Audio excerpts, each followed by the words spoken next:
Okay, are we live?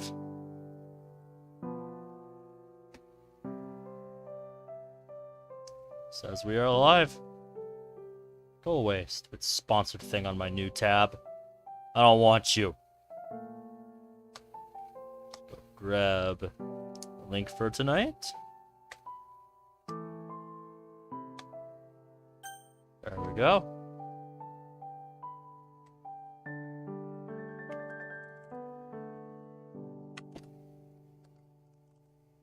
There we go.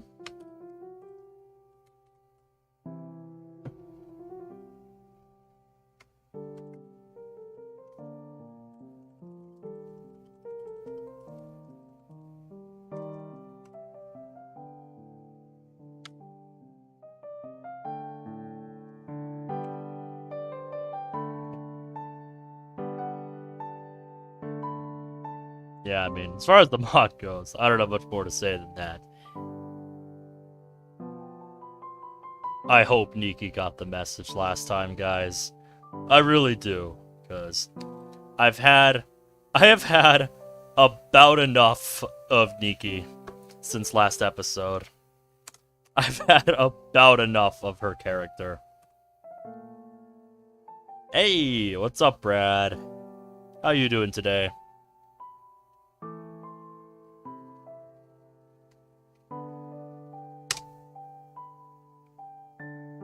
Yeah, we are quite far into the mod by this point. I want to say we're in chapter 4 now. Ugh. And honestly, pretty good. Pretty typical Wednesday for me. Although I do have to say, after finishing the speedrun with Stray last week, I never did get around to making a community tab post for what the next game would be. So, I'm not sure what I'm gonna do for tomorrow.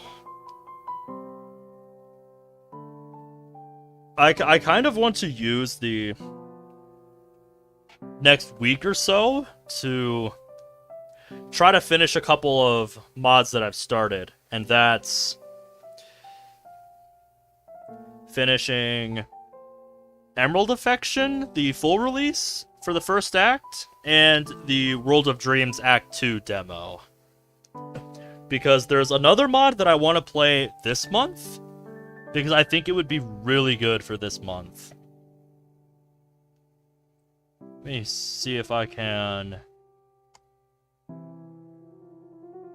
Yeah, here it is. Yeah, so shout out to DWalt101 here, but they reached out to me all the way back at the end of February, telling me about Blue Seas. I'm sure you guys have heard of that mod, and it's a mod that I've kind of kept in the back of my mind for a while now. But yeah, they reached out to me a little while back and told me a little bit about the mod, and I thought, man, that's really cool. And because it's May, you know, Military Appreciation Month now here in the States, I mean, that's kind of tends to be the theme for May. So, just military appreciation. I thought it would be a really good fit for this month. Yeah, like I said, DeWalt told me a little bit about it, and I was like, ooh, that actually sounds really interesting. Like, I thought it sounded really cool, but I just had other playthroughs going that I wanted to finish first.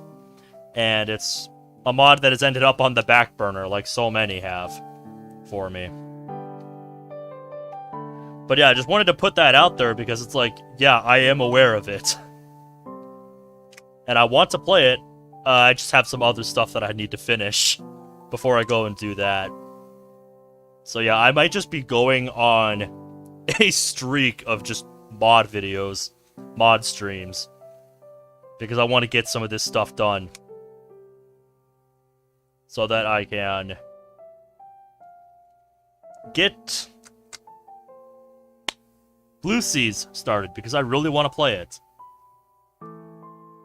Just because, you know, it's like a Navy-themed Monica mod. I don't mean like the color Navy. I mean, you know, the actual Navy. Because the idea of that sounded really cool to me. It's not something I see too much in the realm of, like, DDLC mods. The only time I've really seen any kind of military theme was kind of Fruits of the Literature Club with Monica's Route, and the joke mod, Doki Doki Haika Banzai. If you all remember when I did that playthrough a few years ago before I started streaming. Like, holy shit, dude. Holy shit. That mod was so fucking comically stupid. If you've never seen me play through that, I highly recommend you go watch it. I would like Project Outsider then. Military themed. Well, I like it because it's a theme that I don't think has really been explored too much in the realm of DDLC mods. It's not something you really see every day, so it just kind of stands out a little more to me. In the same way that the mod Drift Club appealed to me, because it's something more unique that you don't really see people trying with DDLC mods.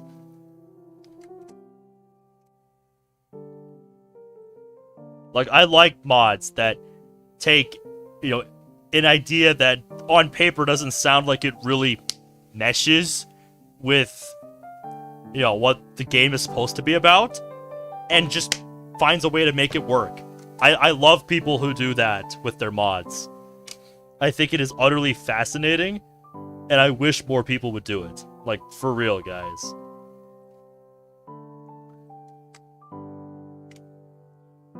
Project Outsider has the MC be a military guy who joined a facility that contained a bunch of students and you have to guard it. Fascinating. Fascinating. I think I'm going to put Project Outsider on my request list. Even if it's not necessarily a request to play it, just because I want to remember it. So I'm going to put that in my request list.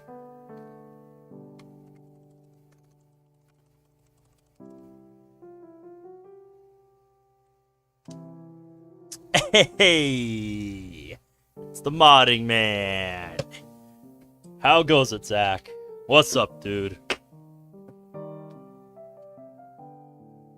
We were just talking about Project Outsider and how I want to take like a week to just try and clear my schedule with mods, basically, because, you know, I've got Emerald Affection started and I've got World of Dreams started. And I want to try and clear those so that I can play Blue Seas this month. Because because Zach, if you rewind a bit, I showed that the dev for Blue Seas actually reached out to me a while back, telling me a little bit about the mod. And it's like, oh yeah, I've seen the mod. You know, I've seen it on Reddit here and there. And it looks cool. It's like, I want to try it sometime. Like, can you tell me a little bit about it? And yeah, they told me a little bit about it. That it's kind of themed around the US Navy and that it's a Monica-focused mod. And I'm like, that actually sounds real neat. How consistent I am with that plan? Well, I'm just thinking about it now, because I never got around to picking some games to put into a poll for tomorrow, because I was supposed to do that. And yes, Monica, I see you rolling your eyes at me. I know I forgot.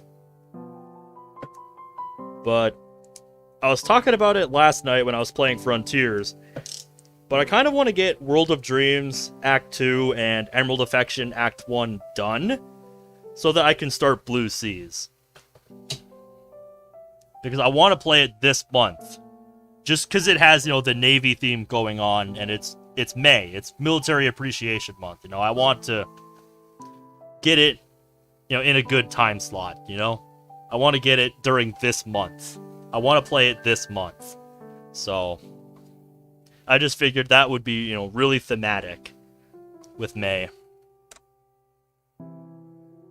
And all that, so, yeah, that's kind of my plan going forward.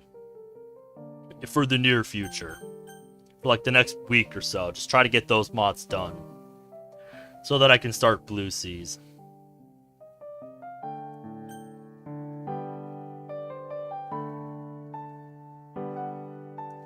Yeah, it's kind of just on indefinite hiatus right now.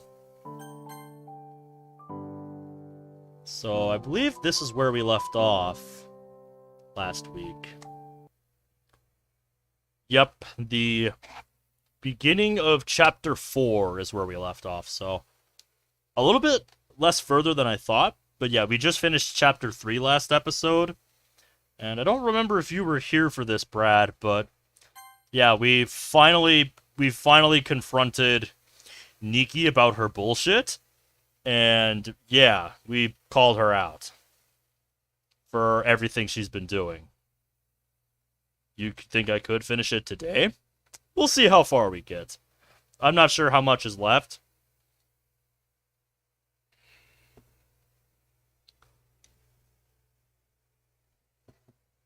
Because I think if I recall, this is 5 chapters long. But yeah, the last thing that happened at the end of the last episode is that Niki came over to our house, which was a bold move in and of itself. And yeah, we confronted Niki about everything she's been doing. So is this mod better than I originally thought? If I had to summarize my thoughts after 3 chapters, I'm more emotionally invested in it than I expected after 3 chapters. And I think that has a lot to do with just how Niki is written as a character. Just they don't really make it subtle that she's kind of a manipulator. She's very manipulative. And they make that pretty clear. So they kind of set you up to hate Niki, and I mean the mod literally calls her out as a potential stalker. So there is that to consider, but it got better than I would have thought after the seriously rough beginnings that chapter 1 presented us with. Like, oh my god. I cannot get over just how awful chapter 1 was. Like, holy shit. This mod came from some rough beginnings. And it boggles my mind that, after they wrote, the subsequent chapters, they never went back and were like, there's a lot that can be fixed about chapter 1 here, maybe I should do that. But they kind of just had tunnel vision and kept moving forwards with the story rather than going back and just trying to make chapter 1 at least look nice. Like, oh my god. There's a reason why in part 2 of this series I played a drinking game, because that's what the first chapter made me want to do. It made me want to play a drinking game and drink myself into a coma, because it was so rough, dude. Like, my god, it made me want to slam my head against the desk repeatedly. That's exactly what happens, Brad. That's exactly what happens, yeah. Everybody trusts Monica way too fast, and just the characters don't seem real. They are not acting like typical human beings. And that can kill any story for me. Just if the characters don't seem real, then it doesn't really matter what you throw at the story. It just doesn't have any impact because the characters are not acting like people. If you're going to make your characters, if you're going to have human characters, then you have to understand, how people interact with each other.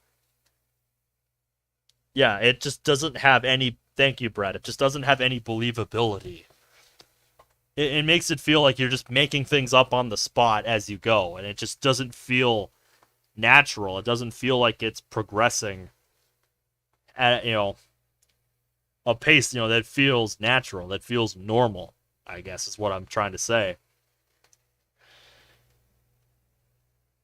But yeah, at 3 chapters in, it's better than I thought, but I don't know if I can call it good.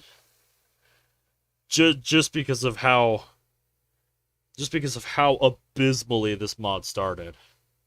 It has moments. I'll give it that. It has moments. And now that I'm 3 chapters in, it's like, yeah, I see what people like about it, but just overall, I don't know if I can get myself to call it good. We'll see what I think after Chapter 4 and Chapter 5. So, the next day should be around club time, because that looks like the time school would be ending. Last whispers of hope. Ominous. Foreboding. I spent most of the school day in a haze. I really don't know what the hell I'm gonna say at the club. I mean, did you tell them that you confronted Niki at your house? Or were you gonna wait to tell them at the club? Because that can backfire on you. Because, like, what if Niki, after what happened at your house, decides to show up anyway?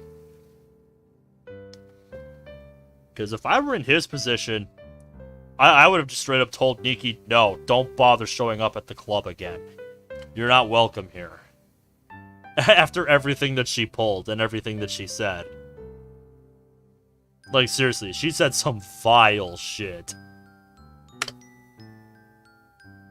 Even Sayori was really quiet on our walk to school this morning. Even if she doesn't know Niki's coming today, she's probably thinking the same thing. I wonder if I should have told her. So you didn't tell them. Hell, I don't know what I'm doing anymore.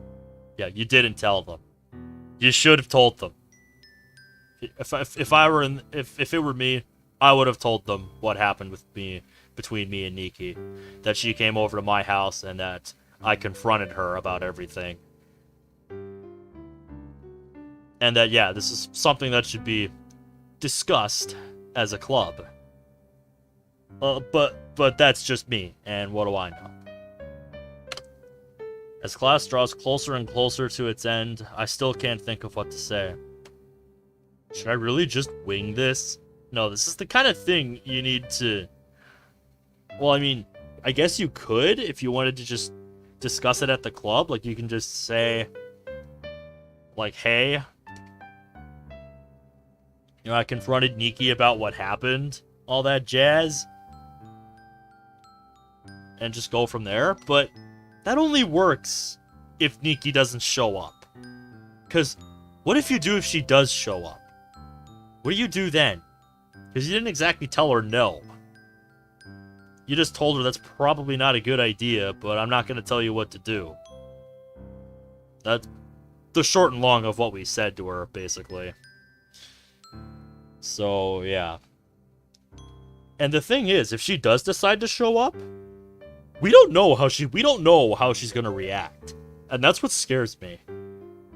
Because, I mean, she also confessed that she has feelings for us, and that basically, yeah, she wanted us all to herself. And no, that is not kosher. That is not okay after everything that you've done. It's like, no, you don't get to just do that, Niki. You don't get to just do that. Also, what's up, Onyx? How's it going, man?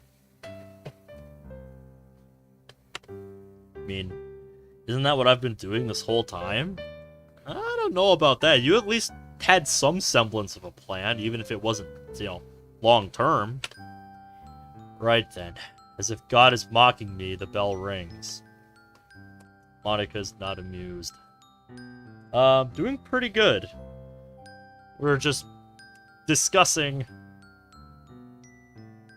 what I would do in the position that MC is in, and, discussing his choices. Shit. Oops. Didn't mean for that to be out loud. That's what happens when you think out loud. I do that at work. Several of my classmates look at me in confusion. Understandable. The bell ringing is merely a good thing, not something to be upset about. I'll wait for everyone else to file out as I make a last-ditch attempt at some master plan to douse this dumpster fire. And nothing. Great! So why are we still wasting time? Fuck. Maybe I should take an improv class or something. I don't know if you need a class for that, per se. I guess it depends what kind of improv you're talking about. No, scratch that. My half-assed sense of humor is definitely not what we need right now. I take a deep breath, grab my bag, and head out the door. This will be the moment of truth. As expected, Niki is patiently waiting on the other side. Not a good sign. I was hoping you would take the hint, Niki. I was really hoping you would take the hint. I thought it would be best if we went together, because, you know... Yeah, comma right there, that's what you need. If I were in her shoes, I wouldn't want to be alone with the other girls right now either. Well, one, it's a mind-boggling decision that you are deciding to come back anyway after what you said. It is kind of bold. Yeah, let's go. But also, this actually, I believe, works out better for Niki here, because regardless of whether or not she knows it, we haven't told them about what transpired between us and Niki at our house, that we confronted her. So I don't know how this is gonna go. We begin making our way to the club room together. You're missing a word there. Make our way to club room. Just before we get to the room, I feel Niki tug at my sleeve. What's up? Do you know what you're going to say? Nope, not a clue. Me neither. I guess we're in the same boat here. Not quite.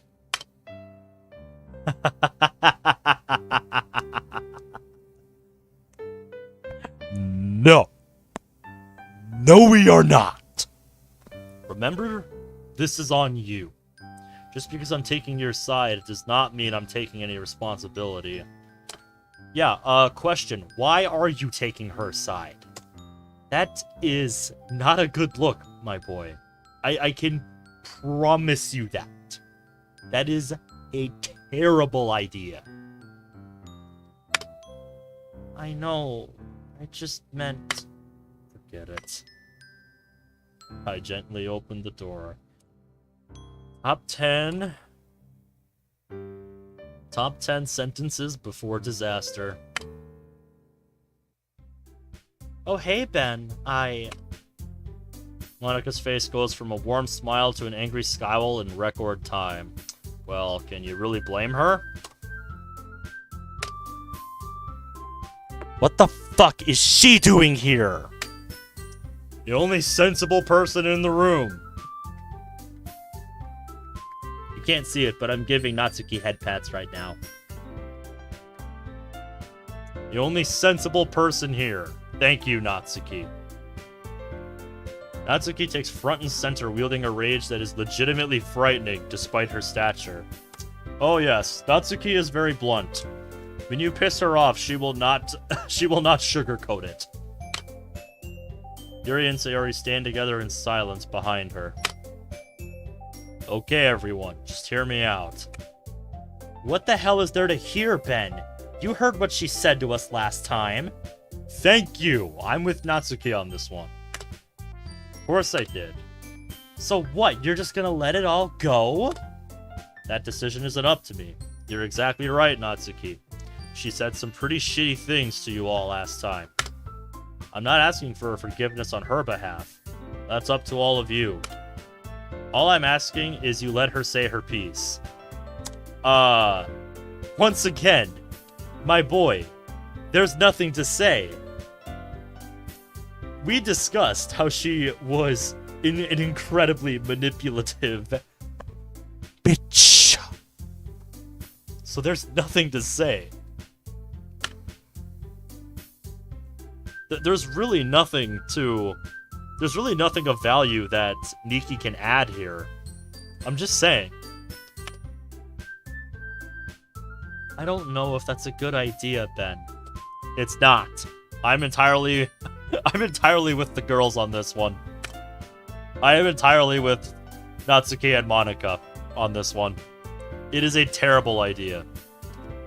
You should have just booted her out and be done with it. That's it. There's nothing more to it than that. Listen, she knows the conditions under which I brought her here. If you don't want her here, then that's that. I think it's pretty goddamn unanimous that, yeah, everybody's like, no, get out. But shouldn't she at least have a chance? I don't need to explain how much that can mean. I silently pass a stern glare to everyone else. Oh, what? You're gonna go on about innocent until proven guilty? With everything that we've seen and heard from Niki? Like, are you serious about this? Especially, it would be one thing if one of the girls was taking Natsuki's side, wanted to hear her out. But for MC to take this stance, considering he's the one that has had the most run-ins with Niki, you know, has seen the most of her behavior, and is the only person in this room that has confronted Niki directly. It's like, does he have Stockholm syndrome or something? I just cannot rationalize how, after everything he has seen in relation to Niki, and everything that we know about Niki as a character, that he's somehow giving her a stage to try and make her case. It's like, I just cannot fathom this. I told you back in part 3, that was a one-time thing, Imprudent. But I know that's not gonna stop you, so... How have you been, dude? Yeah, DM them to me. I'll look at them in a bit. Whatever it is you have found, Zach.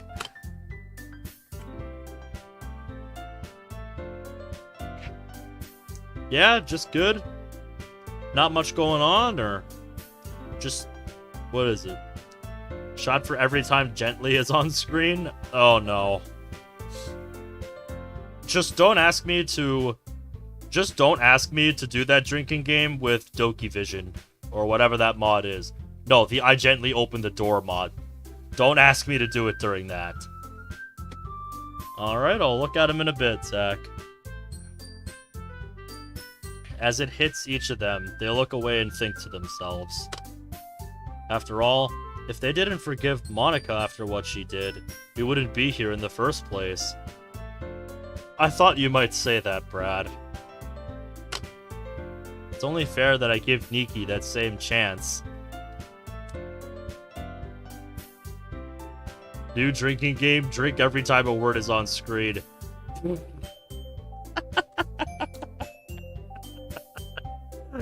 Ah, my god. Also, you saying it's only fair that I give Niki that same chance? I feel like that's a false equivalence. Yeah. I feel like this is a false equivalence, because I don't think it really works in this context. We asked Monica to help us bring the world back, because, you know, we wanted to exist again. And having the club forgive Monica is just kind of an inevitability. Because...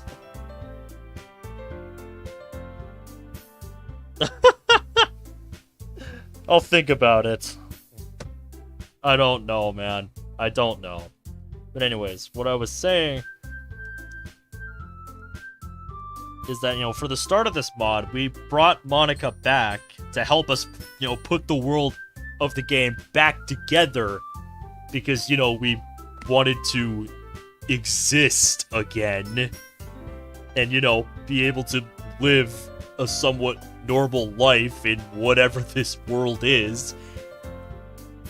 And, to do that, having the club members forgive Monica was kind of just an inevitability. It's something that had to be addressed no matter what.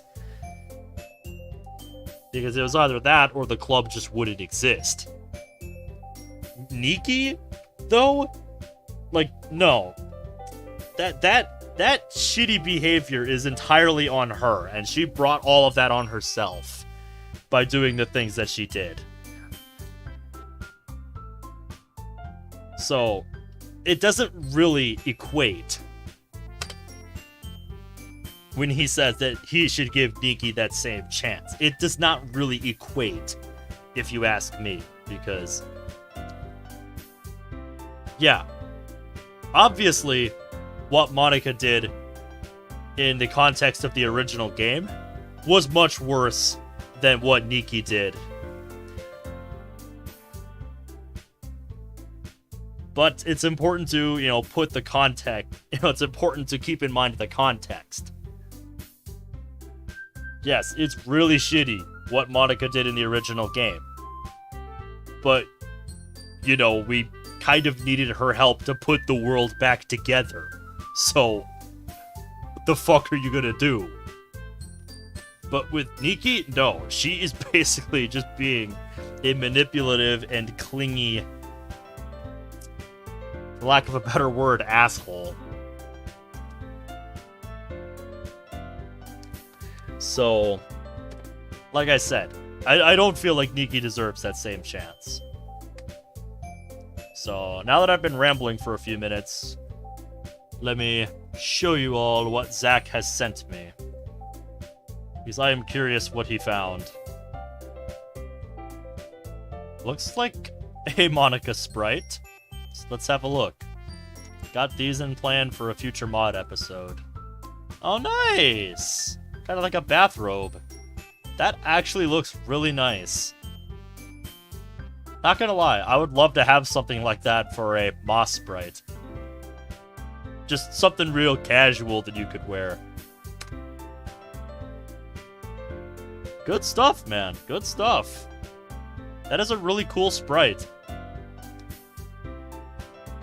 Kimono? Oh.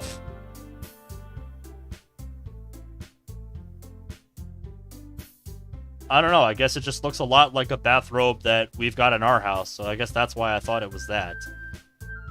My mistake. I will plead ignorance on that one.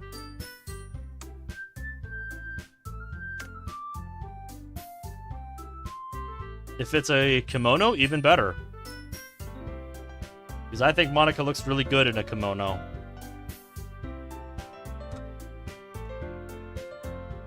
Oh, no, because I have one or two kimonos for you to wear.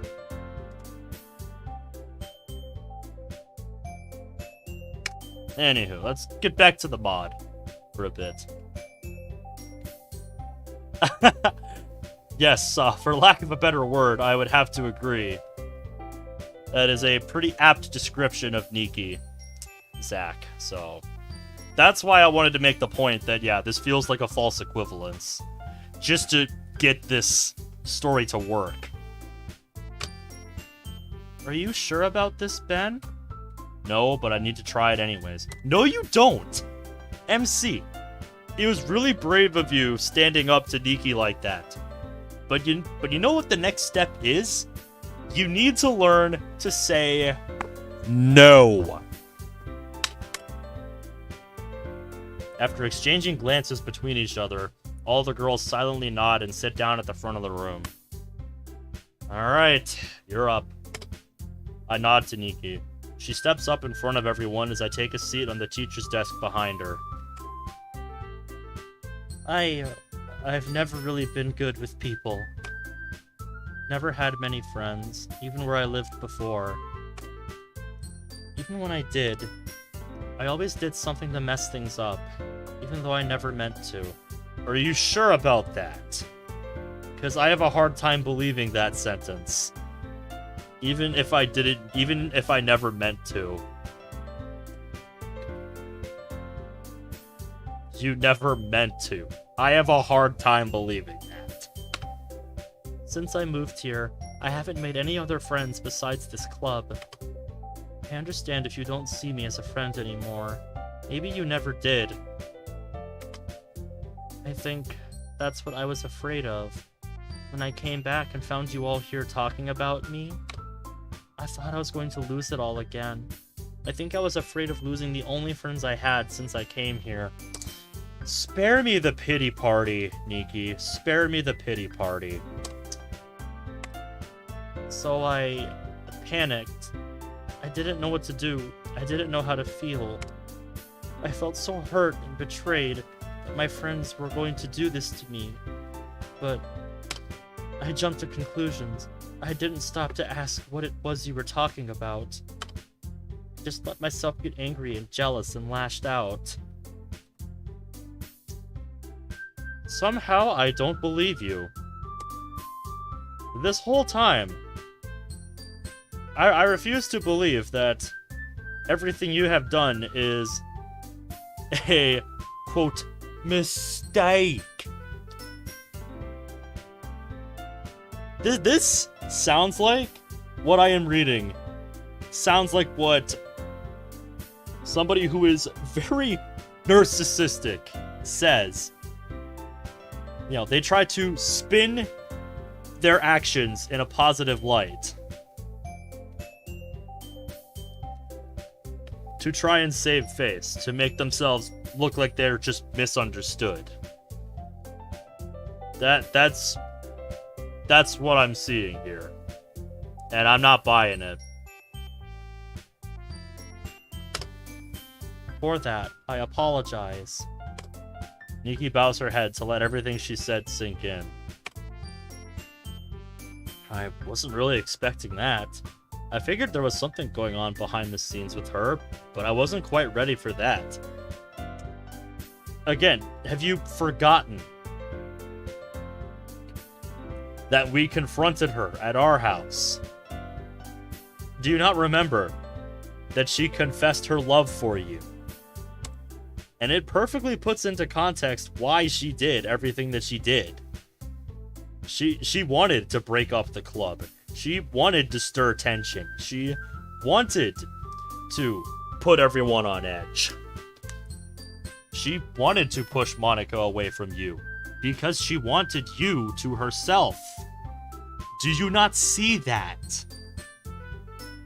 Because I've known one too many people like this, and I don't like them.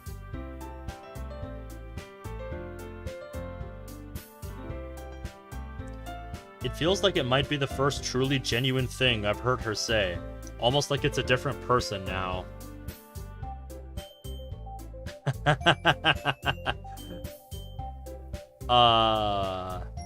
Yeah, I'm gonna ask you this, MC. Do you remember when you observed that she seemed to be, quote-unquote, pretty good at reading people? That she has emotional swings kind of on a whim. That she is very deliberate, you know, in how she expresses herself. Just some nuggets of knowledge I'd like to drop on you all. Just some stuff I've observed with Niki. It seems to have had the same effect on most of the girls who are looking back and forth between each other. You're missing a word there. Except for Monica. She's staring right at Niki with a very discerning expression on her face. Not gonna lie, Natsuki, I'm a bit disappointed in you. I expected better from you. I expected you to see right through this. Completely understand being skeptical, but this looks like something else. It's like she's looking for something specific. Like Ben said, I'll understand if you don't want me coming back anymore. I just hope you'll give me a second chance. Once again, I think, MC, you need to learn to say no. Because seriously, the rest of this story, I think, would not exist if you just said no. I'll head home now and let you discuss it. Niki grabs her bag and begins to leave. Just before exiting the door, she turns to me. Thank you, Ben. She turns and exits the room without saying anything else. It is clear me and my boy do not see eye to eye on this. If Sans was in DDLC, him and Monica would be good friends, I think. Yeah, I have seen that idea with some artwork and stuff that I've seen. Some animatics.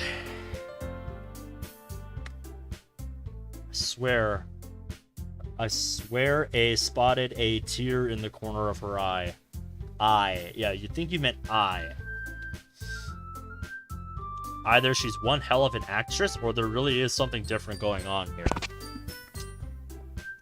I am gonna lean towards the former. Because after everything I have seen, I do not trust a single word that girl says. Because you just can't. You can't trust her. You just can't. Brad has sent me said artwork. Oh, yes. Yep, that is very much epic artwork. I remember that from when I was battling Sans. Drama queen, sociopathic, absolutely, Zach. Also, David, how you doing tonight? Good to see you, man.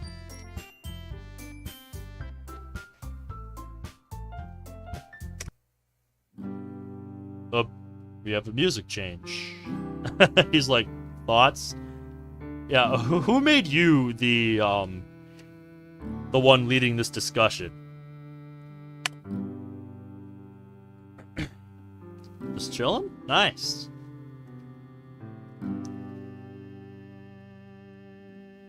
Well, we just had Niki say her piece, and I kind of broke it down as we went. It's just, I do not care for Niki. I don't know if you've played this before and you know what I'm talking about, but if you haven't, just know that there's a reason Zach has been saying stuff like this about Niki as a character. There's good reason for that. There are good justification. I cannot English right now.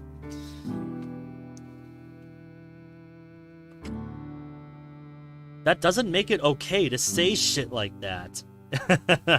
Good to hear, David. Sounds like you're familiar with the story then. And yeah, Natsuki, on point. Once again. It's what I expect from you. Of course not. I'm not trying to justify that it's just that. When I get scared or unsure of myself, I sometimes do or say things that I don't mean to. That should be a comma, not a period there. And yeah, that's understandable, Yuri, but this isn't quite that, if you're not picking up on it. Even you don't say things like that. That was so uncalled for. Indeed it was, Natsuki, but people make mistakes, don't they? And that's the problem with your logic, Yuri. These weren't mistakes. These were calculated moves that Niki made. Calling them mistakes is disingenuous, because every step of the way, Niki has known exactly what she is doing. She's only apologizing because she got caught, because we confronted her. And she blew up on us. She's not genuinely sorry. And in my opinion, there needs to be punishment. Also, remember what Ben said earlier. We chose to give Monica a second chance. I've already discussed the flaw in that logic, and that it's kind of a false equivalence, so I'm not gonna reiterate that. And that made all the difference in the world. Well, yeah, but...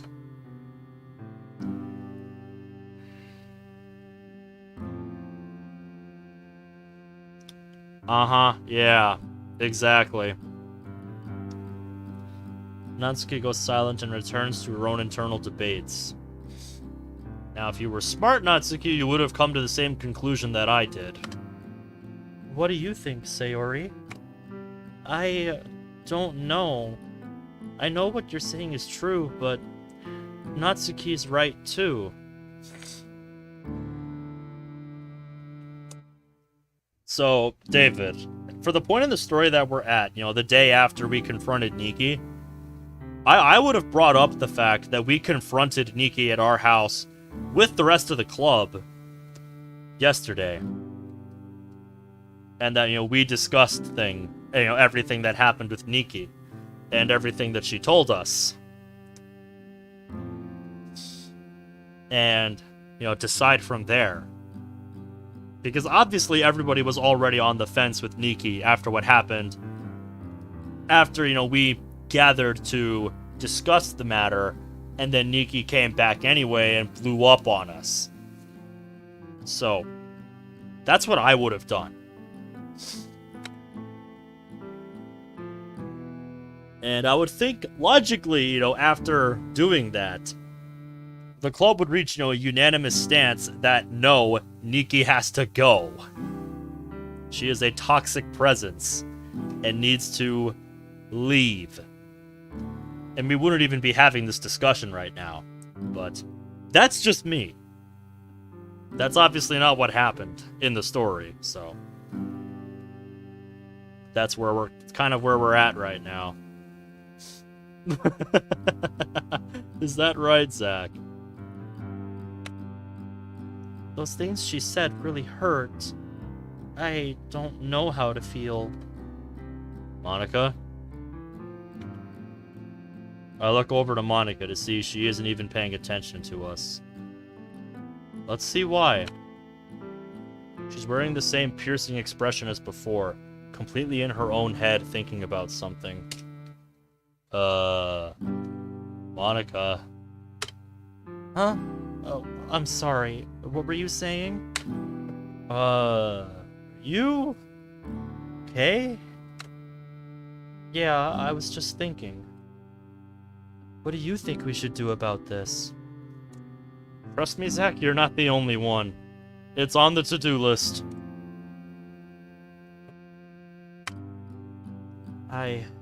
Give me a minute. Okay. Vice President? Didn't Sarah already share her piece, though? Ben, what do you think? Can she be trusted? I don't know how to answer that. I'll give you a simple 2-letter answer. No. Yeah.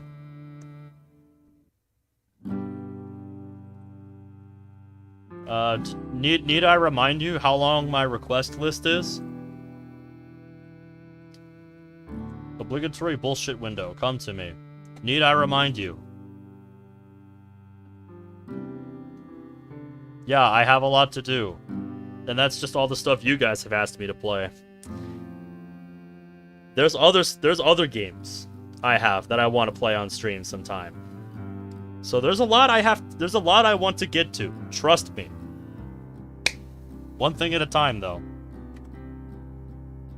What she did yesterday suddenly comes to mind, and I almost bring it up. I do. That, however, would be a bad idea. We don't need to throw that into the mix. Just as I'm caught in my internal deliberation at the question, Monica stands up. Alright, let's see what she has to say. I think we should let her stay. And how did you arrive at this conclusion? Because we are at odds here. Everyone turns to Monica with looks of confusion at her sudden resolve. Yuri and Ben are right. We wouldn't be here if you didn't give me your forgiveness. Once again, that's entirely different circumstances. First of all, I can't possibly deny Niki the same. The fact this club is still here is a testament to what we can accomplish with it. Are you delusional right now? Like, actually, are you delusional right now? Seriously.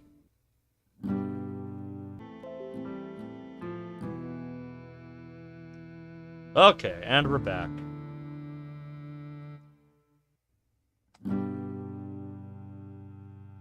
OBS decided it wanted to buffer for a bit.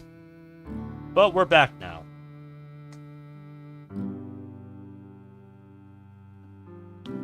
What I was gonna say is that, yeah. Motivational stuff.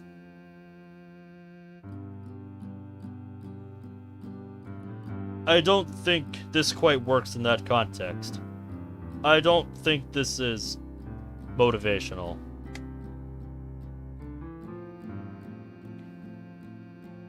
This just, again,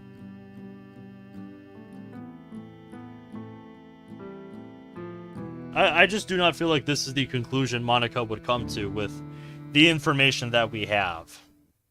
You know?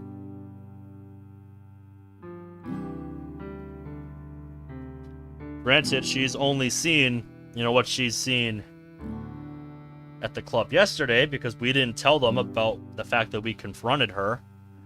And he really should bring that up, and what she has said today. But even then, I don't feel like this is the conclusion she should come to.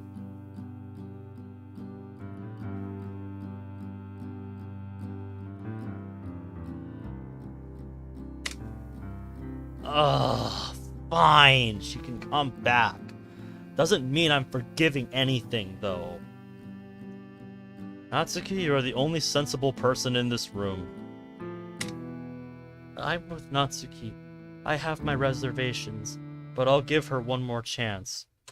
A chance she does not deserve. So, no, I'm not with you on this one. Sayori?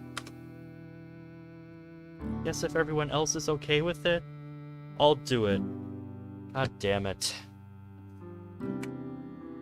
We're all in agreement, then I'll tell her tomorrow. I am not a fan of this decision. I am not a fan of this.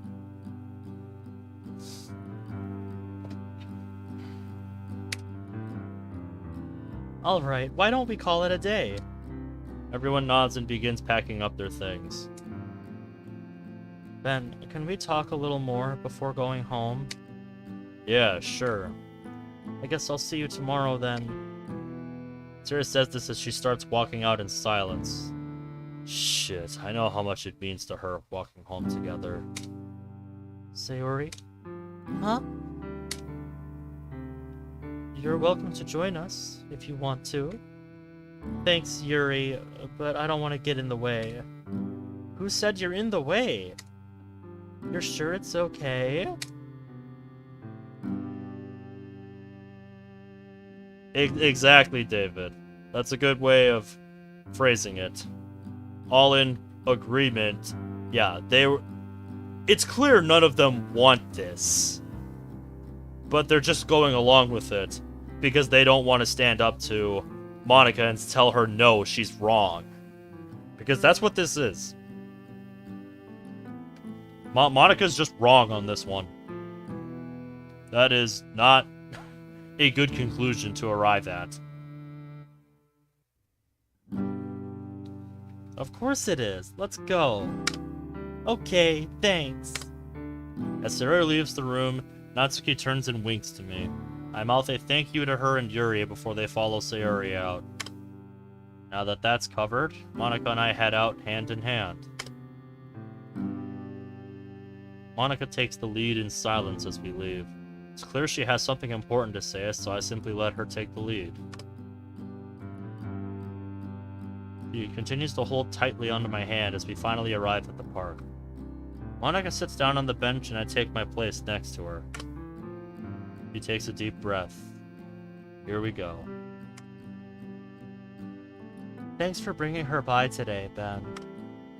Sure thing. I was kind of surprised you wanted her to stay. You, me, and every person in my chat. Yeah, that's what I wanted to talk to you about. Okay. Explain yourself. How did you arrive at this conclusion? I would love to know.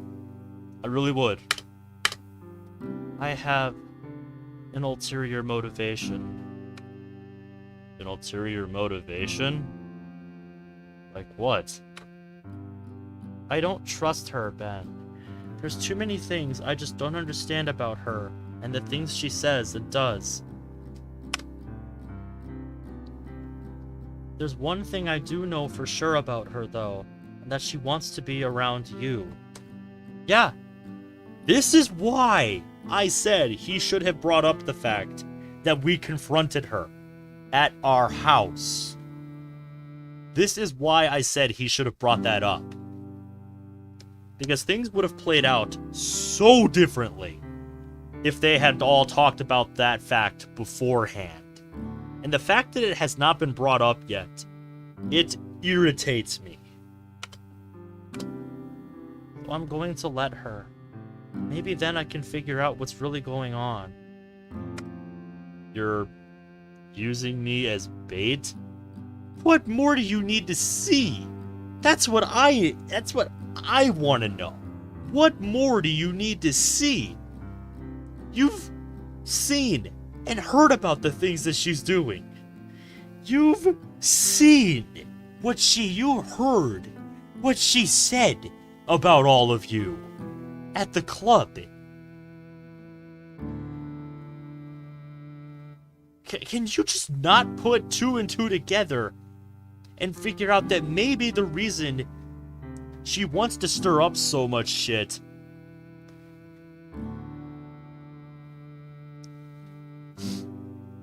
the reason she wants to stir shit up with everyone in the club and spends all of her time, trying to woo us to her. Is it so hard to put, to connect the dots and figure out, this is why she's doing everything that she's doing? Like, I don't understand how that is such a hard conclusion to come to, but somehow it is an elusive... Somehow that is just an elusive fact for this club. And it...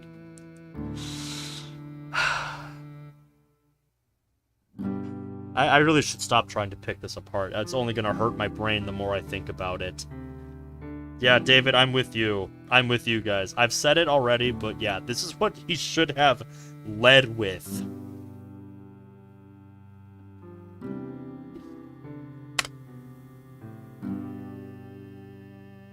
Please don't say it like that. I love you, Ben, and I would never put you in danger. However, Niki's very existence may be putting us all in danger. I need to know, and this seems like the best way to find out. Really now?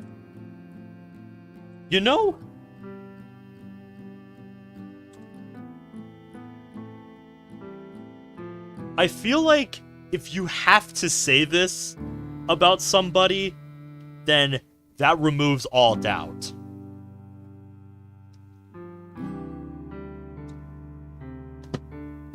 At this stage, after everything you've seen, we should not be in a testing phase. We just should not be here. This is like, a politician's level of slow escalation to try and meet a problem that is out of control. That is what this feels like. So you only said yes to her returning so you can keep her close and keep an eye on her?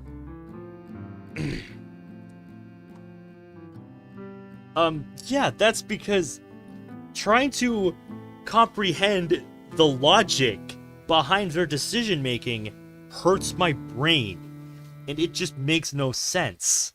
That's why I'm putting such emphasis on this. Because in, a different world, an alternate reality, where, we led the next day, or, even later the same day after Niki left, with, hey, I, confronted Niki, and, here's what went down, this entire day would have played out differently, and so much of what we're seeing right now just would not be happening. Because everyone would have a different perspective that puts everything into context because of what we have seen, and what we know about Niki. And like I said, I really do believe that my boy here has Stockholm Syndrome or something with Niki.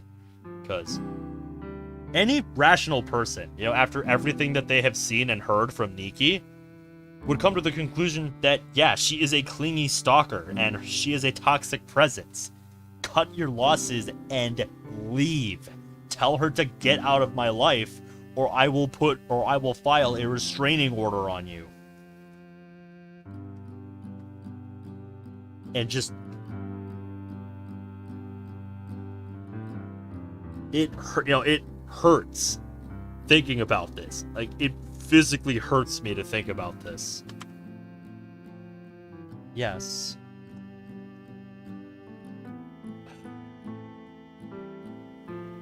This is definitely not how I saw this conversation going. Oh, trust me, you are not alone on that, boy. Dude, that is awesome. Bring Monica with you. It is law. That is awesome, dude. I wish I could say that somewhere close to where I live there was a cherry blossom tree, but no, I've never seen a cherry blossom tree in real life. I'm sad to say. Don't you go giving me that look. Don't make me jealous of that fact that I haven't seen one. Stop trying to make me jealous, you. So Monica's got a private little operation to dig up the truth on Niki. It's no wonder she didn't want to say this on a walk home with Sayori. What more truth is there to find out? Just, the story would be so much better in the hands of a smarter writer, I swear. It's just, things would have played out so differently if we had gone down a more rational path. And yeah, dude, if you've got a picture of it, let me see it. I'd like to see this cherry blossom tree. Given that secrecy is what caused this problem the first time, there's no way anyone else would want to try that again. Kind of surprised Monica's willing to take this path again so soon. You know what they say, old habits die hard. Yeah, exactly. You don't need a why, you don't need a where, you don't even need a when. That, in and of itself, has such negative connotations that the rest just does not matter. Under no circumstance is, stalking somebody okay. There is no universe on this earth where it is okay to stalk somebody. That is the short and long of it. That's why the point we're at right now just should not be happening. These conversations we've been having about Niki should not be happening.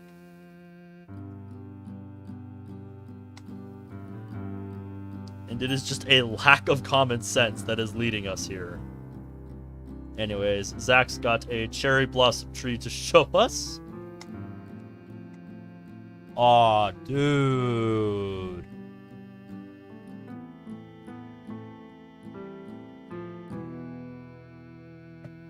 Man, now I'm jealous.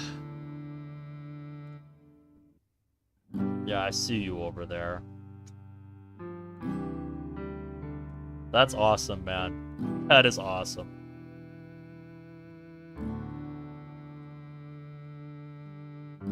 Where did you go on a field trip that you saw one? Because that is cool. As much as I hate everything about this, Monica has a point. Letting Niki have an opportunity to be around me is a surefire way to keep her around, and I still have my own share of doubts about her. Yeah, you should hate everything about this, because it makes no sense. Alright. I'm sorry about this, Ben. I really don't want to put you in a position like this. Then don't! Like I was saying earlier, if you have to say this and test this about somebody, I think that says enough about what kind of person they are. Like, honestly, this is a little bit like a bit of advice I have heard about conceal and carry, where if you have time to think about whether or not you need to use a gun to defend yourself, the answer is always no. Like, that's kind of the same logic I'm applying here. If you have to think about whether or not somebody, is putting you all in danger after what you have seen, the answer is yes. Yes, she can, and if you let her stick around, she will. Despite everything we've told her. Oh, I see. Yeah, that's what I don't get, David. I don't know why she's doing this. It just does not equate to me. It does not compute. But I need you in so many ways. I can't do this. I can't do anything without you. Please tell me you understand. Not what I wanted to hear. This feels like you're trying to guilt trip me into this. I put my arm around Monica and pull her close. I understand. I'm not particularly happy about this plan, but I understand, and I'll support you no matter what. Thank you, Ben. I needed to hear that. Monica and I stay like this at the park for a while before finally splitting up and heading home. Another day rolls on.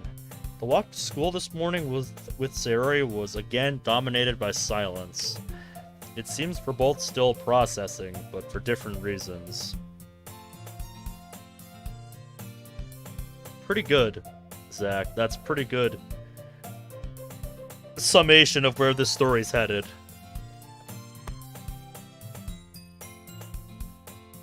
Yeah. I would have to agree with that point. I wish I could tell Sayori about Monica's plan. I hate keeping secrets from her like this. But if this little plan of Monica's is going to work, the fewer people that know, the better. You need a comma after no. Besides, knowing Sayori, this would only make her more confused and just make things harder for her. I definitely don't want that, so I guess a little secret is the lesser of two evils here. Once the bell rings, I'm the first towards the door. I know she's there, no point in dragging this out. So, what's the verdict? They've all agreed, you can come back. Really? That's great! You understand that you're on thin ice, though, right? Yeah. I honestly wasn't expecting any ice at all. Thin ice is better than drowning. Yeah.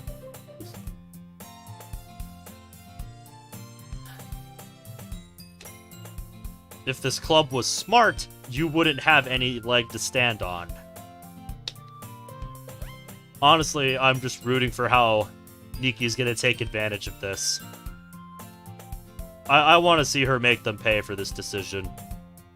She deserves to be, but I want to see how she makes them pay for this decision. This might be a newer version compared to what you played, because there was something different about Yuri and Natsuki's relationship that was dropped earlier in this mod. And Brad was confused about that. Is there anywhere I can see what version we're on? Oh. What are these doing here? Are these saves from another mod? 'Cause these are all from the same day. These must be saves I made. Yeah, these are all from within the time frame that this playthrough happened. I don't think these are all from different mods.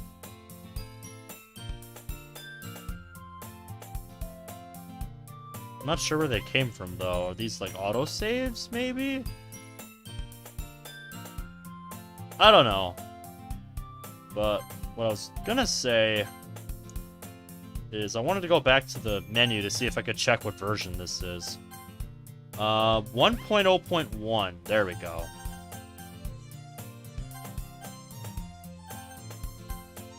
We soon arrive at the club.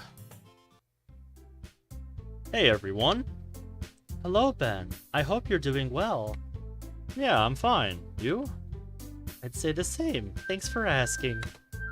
Hey, Yuri. Hello. Cue the awkward silence. Yes, I knew this was coming.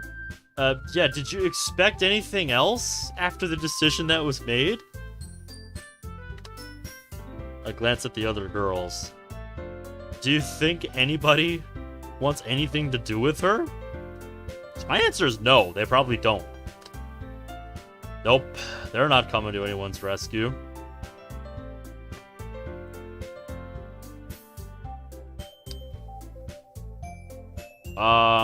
I have not updated Discord in a hot minute, so probably not. Like, it has just been a while since I have updated Discord on my phone, so there's that. I brought something today. What would that be? I wrote another poem. I thought I'd share it with you. It isn't forced yet, but you can toggle it and it sucks. Yeah. Let's just say there's a reason I don't update most mobile apps. Unless they force me to. And that's because if I like, you know, a certain UI or just features that, you know, a current version of an app has, it's because I want to stick with it because it works and I like it. And I hate it when companies make changes and remove functionality. And then force me to accept that as the new normal. So yeah, whenever I'm forced to update something that I don't want to update, it's usually for a good reason. And that's because the new version probably sucks. If you want to read it, that is. Silence again.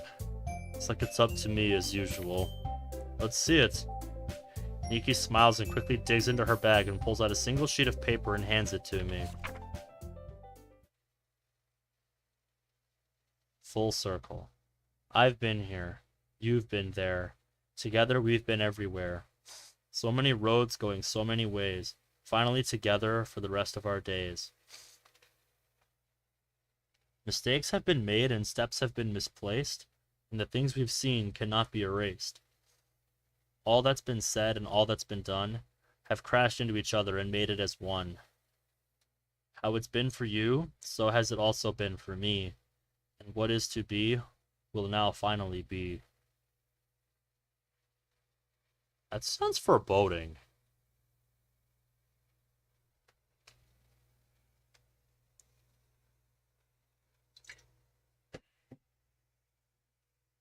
I'm not sure what to make of this. But, yeah. The title, that last line. Stalker tendencies shown in the poem. Uh-huh. Yeah, like I said,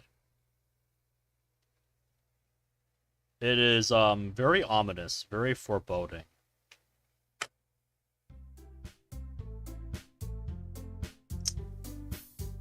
It's good, he says. It's good.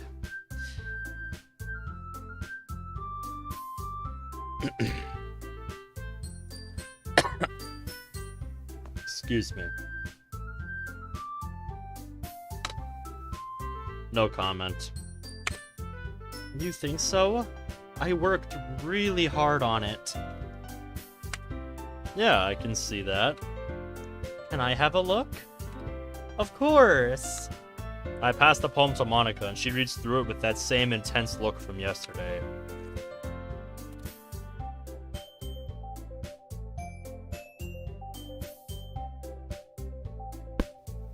Maybe it's just because I've spent so much time with her, but that look makes it seem too obvious. You need a comma there. At this rate, the intensity in her eyes is gonna set the damn page on fire. However, she finishes reading and hands it back to Niki with a smile. It's quite good. You seem to have a talent for this, Niki. For his. I think you missed a letter.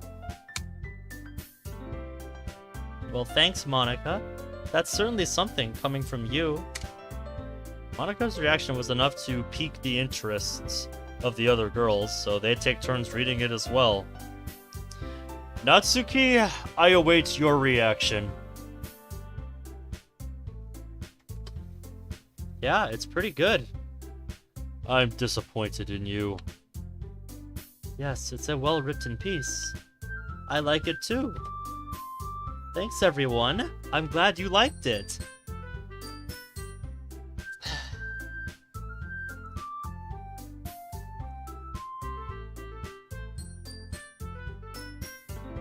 There's a certain line from The Critical Drinker ringing in my head right now about what we're seeing here.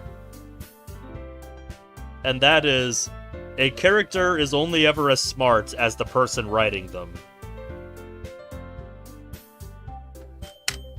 And I feel like that says enough about my thoughts.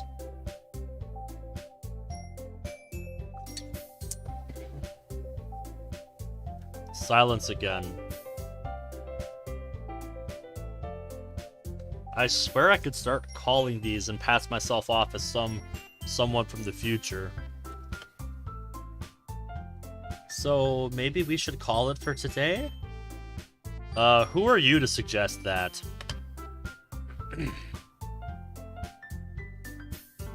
Yeah, looks like we're still sorting through our feelings. I think we did a good thing today, though. Did we, though? I feel like we didn't really do it. I don't feel like we really accomplished much of anything. Thanks for bringing this poem in, Niki. Sure thing. I'll see you guys tomorrow. I'll try to do something else special. Please don't. What do you mean? I think I should help, fix things. I know a few little poems aren't going to cut it, so I'll think of something. Just you wait. Okay, then. I am not looking forward to what she means by that.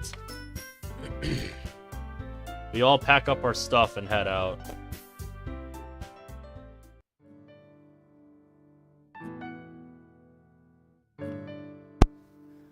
The walk back home with Sari and Monica is a little more lively than the last couple days.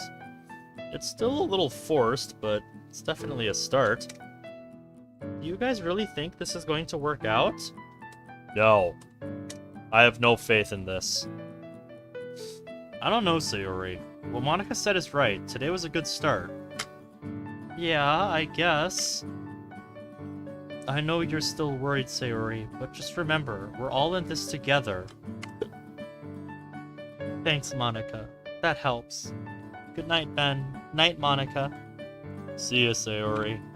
Good night. Sayori heads inside, but Monica idles on the sidewalk. Something on your mind? Can I come in? Yeah, exactly, David. Felt pretty unproductive. Monica really is letting Niki run things now. Let's see what she's got to say about that. Thanks! So, do you want anything? No, thank you. I just wanted to ask you something, but I couldn't with Sayori there. Okay. What is it? What did you really think of Niki's poem? You're asking this now? What do you mean? It didn't seem odd to you? Yeah, chat and I have already discussed this. In what way? I know you're thick, boy, but come on. It felt to me like a commentary.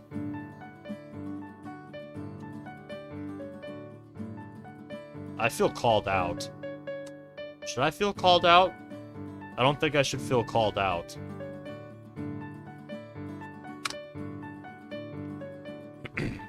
Because that's what I do with every mod that I play. A commentary? On everything that happened. About us all making mistakes and all that. How is that weird? For what happened, it's on everyone's mind. You'd find those themes in everyone else's writing if they had done something. What did you miss? In like an hour and 15 minutes of me having an aneurysm picking apart why the logic of chapter 4 just does not work so far. That basically everything that happened in the first day of chapter 4 just should not have happened. Because if MC had just told the club, minus Niki, that he confronted Niki at his house yesterday, now 2 days ago in game time, then that entire scenario would have played out very differently. And the fact that it was never brought up, I cannot emphasize it enough. It bothers me to no end. If you want to go back and watch that, that's what I would do, because there's a lot that I talked about there, but yeah, just it feels like MC has Stockholm Syndrome taking Niki's side and trying to, quote-unquote, let her say her piece, give her that same chance. Just it was painful for me to read.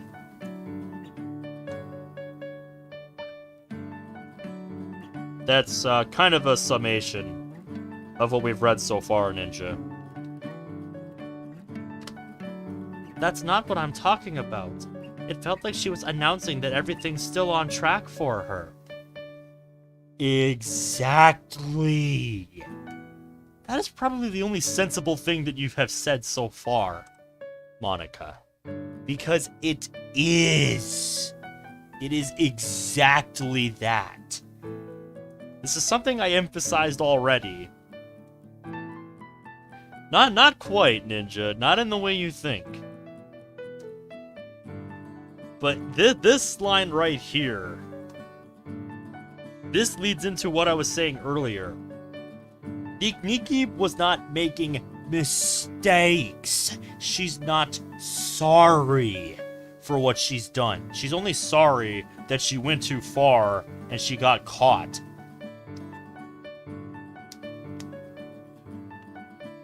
Every decision she has made, every thing that Niki has done, every word that Niki has spoken, she has chosen carefully. She knows exactly what she's doing. Because she said it to us when we confronted her 2 days ago in game time. She has feelings for us. She wants us all to herself. She literally said that to us. That is the kind of thing that you need to bring up. with the rest of the club. That needs to be said. That needs to be public record. Because that completely destroys Niki. Once that information becomes public, it puts everything that the club has seen and heard into context. And there would be no shadow of a doubt that Niki would not be in this story anymore.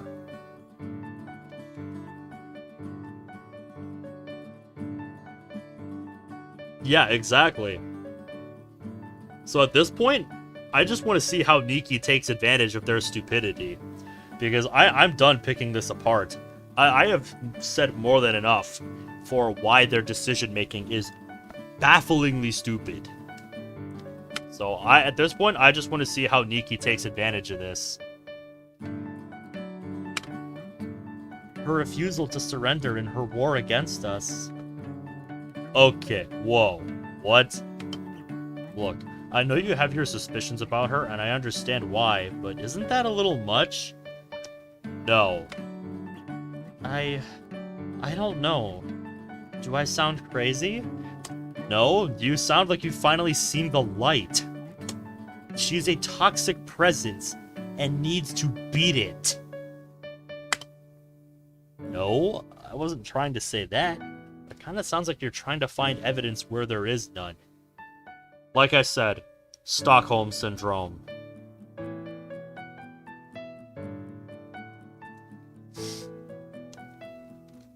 Just like I said.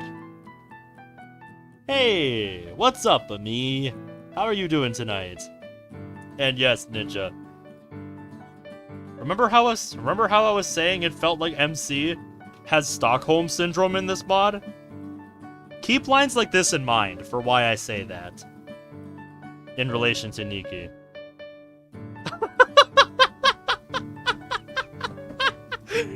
Oh man. Brad, I did not expect that.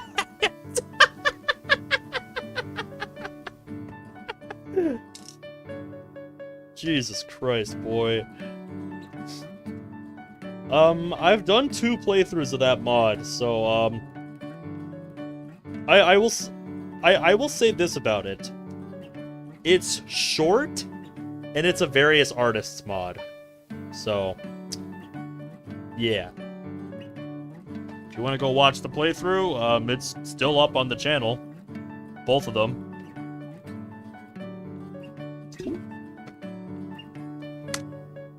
So I'm making it up?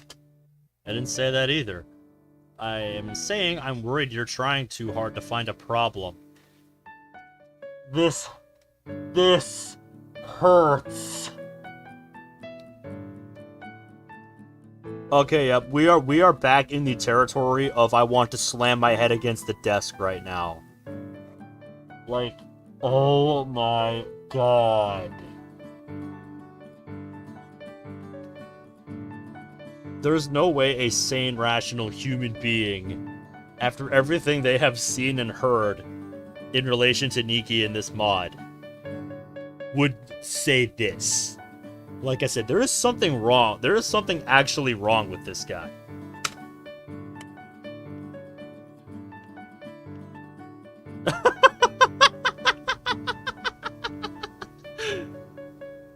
That's really saying something, Brad.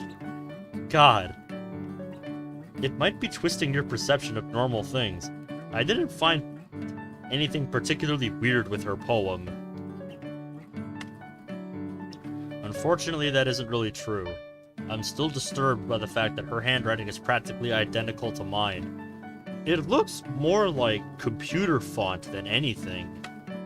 I'm sorry, Ben. I don't mean to take these things out on you. I know, Monica. It's okay, really. Thanks, Ben. Alright, Zach. Have a good night. Thanks for hanging out, dude. Oh, jeez. Yeah, not the best idea, Brad. I'll see you tomorrow. Sure thing. Good night, Monica. We kiss each other goodbye and she heads out. I spend the rest of the night trying to wrap my head around what she said. Are Monica's conspiracy theories just that, or is there something to them? Oh my god, the fact that he's calling them conspiracy theories.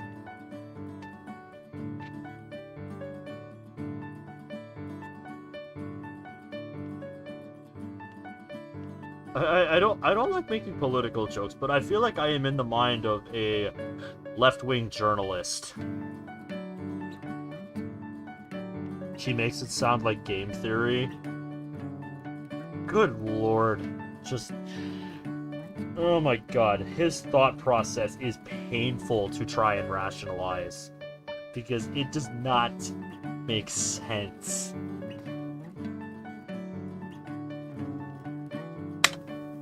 And one way to find out. I find myself increasingly nervous about being the bait in this plan. You should be nervous about everything about this. And say I'm thrilled with this constant state of unease things have been in. Yeah, gee, I do wish there was an easier way to handle this. I'm constantly going back and forth about how I feel about this and what I'm supposed to do. Oh, jeez, that is a painful thought, Brad. I don't even want to imagine that. I'm not the only one. On our walk to school this morning, Sarah was a little more like normal. However, I've grown familiar with Sayori's acts, and it was clear she was struggling to make heads or tails of this as well.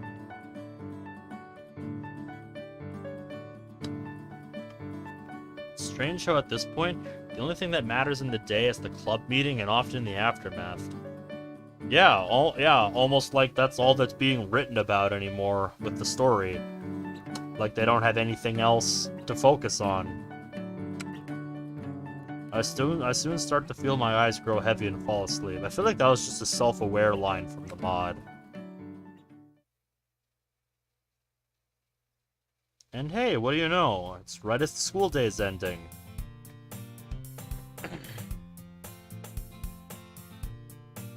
The rest of the day just seems to go by in such a blur that I don't even feel like I really experienced anything. Gee, how very self-aware of you, mod. Was it always like that?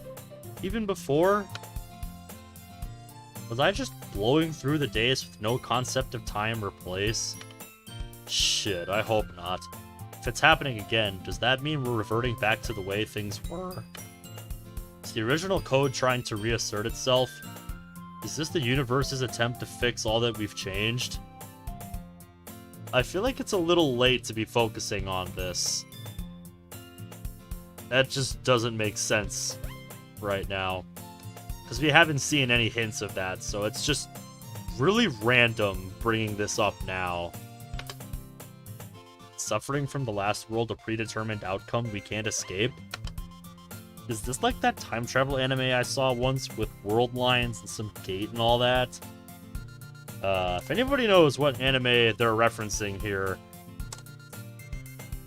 feel free to let me know in the comments. No! Stop that, Ben. The situation is fucked enough as it is without you running some science fiction time paradox into the mix. Besides, so much has happened since I brought everyone back. We just have to deal with this rationally, and we'll find a solution.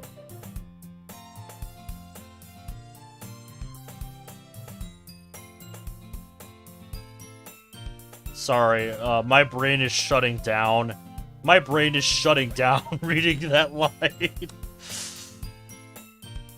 Oh!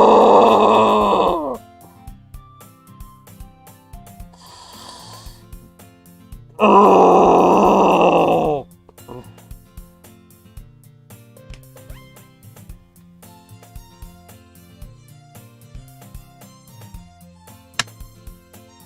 We just have to deal with this rationally, he says. See the first hour of the video to know why this pisses me off so much. You don't get to say that, MC.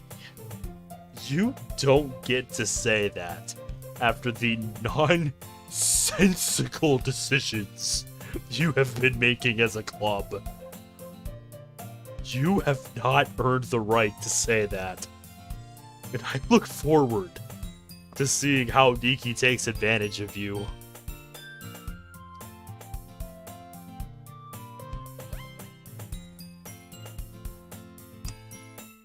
It seems great minds think alike. Yeah, because we let her stay after everything that she has seen, everything that she has done and said to us.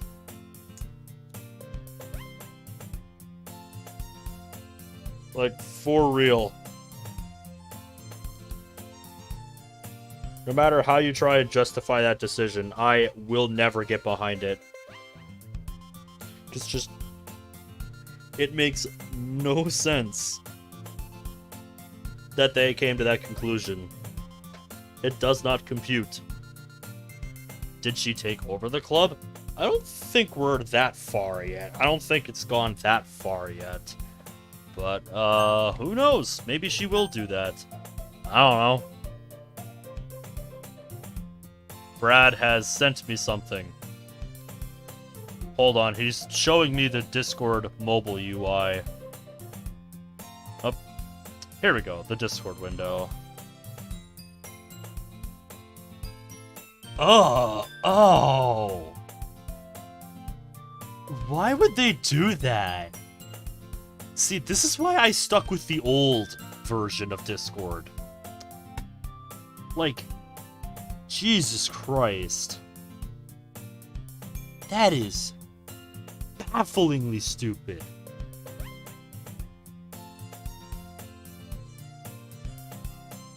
Yeah, if they ever force this on everybody, I'm gonna be really upset. That is awful. That is truly terrible. Like, what was wrong with, just having the chat you were most recently in instead of just this list of fucking chats? Like, why?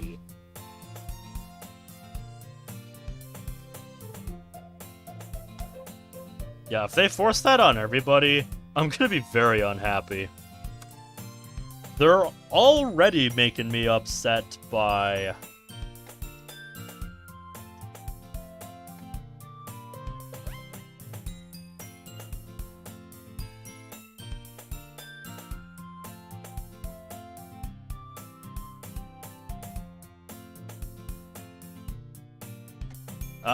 I saw this before stream as well, since I still have the Discord window up. That, yeah, they're going to be changing how usernames work. Basically, getting rid of the, little, 4-digit number next to your name. Basically. They're going to be getting rid of that. And, I think that's a terrible idea.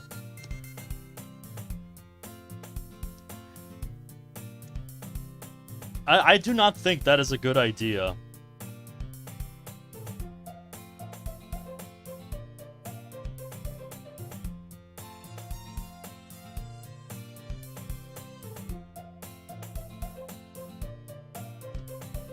Yeah, that is so dumb. That is so dumb, Brad.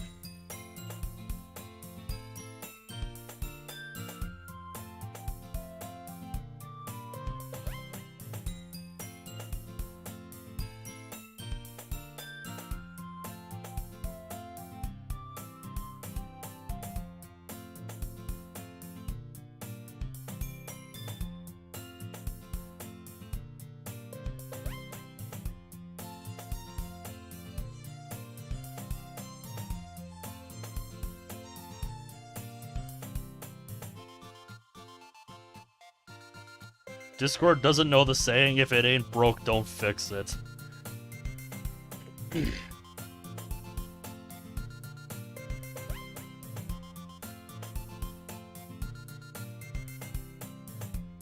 Yeah.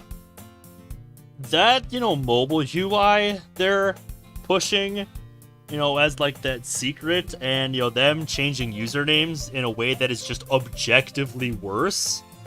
Just like, I don't know, man, I'm losing my faith in Discord. Anyways, back to the mod. Good afternoon, Ben. Hey, you. How'd class go? Oh, fine. Just class, you know? Yeah, I get that. Trying to start up a little conversation. That's right, it is. It is May the 4th today, isn't it?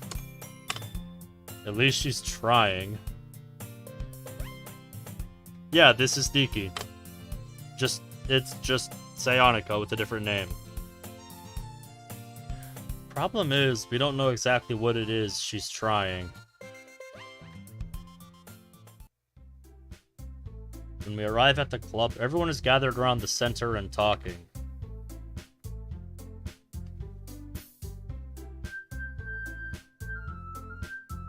I don't know. Probably because of what Monica said yesterday. I don't fucking know. He literally told Monica that she was overthinking it. I really don't know, man.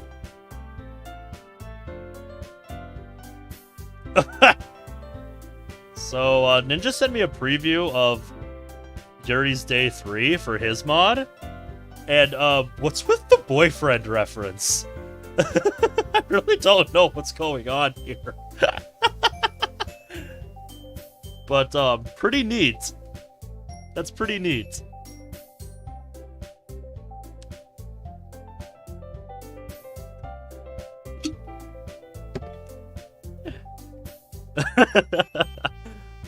That reminds you. What was it, Brad, you wanted to remind me of? Nope. We weren't really discussing anything important. Yeah, FNF, Takeover Plus. I'm aware of it. I remember when we talked about this. Helping me, what don't I know? I don't think you know yet, but me and a few people are making a Monker FNF mod. Oh my goodness. Oh my god, yes. That is the best thing I have heard all day. That is amazing. I wish you nothing but the best with that. That sounds amazing. Like, for real, I 100% support that. I'm really looking forward to what you guys end up doing with that idea, because that sounds amazing. I'm also writing it. Yes, you're getting the gibberish writing. Good. It is Monker tradition. Oh, I can't wait for that now. There will be an option for normal dialogue, though. Okay. But I feel like it would be... I feel like it would almost be wrong to have normal dialogue. Yes, exactly. That would not be the canon version. Because that's just not how Monkers speak.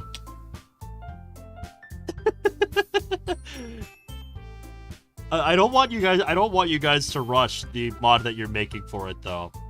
Take your time, please. I'm more than comfortable waiting until it is in the best state that it can be. So take as much time as you need to make sure it's, you know, in a state that you're happy with. But do let me know when you think it'll be ready. Do let me know. You know, when you think you're close to release, because I will be first in line to play that straight up. And somehow, Monica, I doubt that you guys weren't discussing anything important. That is good to hear. I'm glad to hear that it's going well so far. And like I said, I wish you guys nothing but the best. Because I am 100% behind that idea.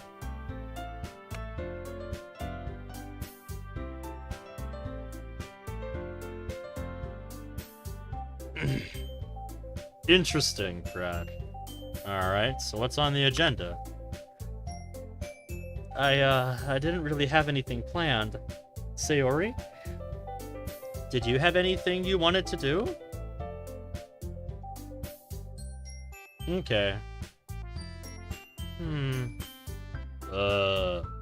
Sayori? What? Oh, sorry. I spaced out for a second. Hey, that's my job. What was the question? We were wondering if you had any activities for us today, Vice Prez. Activities? No. Sorry, I didn't really have anything. That's alright. Did anyone else have anything they wanted to discuss? Okay, reconnection successful. OBS, it would be nice if you would stop doing that. It is really starting to get annoying. That's the second time tonight. Hopefully this doesn't become a problem. Sayonika's messing with OBS. So, what was I gonna say? Sayonika? Yeah.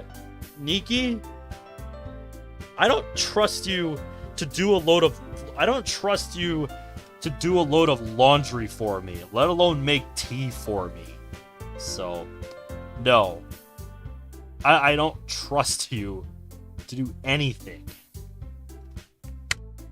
Yeah, I said I wanted to do something for everyone, right? I wasn't aware you knew how. I've done it a couple times. Plus, I can always ask you if I need any help. Seems like a nice gesture. You're okay with that, right, Yuri? I wouldn't be.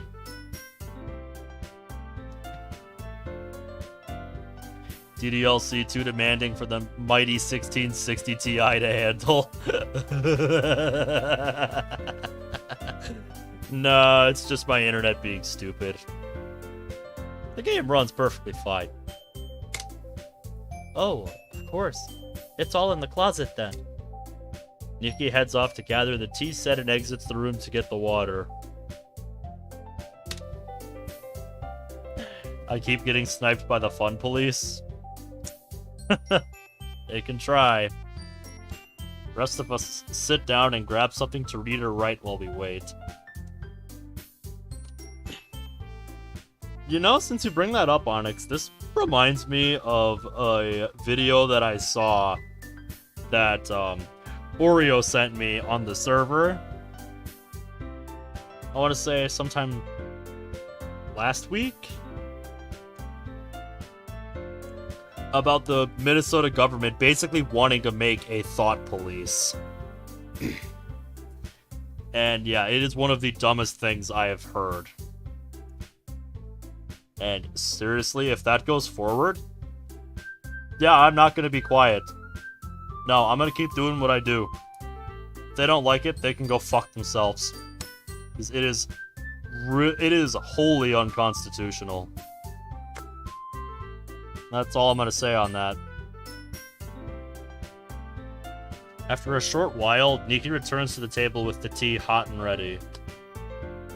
Okay, everyone. Oops, sorry, Monica. I know that's your catchphrase. It was never really meant to be a catchphrase, you know. You do say it a lot, though. Yeah, she kind of owns it. It's a simple and effective way to get everyone's attention. I find the smile coming to my face as the back and forth takes off. Reminds me of the good times we've made in this club. Sure would be nice to have this back. Gee, I wonder how you could get there. Ah! Catch it out of the corner of my eye as it happens. Niki fumbles with a full cup of tea meant for Yuri and drops it.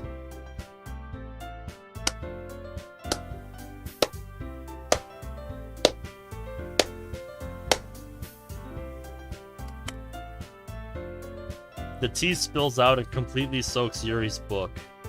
Yeah, good job. Good job. In the panic, Niki tries to catch it but ends up missing and smashing the cup into the table with her wrist. Everyone jolts back from the table, sending the rest of the tea set crashing to the floor.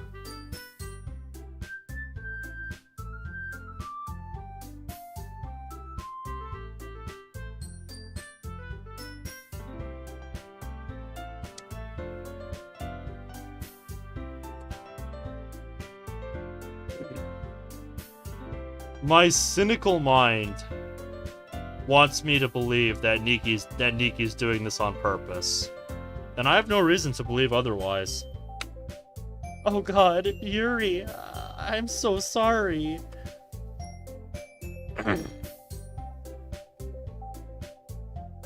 Yuri simply stands and looks in silence at the damaged zone spread out in front of her.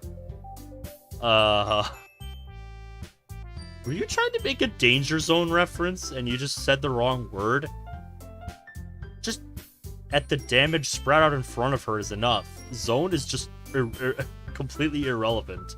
Completely redundant.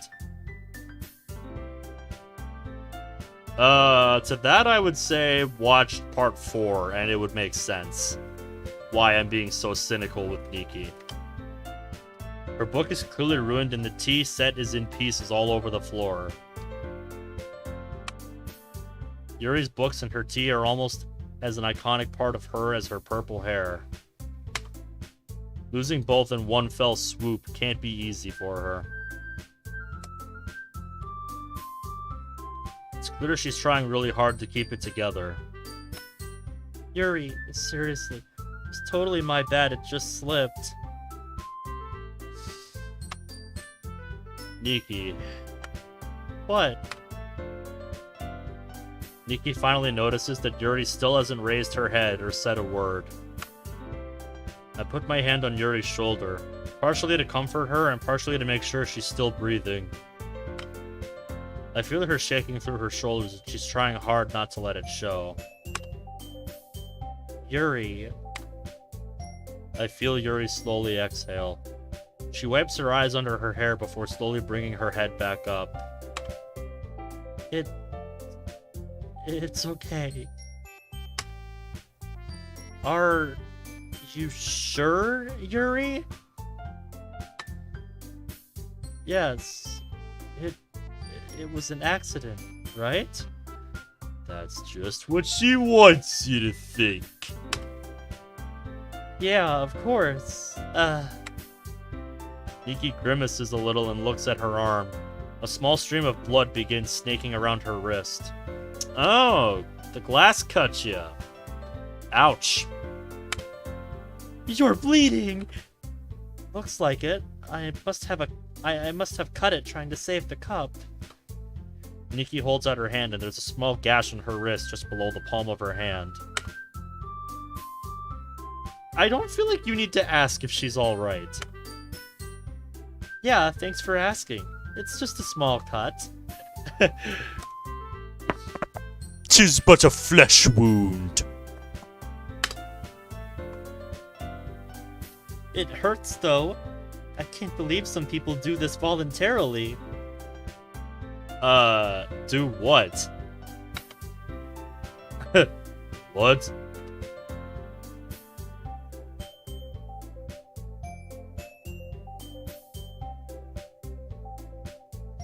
Remember how I said Niki knows exactly what she's doing? Keep this in mind. Like I said, she knows exactly what she's doing. She is fanning the flames right now. Completely taking advantage of the fact that they even let her back in to begin with. People who cut themselves. I really can't fathom that. Like, why? Why do something like that to yourself? You need a question mark at the end of that sentence. I look over at Yuri, whose previous look of sorrow has now been replaced with one of straight fear. She's mumbling her words and her eyes are darting back and forth rapidly. I mean, it's just weird. What kind of person actually likes the feeling of hurting yourself like this? It's kind of sick, really. You're one to talk, Niki, but we've already had that discussion, so no point reiterating. The full weight of the situation comes crashing into me like a freight train. Yeah, I see you're finally putting 2 and 2 together. Yuri was a cutter. She got a kind of high from it. But that was just in the last world. Right? She's not still cutting herself, is she? Put it this way, we've never got official confirmation of that, so I would not assume anything related to that. You're awfully excited about that fact. Why? I see I'm not the only one that's seeing just how destructive, that's rooting for just how destructive Niki can get to take advantage of their stupidity. So, alright. Great minds think alike. Been so focused on Monica, Niki, and the club as a whole that I haven't really thought about it. I'm right. Yuri's still... How does someone's head get to the point where that becomes normal? Niki? Niki? Yeah! Whoa, what? I'm just saying. You're always just saying. Shut up. You don't know what you're saying. People are different, and sometimes unfortunate things happen. So cutting up your own body is okay? Nobody said that. I'm not saying that. I'm saying... Before I finish my sentence, I notice a flash of purple make its way out the door. You don't need an apostrophe there. That's unnecessary. Fuck. That was too late. Besides, where were you going with that anyway? I feel like you were leading yourself into a dead end. Yeah, you needed to step in sooner, mate.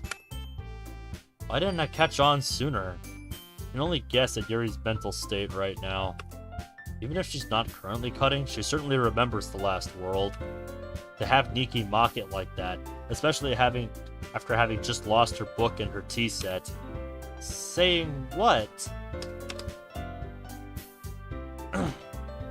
My attention snaps back to Niki. She's giving me a strange look, as if reading my reaction. Like I said, she knows exactly what she's doing. She wants to make herself look like the good guy.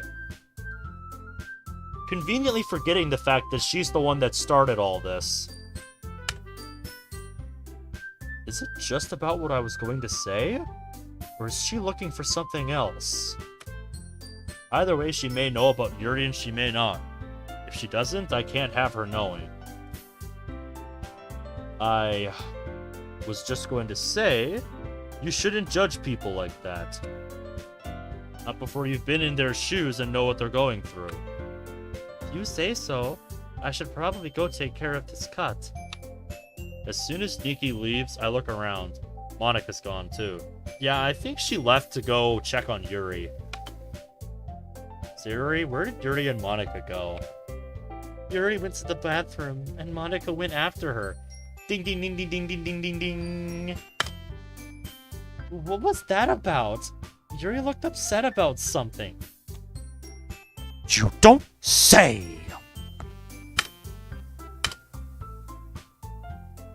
Maybe she's sad about her book and the tea set? You don't say! Maybe, but she looked like she was calming down and then lost it again. You're missing a word there. Do you know, Ben? Why are you looking at me? Damn, so they don't know. Guess that makes sense. Excuse me. Monica and I were the only ones who had access to the code, and Yuri only ever showed her arms to me. I don't even know if that's what's happening right now. Can't bring that up. I don't know, Nat. I'm not sure what's going on. Yeah, I feel like that should have been conveyed when we asked you guys. Natsuki doesn't look convinced at all, but she doesn't say anything else about it. I guess we'll clean this up for now, then. Yeah, get some gloves. You do not want to be handling glass with your bare hands, ideally. Alright, Brad, see you in a bit. Okay, Sarah, can you help her? I need to find Monica. She just told you where Monica went. Of course. Is something wrong, then? Like I said, I don't know, Siri. I've got to figure that out. I leave the club room to see Monica quickly walking towards me from down the hall. Where is she? I don't know. She's not in any of the bathrooms on this floor. Where's Niki? She said she was going to the bathroom to clean her hand.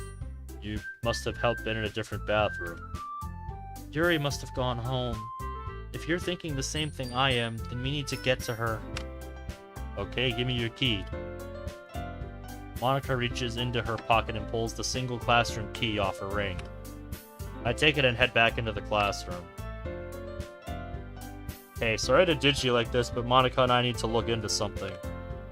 Please lock up when you're done and tell Niki we're done for the day when she gets back. Oh, okay.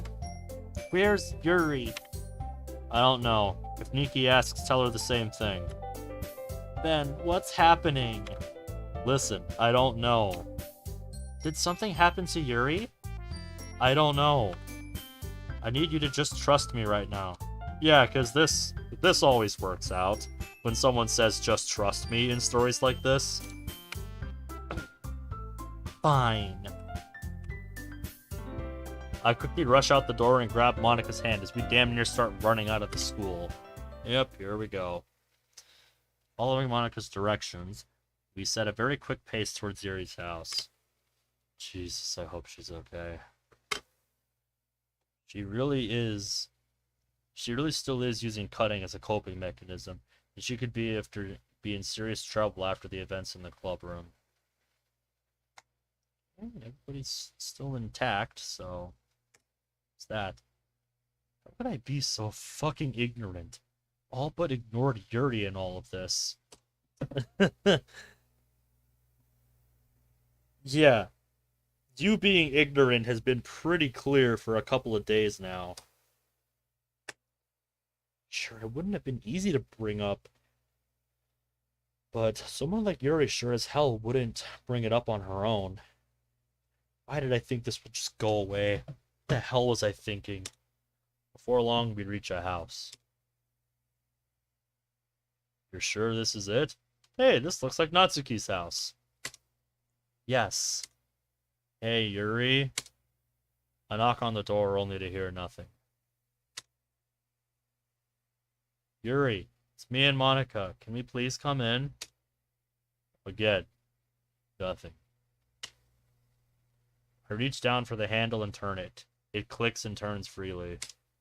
That means she's home, but didn't bother locking the door behind her. I quickly look at Monica, who nods, and I open the door. Yuri! Yuri!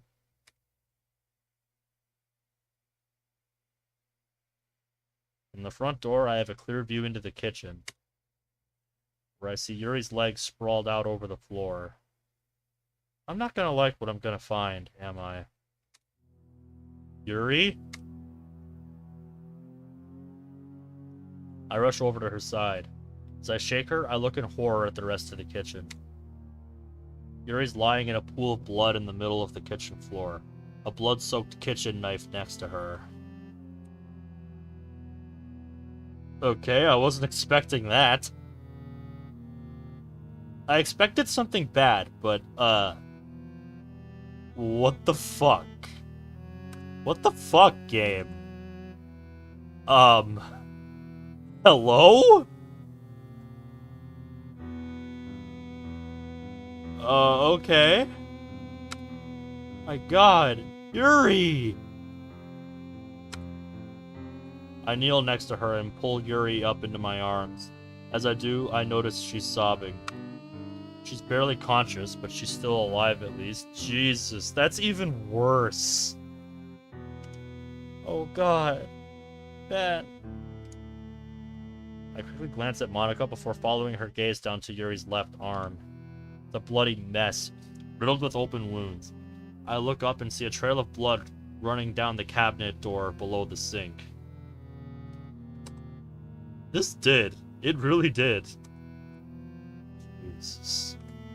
I'm sorry. Yuri's voice is barely above a whisper at this point. She's drifting in and out of consciousness. We have to get her to a hospital. I don't know if that's a good idea. What? The hell are you talking about? This is seriously fucking bad. She needs attention. God damn it, I know that. But if we take her to a hospital, there's no way to keep it a secret. Why does that matter right now? Tell me. Why does that matter? We can't worry about that right now. If we take her to a hospital, the whole school will probably know within a couple days at most. And tell me why that's a bad thing? That includes Niki. Who gives a shit about her right now? Yuri could die like this.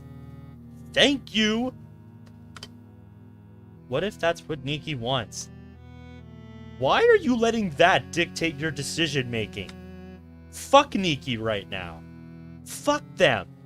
Fuck what everyone else thinks. This is about saving your friend, goddammit! What the hell are you talking about? I don't have time to explain right now. Yuri needs help, but we have to do it ourselves. No, that makes no sense. This whole thing makes no sense. It would be better if this went public. It would be better if everything went public.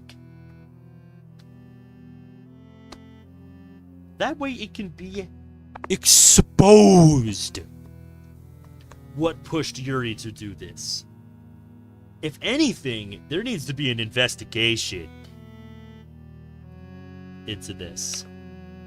Fucking what? Since when are we doctors? As long as we clean and bandage this and keep Yuri hydrated, she should be fine. I am sorry, but where did you get your where did you get your degree in medicine? Because I'm pretty sure that's not how that fucking works.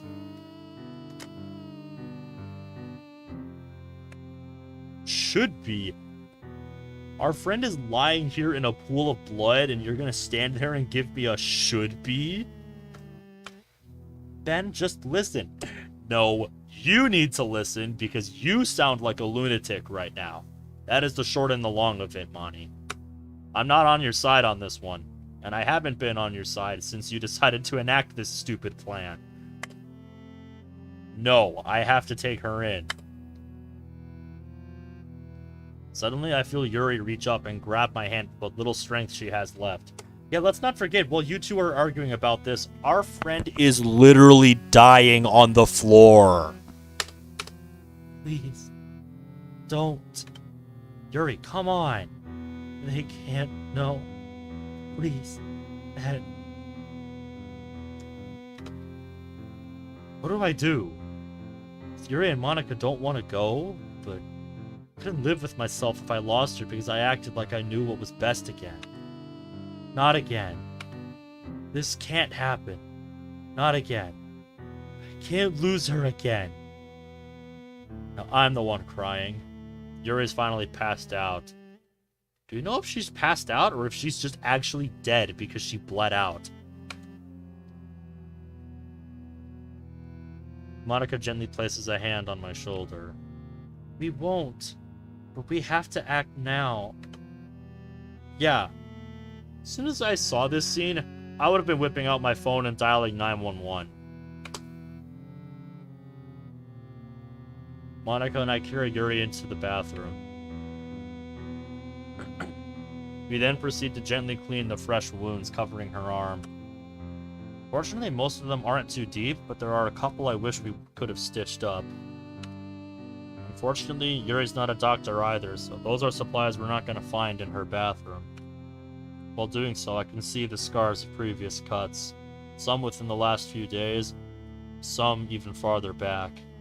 Yeah, this is a stupid plan. She's really been doing this the entire time, hasn't she? Yuri, I'm so sorry. This is all my fault. I should have been there for you. Cleaning them up the best we can. Monica bandages her entire arm as I hold it still.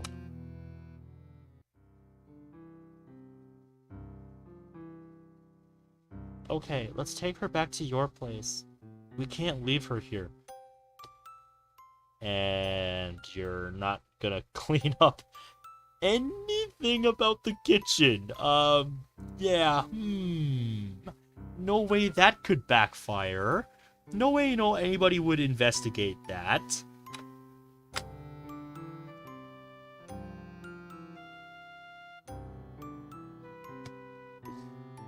Yeah, that's what a sensible person would have done, but as we established, we are in La La Land with these guys. So, rational thinking goes completely out the window. How? How are we supposed to take a passed out girl covered in blood back to my place? We'll put a new blazer on her and pull it down to cover her arm. Did you clean up the rest of the blood on her? 'Cause that's not gonna cut it. You can carry her on your back and we can take Allie's. I think there's enough to get us back home. Monica, you're better than this. You are smarter than this. You know how stupid that sounds. But, as I said earlier, and as the drinker would like to say, a character is only ever as smart as the person writing them. If we run into anyone, we'll just say she's drunk and we're keeping her safe. Who's gonna buy that shit? Besides, it's a Wednesday afternoon. Who gets smashed now? Do you have a better idea? Yeah, I have had lots of alternative ideas that you guys should have been following. Watch the previous hour and a half or so of this stream.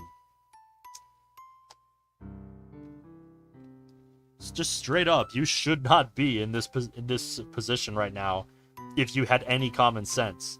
But as we've established, common sense is not so common anymore in this world, so proceed. I decide to hold my tongue, especially since I don't have a better idea. You don't have a car, and a taxi or something would definitely ask questions. Fine. Monica hurries off and quickly returns with another blazer and a rag. Exactly, Onyx. This whole chapter so far is just a bruh moment. She cleans as much of the blood as she can off of Yuri's face and hair before gingerly replacing her blood-soaked blazer. Yeah, I feel like you should have done that in the bathroom. Monica then gathers all the remaining bandages she can find and stuffs them in a bag. She then helps position Yuri on my back. I can feel her shallow breathing on my neck. Hang on, Yuri. I swear I'm gonna save you this time. No, you're not. We exit out the back and begin what must be the sketchiest looking rescue attempt ever. It's time to enact a stupid plan.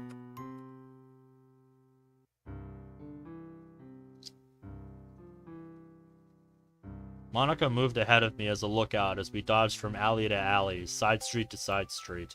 Also, have you ever lived in a rural neighborhood like the game depicts? There's no alleys in a rural neighborhood. There's no such thing. Like, there just is not. You can cut between houses, but I would not call that an alley. Like, that is not an alley. By some heavenly miracle, or dumb fucking luck, we make it back to our neighborhood. Yeah, this entire chapter is held together by a series of coincidences. Monica was right about the alleys. I'll have to keep that in mind. Surprised she knew about them. It makes me wonder what kind of environment the writer grew up in. It doesn't matter right now. We're back in our neighborhood. Home stretch now. Almost there, Yuri. Hang on. Monica, my keys are in my left pocket. She fishes into my pocket and pulls out my keys. As she's working on unlocking my door, I hear something behind me that makes my heart sink. Yuri? Not gonna lie, not what I expected.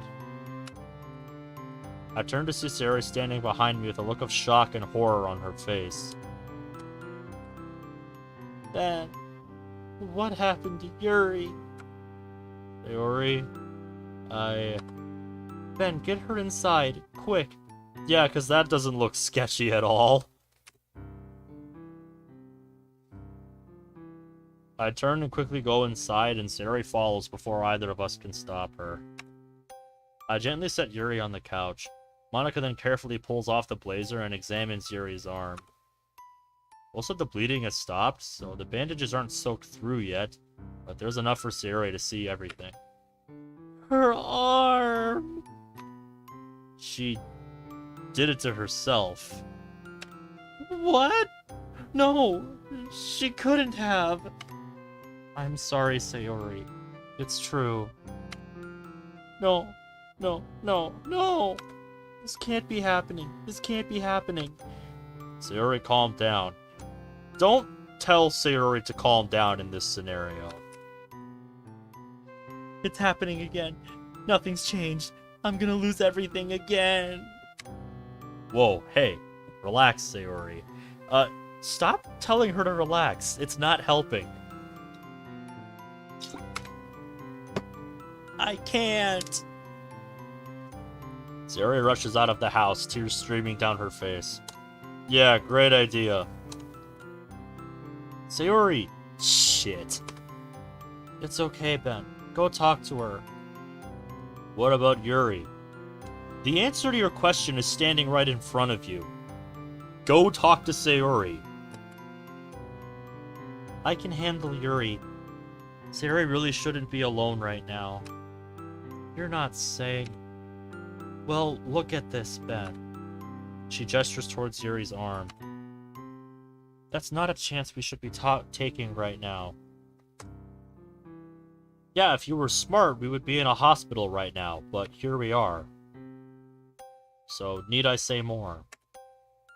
Fuck. Alright, call me if anything changes. I will. Once you've calmed Sayori down, you should contact Natsuki. She should know. How the hell am I supposed to tell her this? Yeah. I close the door behind me and rush to Sayori's house. As usual, the doors are unlocked. I rush in and bolt up the stairs. Don't gently touch this time. I quickly push the door open to Sayori's room, praying not to find the worst.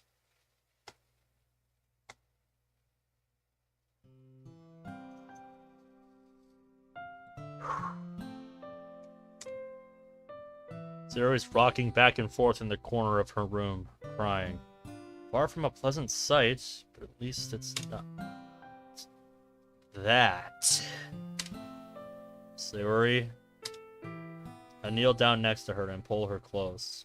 I can't.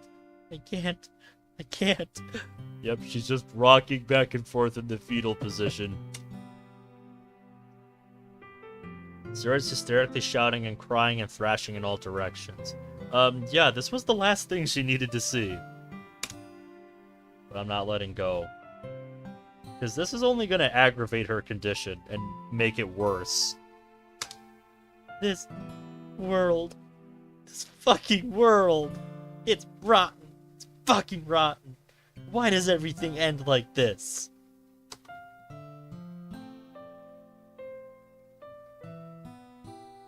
Okay, everybody, protect the bun. Instincts are kicking in. You know it is bad when Sayori is cursing. Sayori does not curse. Everybody, protect the bun. Give her all of your positivity. We need to fix this. You don't deserve this, Sayori. You don't deserve this. Why?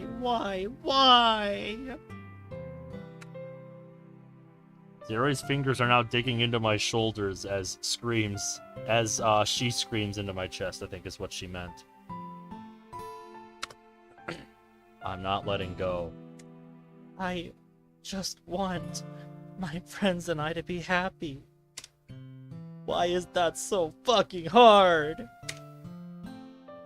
I'm not sure how long we stayed like this. With Sayori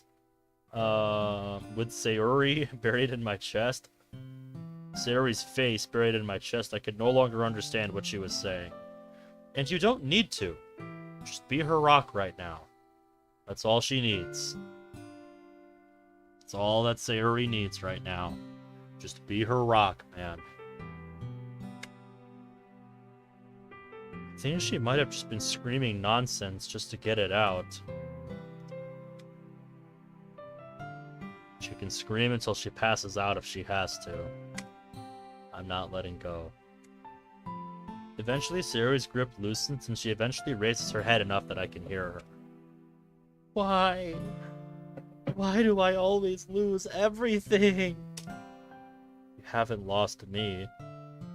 Not the best choice of words. Sayori stares up at me, eyes bloodshot and face soaking wet. I'm still here. I haven't let go. I never will. I'm not sure I would have led with that.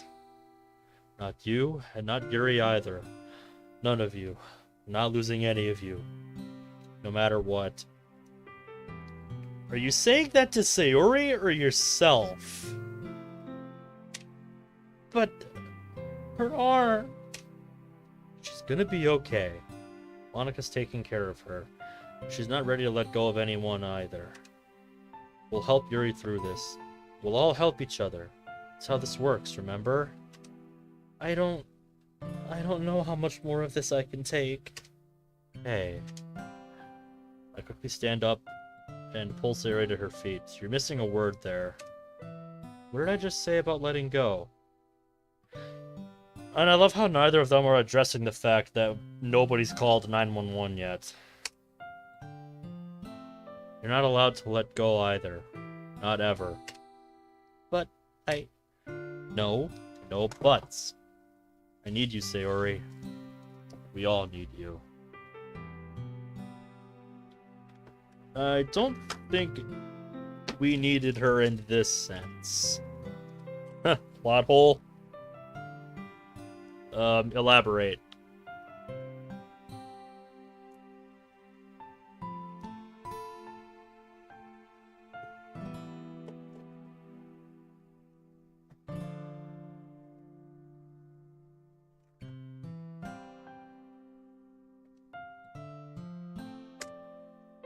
You don't. Yes, we do. Sayori, when I was at my lowest, with the nightmares, I wanted to give up. I almost did. You were there for me. I reached out to you, and you were there to help me. I'm still here because I chose to trust you, and trust that you wouldn't let go. And you didn't.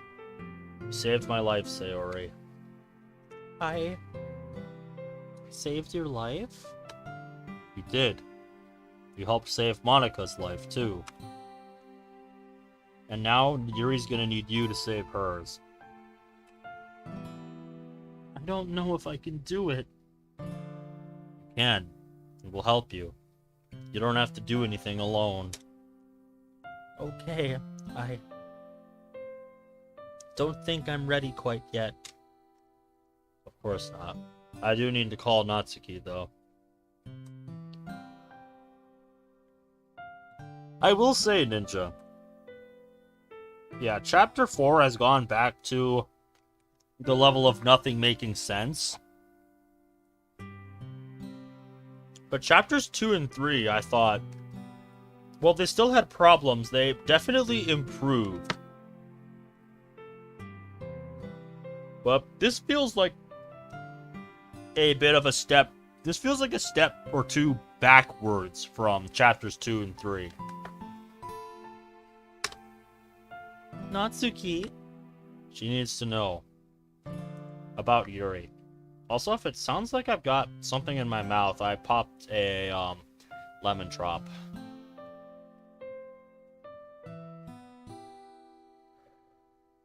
My throat's getting a little strained. Alright, welcome back, Brad. Things have happened. Oh, nice. What'd you get for breakfast? Zuri nods and sits on the bed as I dial Natsuki's number. What's going on, Ben? Did you find Yuri? Yeah, we did. She's at my place at the moment, but I need you to come over. It's a bit of an emergency. What happened? Is she okay? She's gonna be okay, but you need to see for yourself. Shit, that's gonna be a problem. Sausage rolls and cheese and bacon turnovers. Nice! Also, now we're in Natsuki's perspective.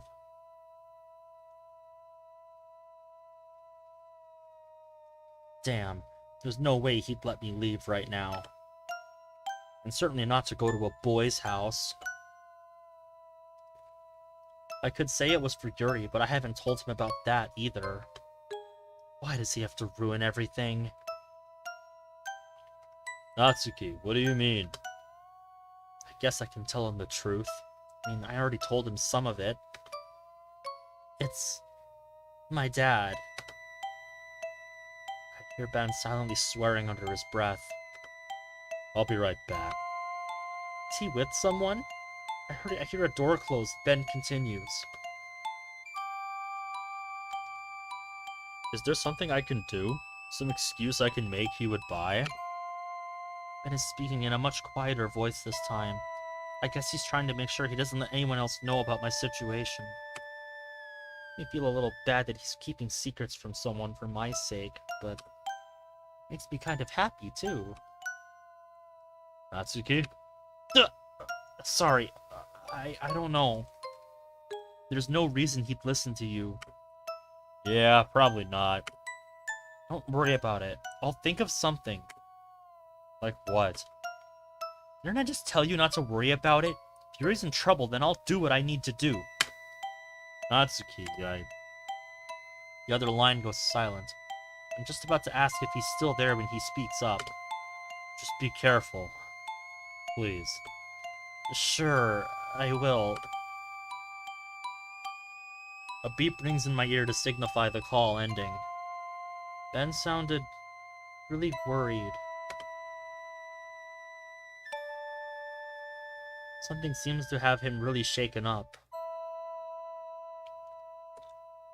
Yeah, that's because I've been going into detail breaking down why there is so much stupid stuff going on in this story. Like I said to Ninja just a bit ago, chapters 2 and 3, felt like they were steps up from chapter 1. Like, it feels like they got their act together. But now we're back in chapter 1 territory where nothing makes sense, and I'm picking apart everything.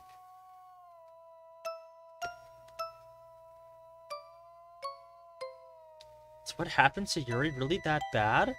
If it's got Ben scared, I have to get out of here.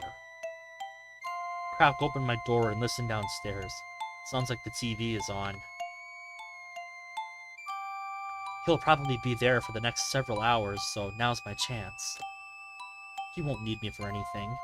It's not like I should be expecting dinner. I put my shoes on and opened the window. If he knew I was sneaking out like this right now, especially after the last sleepover. Doesn't matter. Yuri is more important. I don't know if you want me to do that, Brad, if you're making that suggestion. I don't know that that's a good idea for our collective sanity.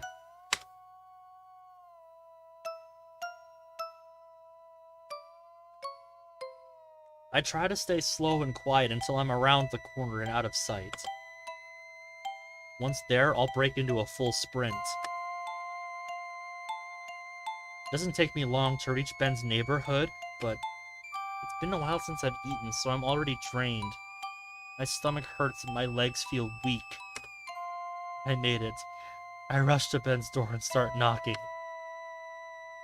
Ben answers and comes out, still in his uniform with a sad and tired look on his face.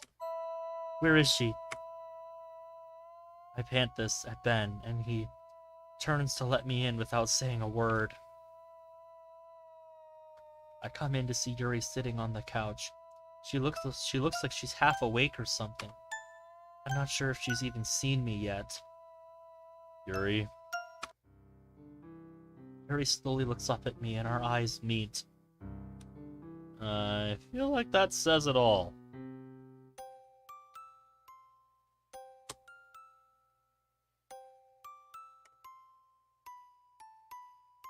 She only lasts a couple seconds before starting to cry and turning her head away. I look down at her left arm at her side on the couch. Why is it covered in bandages? Yuri, what happened? Did an animal bite you or something? Evil Leapfrog, welcome to the stream. Yeah. Found me again. Have we met before? Did you have a different username, or has it just been that long? My old stream. I apologize if I don't remember, but there are a lot of people that have come and gone, but it's good to see you again. All the same. Which one, if you don't mind me asking, do you remember? Because might help jog my memory.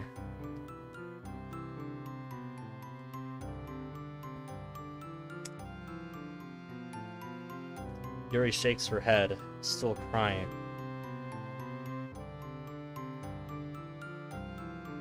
A Doki Doki one. I had a hunch, but see my stream archive playlist, because there's a lot of them. There's a lot of them, so you might want to narrow it down a little more if you can. But on a different note, just how are you doing? How are you doing tonight? You mean someone did this to you? Who in the hell would do this? Sort of sick fuck. What am I saying? I know exactly the kind of sick fuck that would do this kind of thing. Thinking about him makes me so angry. Is the same thing happening to Yuri? Is it a relative or someone else? Yep, Natsuki's mind is already racing. I'm glad to hear you're doing good, Leapfrog. Yuri, who did this? I can help, I just need to know who. Yuri continues to sob, but she won't answer. Yuri, please tell me, who did this? Who the hell did this to you? Natsuki? What? You can't just let them get away with this. Me... What was that, Yuri? It was me. I did this. Yeah. Natsuki and Yuri do have a bit of a thing for each other in this mod. It's kind of random, because it's dropped in during, I think, Chapter 3, and just sort of comes out of nowhere. What? Yuri did this to herself. Oh. Oh, no, that can't be. I mean, I remember something about this from last time, but that was all Monika's doing, wasn't it? She was messing with our heads. She messed me and Yuri. The Yuri I know would never do this. Hey, what's up, Oreo? Happy Star Wars Day, dude. I need to see if I've got a Star Wars shirt for tomorrow. Yes, to all of you in chat, may the 4th be with you. But watch out for Revenge of the 5th.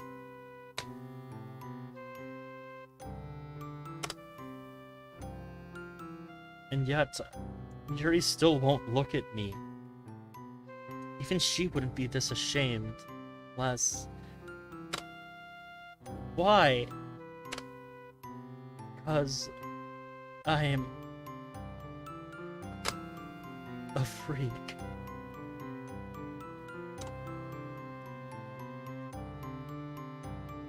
They remember the old timeline?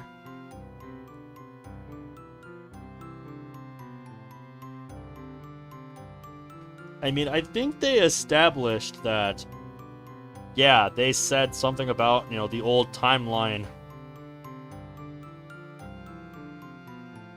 you know, breaking down and putting it back together, but I don't think they went into specifics, so that's a bit of a plot hole that Natsuki knows about this. That's not true, Yuri. You're not. I am. I like it. I like how it feels. The cutting. What? I'm just like everyone says I am. How long? Quite a while. At this point, my mouth is just hanging open. I don't know what to say. I don't know what to think. Well, it seems like you're not the only one, Natsuki, because Ninja over here's in the same boat. Before I have the chance to come up with anything, Ben steps in. Yuri, please drink the water. You've lost so much blood. You need to rehydrate. Crying more is just going to make it worse, too. So, please. I notice a half-full glass of water next to the couch. Yuri slowly reaches for it with her bandaged arm. However, as soon as she stretches, she winces in pain and retracts it. Comma there, first of all. And second, you shouldn't be making Yuri reach for it herself. Christ. You people know nothing about medical treatment. This is why I said you should have called 911 when you found her at Yuri's house. You know, in a pool of her own blood, because that was a thing that happened. I quickly grab the glass and hand it to Yuri. I'm really not feeling in control of my body right now. I just kind of acted on my own. I have to do something. Yuri takes the glass and puts it to her lips. Slowly but surely, she finishes it. Yeah, help her swallow it if she needs it. I'll get you another. Natsuki, can you help me?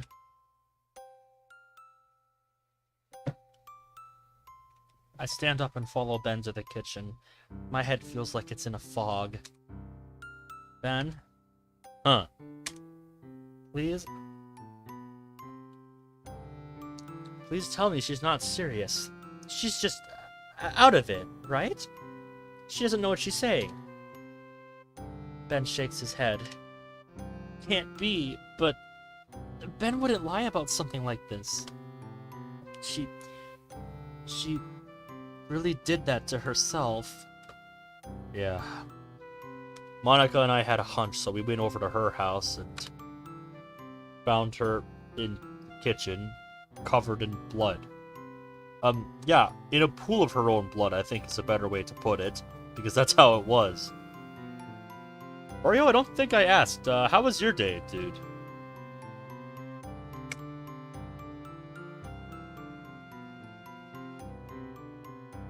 Once again, thank you, Natsuki, for being the only person with a semblance of common sense.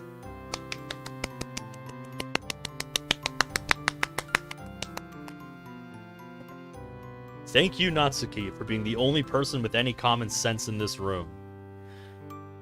That is what I have been saying this whole time. Believe me, I wanted to, but Monica said we shouldn't. Monica, why would she say that? Why wouldn't she want to help Yuri? Did she? No. It was kind of quiet clapping, but yeah, I just asked how your day was, dude. I don't think I asked, which is really bad on me. But yeah, how did your day go? That's all I'm asking. Ben raises his voice and turns to me with a very stern expression that reminds me too much of someone else, so I quiet immediately. Monica had nothing to do with this. She was the one who cleaned and bandaged her arm, and it was her idea to bring her here. Then why? Why not take her to the hospital? You two aren't doctors. Yes, thank you, Natsuki. You are literally my internal monologue right now. Keep going. And that's exactly what I said. But she said that if we did, the whole school would eventually find out. Day was pretty good, and everything is all Gucci. Yeah, I know it's been a little bit. I got a little engrossed in seeing the end of the first round of the playoffs for the rest of last week, but now I want to get back to finishing some mods, because there's a particular mod I want to play this month, but I have some unfinished business with a couple of other Monica mods. Oh, man. Leapfrog, thanks. It always makes me smile. It always makes me smile whenever I hear that from somebody. It really does mean a lot. And, going back to the mod for a second, what I was gonna say about this, because I said it earlier.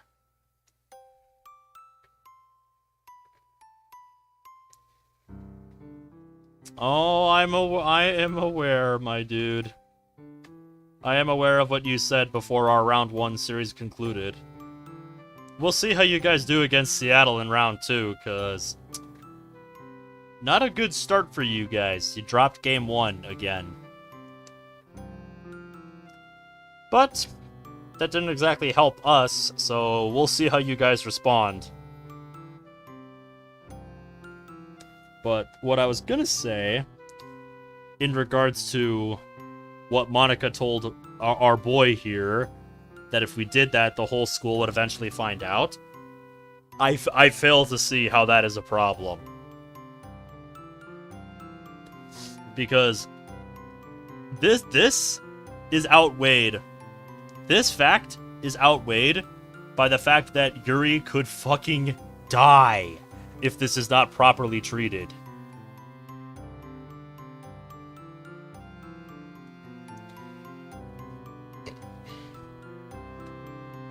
So, like I said, what if the whole school finds out? What if Niki finds out? Those concerns are outweighed by the fact that Yuri could fucking die if this is not properly treated. So,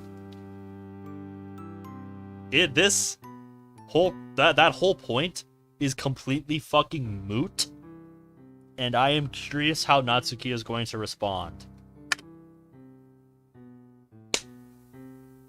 Thank you, Natsuki. Thank you. So what? Who cares about them? Niki would find out too. And Niki. That's right, she's the one that broke Yuri's tea set, ruined her book, and always made her uncomfortable. Come to think of it, she was also saying stuff about people who cut themselves, and if Yuri's been doing this for a while... That bitch! Again, the concern with Niki is outweighed by the fact that Yuri could fucking die. So what? You'd rather just risk your friend dying from bleeding out from her self-inflicted cuts rather than taking care of your friend? Just this logic. It makes no sense, guys. It's not just Monica being dumb in this mod, it's everybody.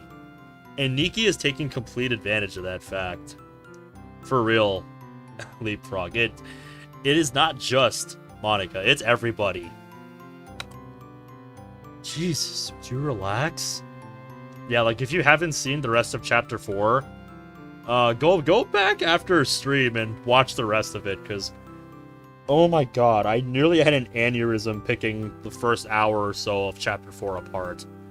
Just the first day took as long as it did, because I spent so long picking everything apart. Just Oh my god, it was painful. It brought me back to how I was in Chapter 1.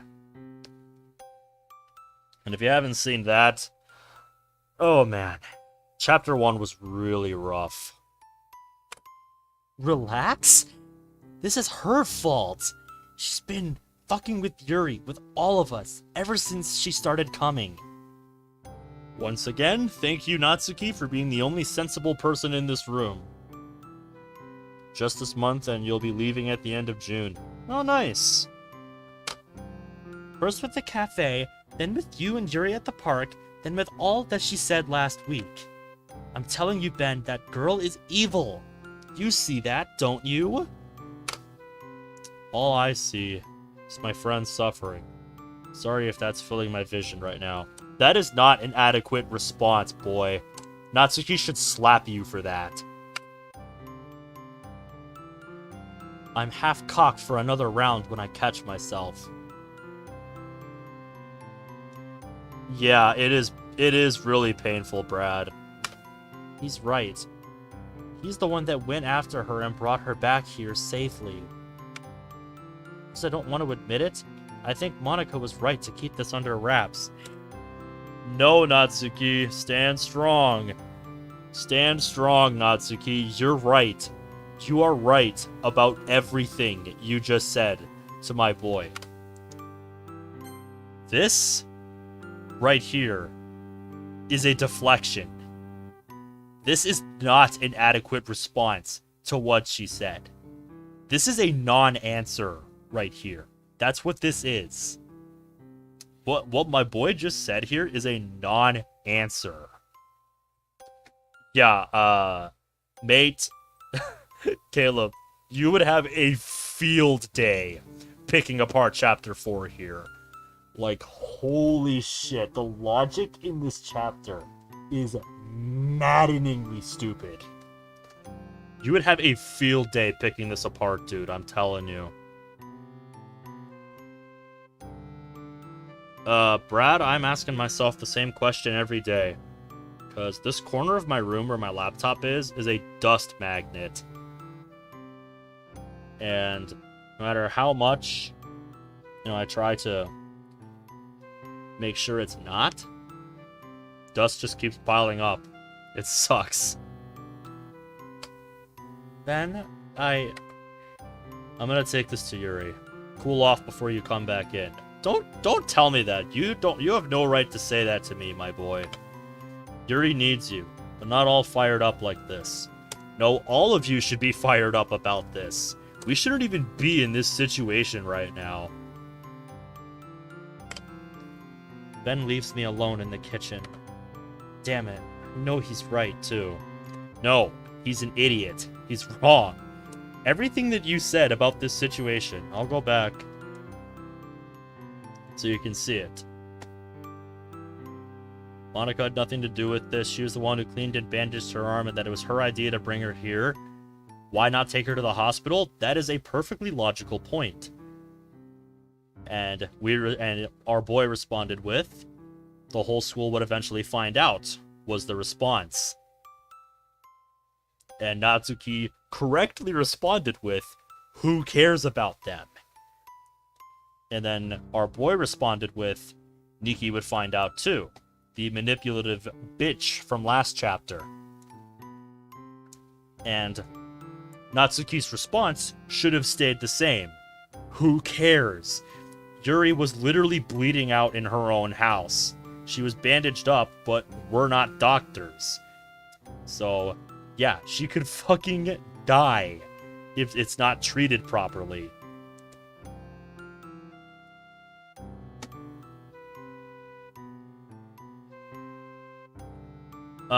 No, but she was bleeding out in her own house from self-inflicted cuts on her arm. And then Natsuki correctly points out that Niki has been nothing but a toxic presence in the club ever since she joined.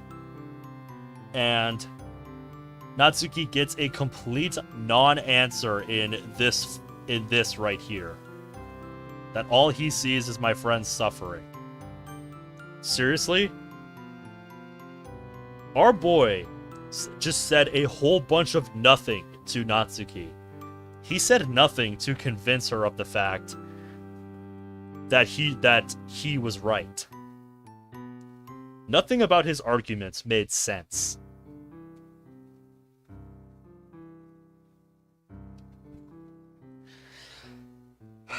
So, no, Natsuki should not be admitting that my boy here was right. Because he's not. He is completely wrong. Oh, yeah. I've been pointing it out as we've gone along. It's still not as bad as Chapter 1, but yeah. I still think Niki is responsible for this, but that's not gonna help Yuri right now, and Ben doesn't deserve it either. I don't know how Ben does it. He was so dense before. How is it he knows exactly what to do now? Natsuki, you're better than this.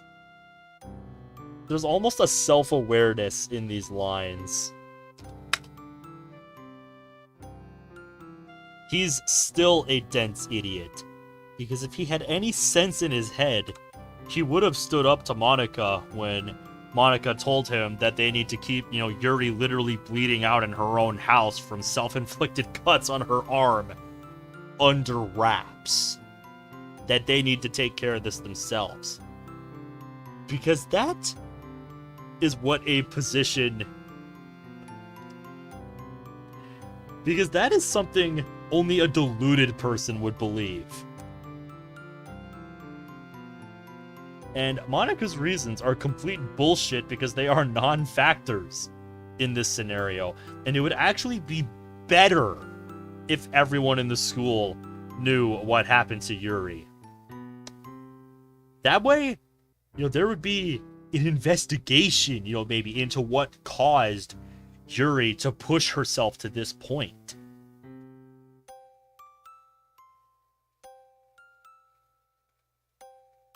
It won't make much more sense if you watch it from the beginning.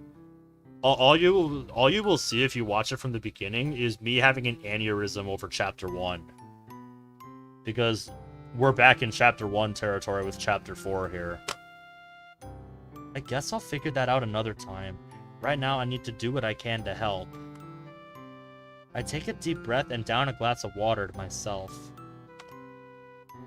I return to find Ben and Yuri sitting on the couch together in silence. Ben, can we have a minute? Sure, I'll be upstairs. Ben gently places his hand on my shoulder as he passes. I reach up quickly and squeeze it before he starts to go upstairs. Wait, did I just do that? That's out of character for me. Is this what real trust feels like? I take a seat next to Yuri. I don't know if I want to do that. Oh. I'm sorry, Natsuki. You must be so ashamed of me. What? Why would you say that? Why wouldn't you be? I'm disgusted with myself. I'd understand if you didn't want to spend time with me anymore.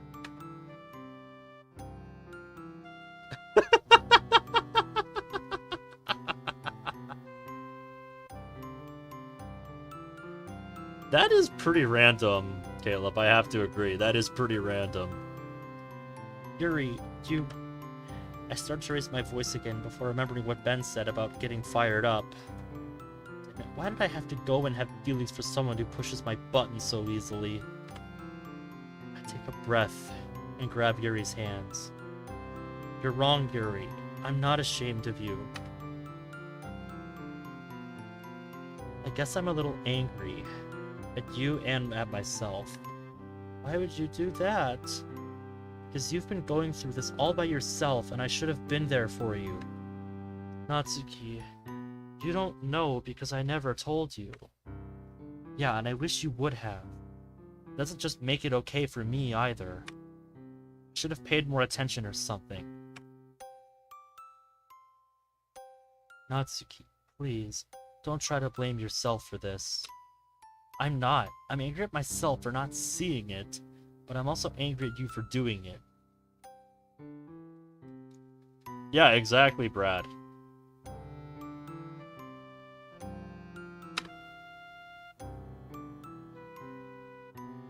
I care about you. It hurts to see you treating yourself like this. You're worth more than that. No, I'm really not. You are to me, Natsuki. Look, it's true, alright? And I don't want to see you hurt anymore. Promise me you'll stop. I don't know if I... Promise me, Yuri. I... promise. I lean forward and kiss Yuri. Her face is still wet from crying, but it doesn't matter. I really do want to help her. I want her to be happy, and I want to be the one who makes her happy. Yuri wraps her arms around me and pulls me close.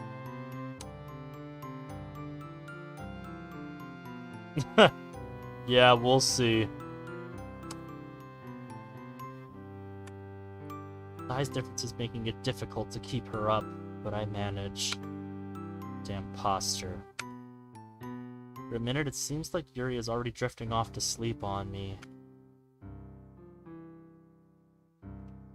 Yes, Ben did say she lost a lot of blood. Remember? I wouldn't mind staying like this for a while. Huh? Why is my phone going off? Probably because a certain somebody noticed you were gone. I pull out and open it up behind Yuri. Heracles? Why are you bringing Heracles into this? One new message from Dad. Hey, how did I know? Uh-oh. Where the fuck are you? You get your ass back here right now. No. Not now. Please, God, why does it have to be now? How did he even know I left? Gee, I fucking wonder. I don't want to go. I want to stay here. I can't leave her. Not now. Not like this. Then I hear Ben coming back down the stairs. What do I do? Should I stay? I'm gonna be in trouble if I go back. If I just ignore him, it'll be worse. What about Ben? Maybe he can help me. Yeah, together him and I can think of something. Suki. They... Yuri mumbles in her half-awake state. I... can't. Ben is taking care of Yuri. She needs him right now. I can't drag him into this. I can handle Dad on my own. I always have. I know, right, Leapfrog? I feel like that would make a lot more sense. And if his dad, and if Natsuki's dad doesn't believe her, just literally take a picture of Yuri's arm. I quickly slip my phone away just as Ben finishes coming down. Oh, sorry. No, it's fine. She fell asleep again. Right, let me help. Ben gently cradles Yuri's head and shoulders to give me room to get up. I quickly put down a pillow where I was sitting, and Ben slowly sets her head onto it. Are you leaving? Yeah. Is it your dad? No. I just should get back before he notices I'm gone. You mean you snuck out? I had to! Shit. Do you really need to go back? What are you saying? You don't need to go back to that kind of... It'll be fine. I just need to be quiet. I'm a pro. I got this. Yeah, he's gonna be waiting for you at the front door. Please smile. Please believe me. Ben's face briefly turns up into something close to a smile. Good enough. The last thing I need is to have him worrying about me. I want him to focus on Yuri. Sorry, I want him to focus on Yuri. Remove that because that is just redundant. On an impulse, I quickly move towards Ben and throw my arms around his waist. He slowly puts his arms around me in return. Something about it feels off, though. He feels so tense, like he's only committing to it halfway.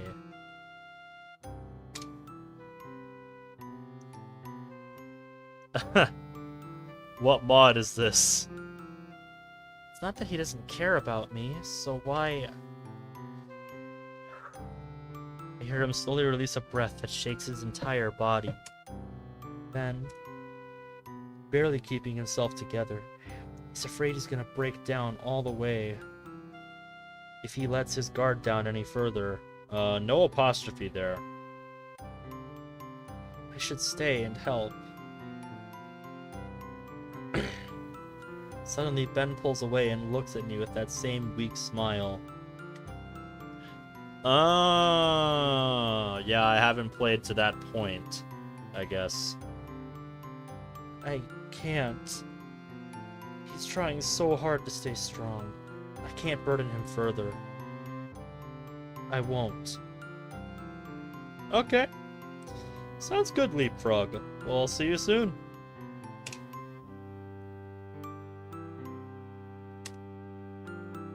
Take care of Yuri for me.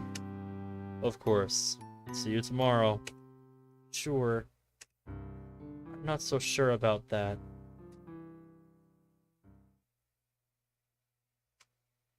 Meanwhile...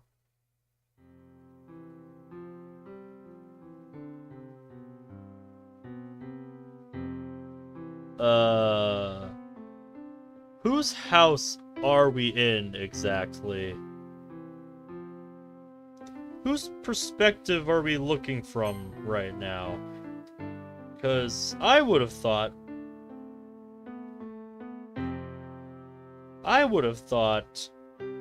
when it said Sayori's house, we would be looking in from Sayori's perspective, but this is suggesting something else.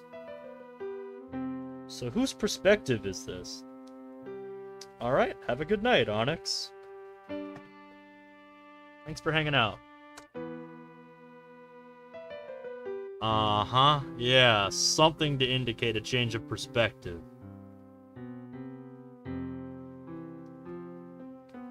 I mean, there was an indication that there was a change of perspective. It's just unclear as to whose perspective we're seeing right now. I look out Sayori's window and notice Natsuki leaving Ben's house. I would have liked to see her, but it's probably best that it was just him and Yuri. Sayori sits on her bed with one of her stuffed animals. She calms down considerably, and now we're listening to some calm music. Ben did most of the legwork, but her and I did talk a little bit.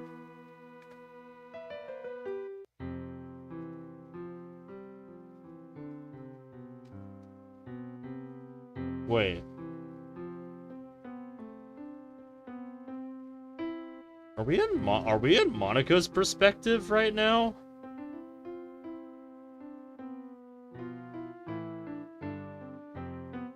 Because if this is Monika's perspective, there was no indication that Monika left to go check on Sayori to make us think that Monika would be over here. I was starting to think this was Niki's perspective. Right on cue, my phone buzzes. It's a text from Ben. Natsuki just left. Yeah, I saw. Did you want to switch? Do you think we should? How's she doing? She's fine, but I still think it would be better for you to be here. I want to check Yuri's cuts again anyways. Alright, I'll be right there. I really wish I could spend some time with him, but right now our friends need us. Hey Sayori, Ben is gonna come back over if that's okay. She only nods at me from her bed, not making eye contact. Yeah, definitely better for him to be with her instead of me. I head out downstairs to leave Sayori's house. I run into Ben on the street outside. How's Natsuki? She took it as well as she could have. She said she had to go home, though. And Yuri? She's asleep again. I got her to drink as much water as I could, although it wasn't as much as I would have liked. Don't beat yourself up, Ben. It's not your fault. Suddenly, pineapples! Yes, Dr. Monica Bug. Dude, I miss Dimensions. That was probably one of the best mod suggestions I ever got, unironically. Sure. Ben moves to head straight to Sayori's house, but I throw my arms around him before he gets past me. I can feel him shaking. He's trying to hide it, but I can still feel it. He's under so much stress right now. God, I wish I could do something for him. Let me see if I can clear up your confusion a little bit. I don't know why I've kept this screenshot on my desktop for so long.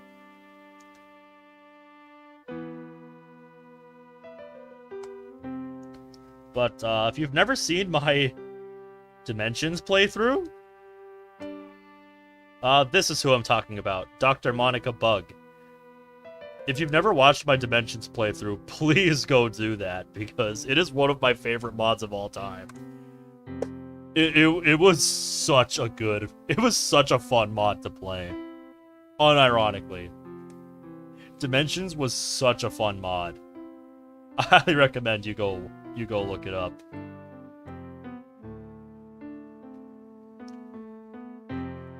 You actually got told what would have happened in the sequel to Dimensions? I believe I heard that, but yeah, that's pretty fucking cool. If that's the case. You know, they wanted to have a big story for it. I was really excited for Dimensions 2. Especially since it had that, you know, little code thing to continue where your particular story left off. I really liked that idea. Ugh, excuse me. That sounds like a good idea. That way everybody gets their turn in the limelight. Such a shame, man. But at least we have the original. And I really hope somebody makes some kind of spiritual successor to Dimensions someday. Just like I hope somebody makes a spiritual successor to Monica's Prologue someday. God, I want that to happen so much.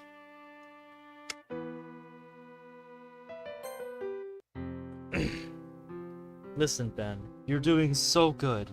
I know this has been hard for you. It's been hard on all of us, but you especially. You're doing the right thing, and I know we're gonna get through this. Thanks, Monica. I love you. I love you too. We break apart and Ben heads inside. I guess that's all I can do right now.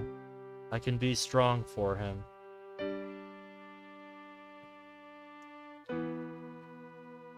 Yeah, it sounds like he got... It sounds like what happened with Dimensions 2 is the developer got too overambitious with what they wanted to do for the sequel, and it got away from them. That's why sometimes the best thing to do is to just keep things simple.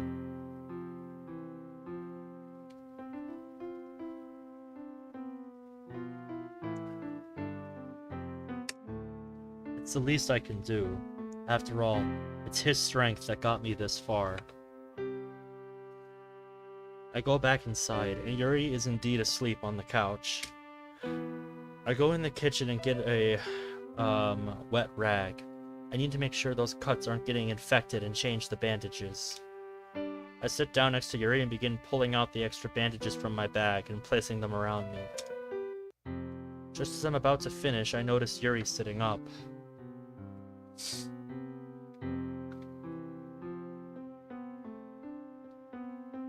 Yeah, like I said, it sounds like he was trying to overcomplicate things.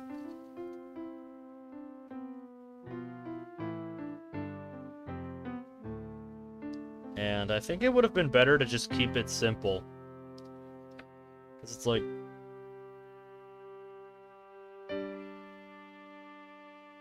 What am I trying to say here? Because I don't want to sound like a know-it-all. Because I've never been...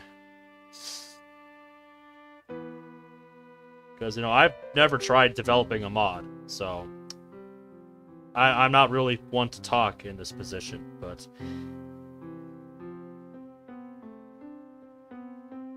Whenever you're getting into a project like that, you always want to keep your ambitions in check. You know, just, is this something I can realistically achieve? And, you know, if the answer's no, then it's probably not a good idea to go forward with it. Also, welcome to Stream Shadow. How are you doing tonight?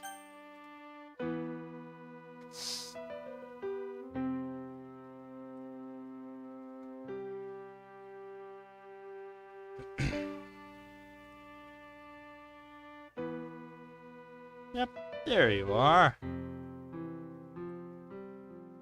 I just finished crying to an old movie. What movie? If you don't mind me asking.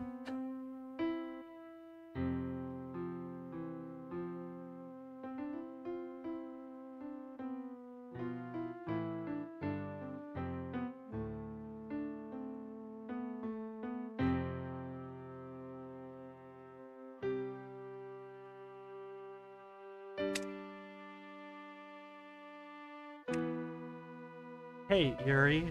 How are you feeling? Where's Natsuki? She had to go home.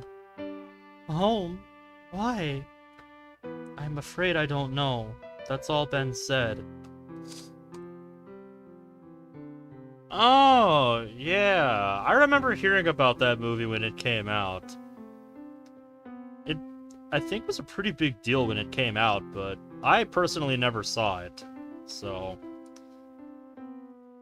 sad to say I don't have much to contribute to that conversation. Tell me a little bit about it, though. Because I don't really remember much about it, other than the title. I'm glad to hear you enjoyed it, though.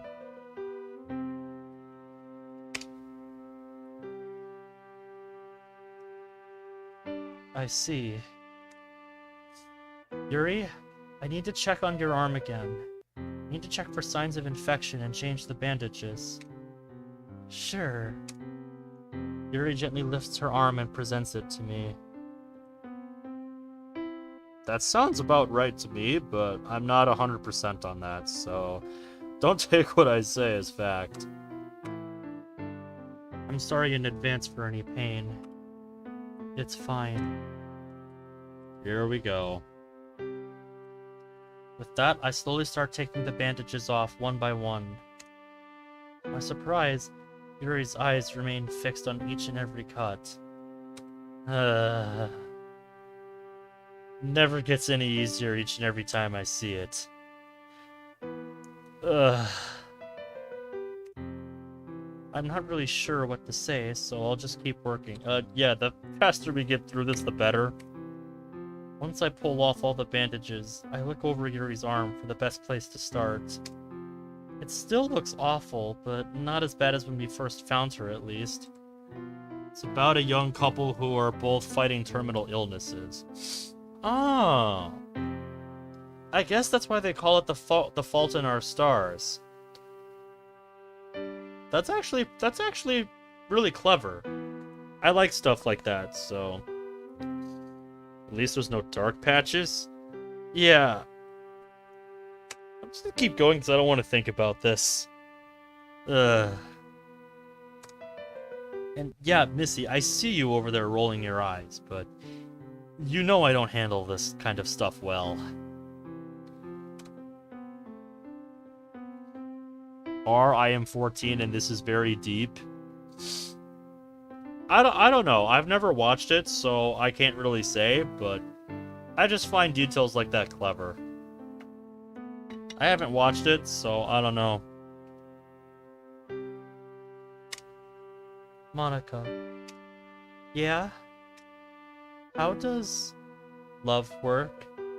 That's a random thing to say. Love? Yes, you love Ben, don't you? I do. It certainly seems like he loves you. Uh-huh. So where are you going with this, Yuri? I just don't understand. I take a breath and begin to gently clean the dried blood around Yuri's cuts. Well, it's different for everyone, Yuri, but I'll answer what I can. How do you know when you love someone?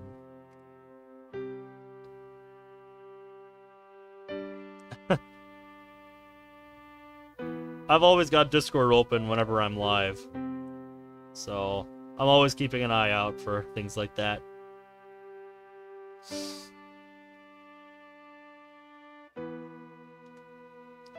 It's something you have to really feel. It doesn't really feel like anything else, and if you tried to describe it to someone, even as someone as creative as you would have trouble. What if it doesn't even make sense to you? Sometimes won't. Sometimes it helps to look at other things. It sometimes won't make sense is definitely true. I mean, the little money cam I have in the camera, I think, says it all.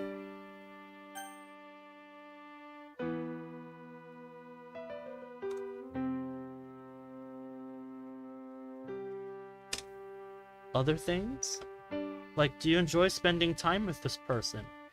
Do you enjoy doing the same things? Stuff like that. You're talking about creating context? Exactly. We can feel a lot of different things towards other people. Like, you wouldn't judge if a story is good or bad before actually reading it.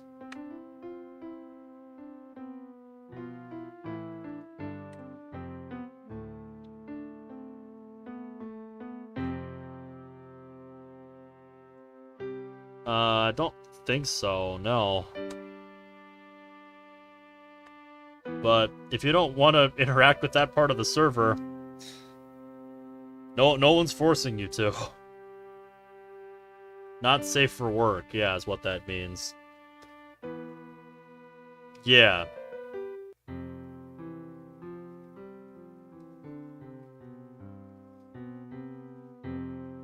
Yeah, everything is opt-in on the server.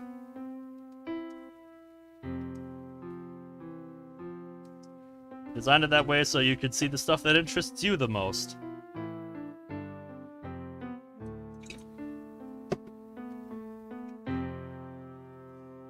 You really need to take the extra time to understand things sometimes. So, if you did know, what then? Then you should tell them. It can't be that easy. No, it's not always easy to do, but the goal really is that simple.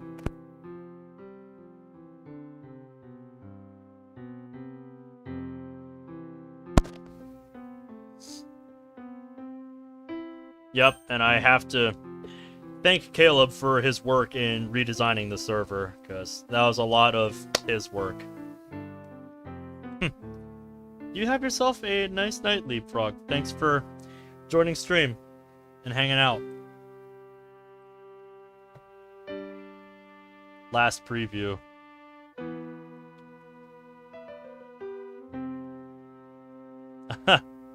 Interesting, Ninja. Interesting. So this is a preview for Ninja's mod that he's working on. Welcome to DDLC player Yuri's perspective.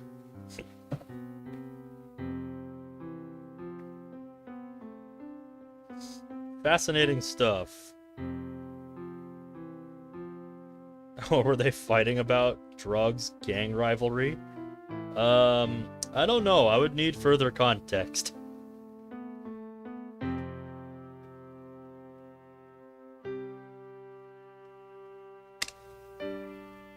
And what if you do it wrong?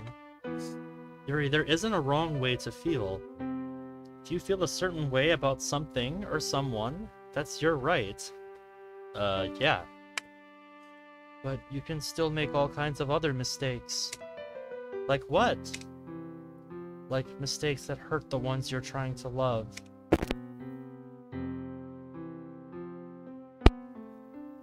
Yuri looks away from me and her arm. I finished cleaning them, and thankfully none of them look to be getting infected, but I'll have to keep checking. Now I have the even more difficult task of discussing love to Yuri. It's odd.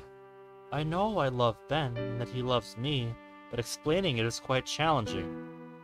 Yeah, that's because love isn't something that can really be described. I mean, we can certainly try to define it, but love is one of the most complex emotions that there is. And there's many different ways, and there's many different kinds, of loving someone or something. It's just hard to, neatly tie up in a concise way. Really, I mean, this is what, art and freedom of expression, art and different kinds of expression exist for. To express stuff like this. I suppose it's my turn to ask a direct question. Is this about Natsuki? Yuri keeps her head turned away as I begin wrapping the new bandages. She says she wants to keep spending time with me, but I don't understand that. I would have thought Natsuki kissing you would be enough to get the point across, Yuri, but that's just me. I've been ruining my own body. I kept it from her the whole time. You need a period there. How could anyone love someone like that? How could someone love someone who manipulated them and tried to kill their friends? Yuri turns to me with a shocked expression on her face. I've had time to think about it. I'm still appalled and ashamed at everything I did to all of you. I abandoned this world and I condemned myself to solitude. That's what I felt like I deserved.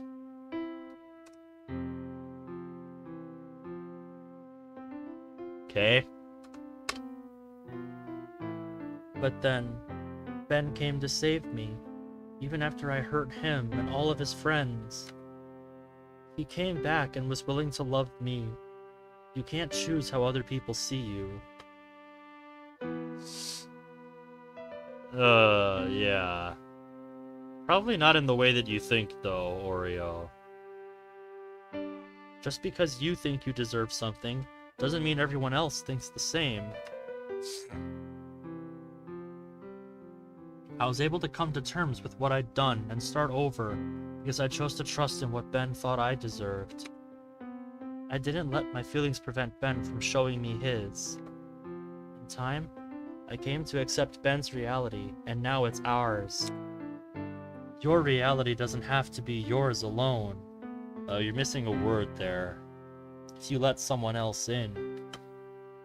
I finish bandaging Yuri's arm and take her hand. I'm still really unsure, but I'll think about what you said. Thank you, Monica, for everything. Of course, Yuri. I want you to be happy, and I will happily help you if I can. I appreciate that. You should get some rest. Yeah, no shit. Yeah. Yuri stretches and lays her head on my lap.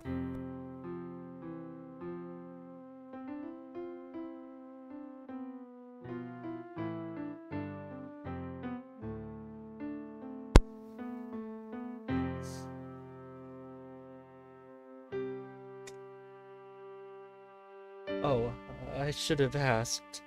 I'm sorry. Yuri immediately starts to get up, but I gently hold the side of her head and bring it back down. It's fine, Yuri. I said I'd help you if I could, didn't I? You're sure this is fine? Of course. Rest now. Okay. It's only a few minutes before Yuri is out for the count. I don't know what we're gonna do. I don't know what the future holds. But I know that I'm gonna continue to be there for my friends and my love. Nothing else. That is for damn sure. Sure. The next morning.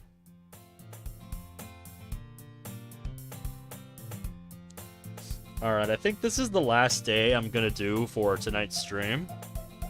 And then I'm gonna call it a night, because it's 2:40 in the morning. And I try not to go much past 3, unless I have a reason to go past 3, so...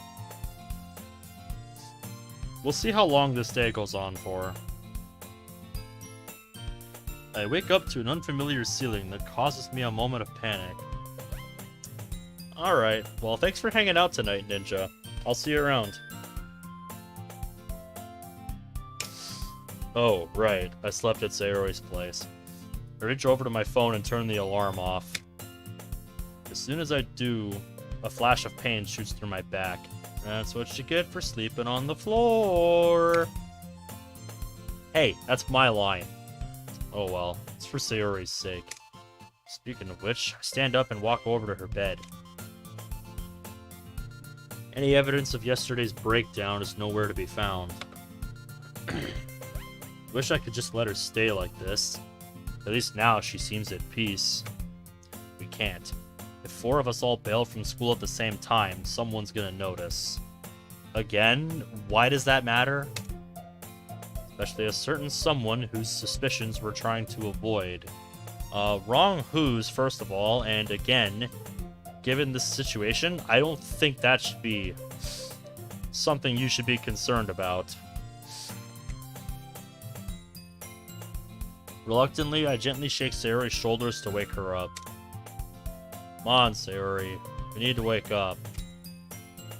Ugh, excuse me. Instead of her usual groaning and rolling around, she just slowly opens her eyes and looks at me. Her almost vacant gaze immediately makes me regret waking her up. Her eyes convey a look of tired sorrow, as if lamenting a dream already lost to her. She looks drained, like she didn't get any sleep at all. We should get to school.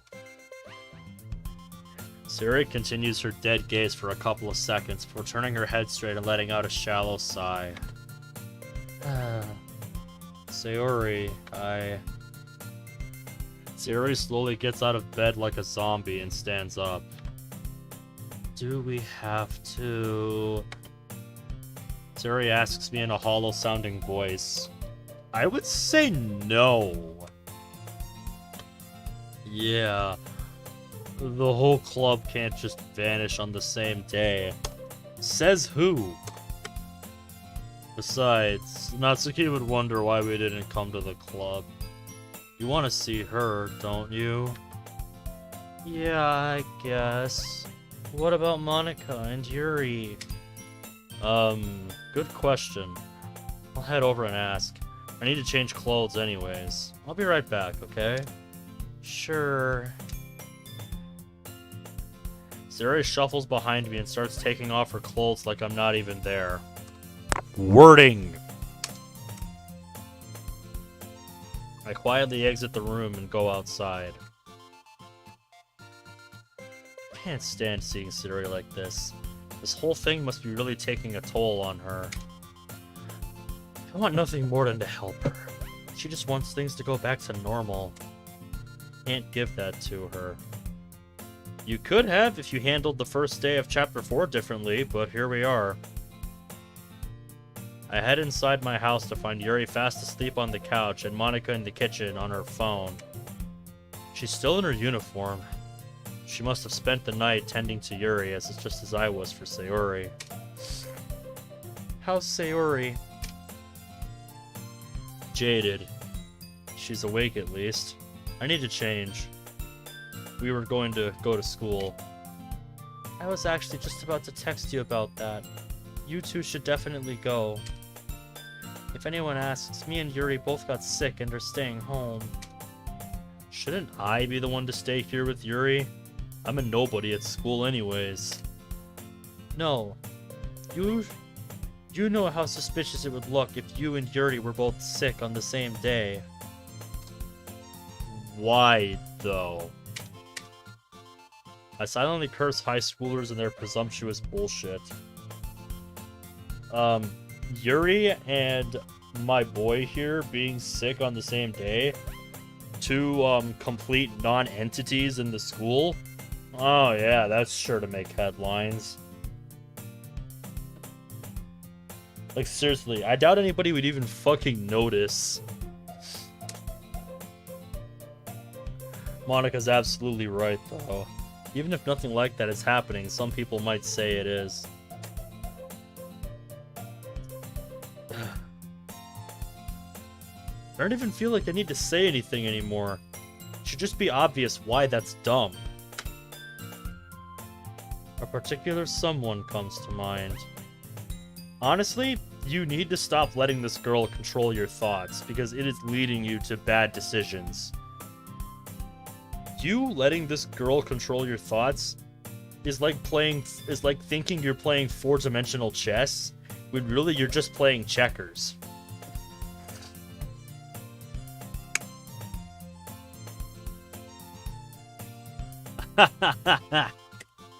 Alright, well, I need to get changed real quick and get back to Sayori. Right. Let me know if anything happens today. Will do. If anything, I think it would be more suspicious that Monika suddenly just got sick. Because she's not known for this kind of thing, and she's a much more noteworthy figure in the school. So, if anything, this continues the line of stupid ideas that we have seen in this chapter. So I absolutely look forward to seeing how Niki makes them pay for their terrible decision making. I quickly head up to my room and change into my uniform. Wish I could take a shower, but I don't have time. After changing, I swing back through the kitchen to give Monika a quick kiss and grab breakfast for Sayori and I. I return outside to find Sayori waiting out in front of her house, staring off into space. Sayori, I got your breakfast. Thanks. She takes the pastry, unwraps it, and slowly starts nibbling at the corner. To think of all the times I made fun of Sayori for her eating habits. Now that she's not stuffing her face, I feel nothing but heartache. We begin our walk to school in silence. Just before we arrive, I stop Sayori. Hey, Sayori. What? Chin up, okay? It's gonna be okay. I promise. No, you don't. Hey. Do you trust me? Of course. It's just feeling horrendously familiar, and it's making me sick to my stomach. Just a lot, you know? Yeah, I know. I put a reassuring hand on Sayori's shoulder. Can I ask a favor? Of course. Can we eat lunch on the roof today? The roof? Yeah, I just don't want to deal with... Sayori pans around to the other students making their way into the building. Sure thing, I'll see you up there. Thanks, Ben. The first half of my day is over, and I find myself on the roof waiting for Sayori. Well, that was abrupt. Surprised the door is just open like this. You'd think they'd lock that, but I guess not. Yeah, you'd think they would, you know, maybe for like security reasons or something. But what do I know? I'm just an idiotic human living on a dumb space rock. Maybe somebody broke the lock and the school didn't care enough to replace it. Stop it. That sounds too much like the building I work in. I hear the door open. You need a period there. Sayori arrives to free me from my pointless musings. Hey, Sayori. Hi, Ben. Sayori still looks a little out of it, but there's something else this time. She looks kind of agitated. Uh-oh. Who did this to Sayori? Protect the bond instincts activate. Hey, Ben, have you seen Natsuki? Me? No. I don't have any classes with her. Do you? Her character file is still there, so there's that. Yeah, but she wasn't there. Alright, so Natsuki's not here either. Alright, so it's just us and Sayori at the building today. Natsuki never showed up to your class? Sayori shakes her head. Maybe she was just running late this morning? I feel like by lunchtime, you're not just running late anymore. You naive little boy. You naive little boy. Did she say anything to you yesterday? No. But she did leave suddenly. She said it was nothing, but... You don't know Natsuki, do you? Whenever somebody like Natsuki says it's nothing, it's not just nothing. I'll text her. I pulled out my phone would have been nice. Hey Nat, what's up? Sarah said you were a no-show at your class this morning. I continue eating my lunch as I wait for a response. Several minutes and nothing. I decide to try again. Ugh, excuse me. Natsuki, is everything alright? You're not sick or something, are you? No response. Natsuki, come on. I just want to know you're okay. Lunch is coming to an end and the panic must be showing on my face because Sayori speaks up. Is she not answering? No. Do you know where her house is? Yeah, I think so. Alright, text me her address. I'll head over there after school and you can wait for her in the club in case she shows up. You still have Monika's key, right? Yeah, but what if Niki shows up? I'll tell her the club is canceled today since Monika and Yuri are gone. She shouldn't have any reason to come to the room. Thanks, Ben. I don't think I could be alone with her right now.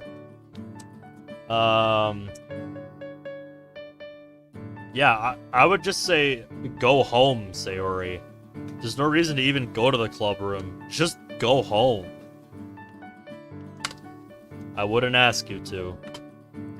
The bell rings and we head back inside. Where the hell is Natsuki? Did something happen with her dad? Did he catch her sneaking back in or something? Like I said, if he was texting Natsuki like that, then yeah, I would expect him to be waiting by the front door for her. What if he did?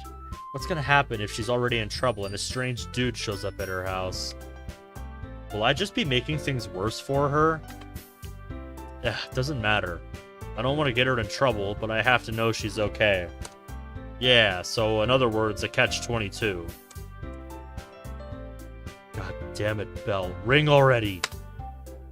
Feels like an eternity, but the damn thing finally releases me and I rocket towards the door. Whoa, Ben, where's the fire? Oh, it's nothing. It's just that Monika is sick and I wanted to see her. Sick? Yeah, Yuri too, so no club meeting today. You can just head home. Yuri too, huh? It's not because of that tea thing, right? No, they just came down with something. Okay. Sure would hate to see her overreact to a little spilled tea. Overact. Overreact?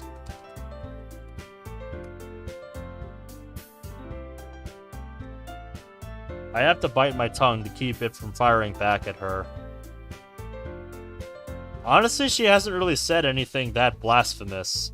So, yeah, just cool yourself, okay? Yes, she's bringing up stuff that happened yesterday.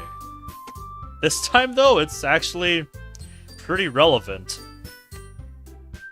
She's not just trying to be insidious. She's just being genuine here. For once. She knows damn well it wasn't just a little spilled tea. I'm really thinking the others might be right about this girl. There really does seem to be something wrong with her. You're just now coming to that conclusion. After you had thoughts? Sorry, I just realized I hit chat. You're just now coming to this realization. After everything she has said. Everything she has done. The fact that you had suspicions that she was a literal stalker. And that she came to your house. And you confronted her. Where she admitted she has feelings for you. And wanted you all to herself.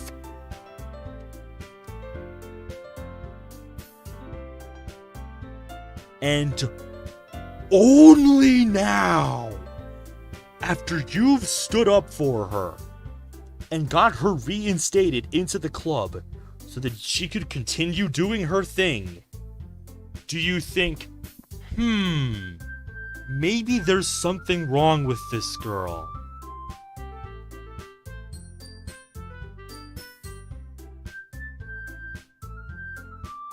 God, you're lucky I don't have a gun. 'Cause I would be losing my shit right now. Good Lord. This writing is painful. Physically painful.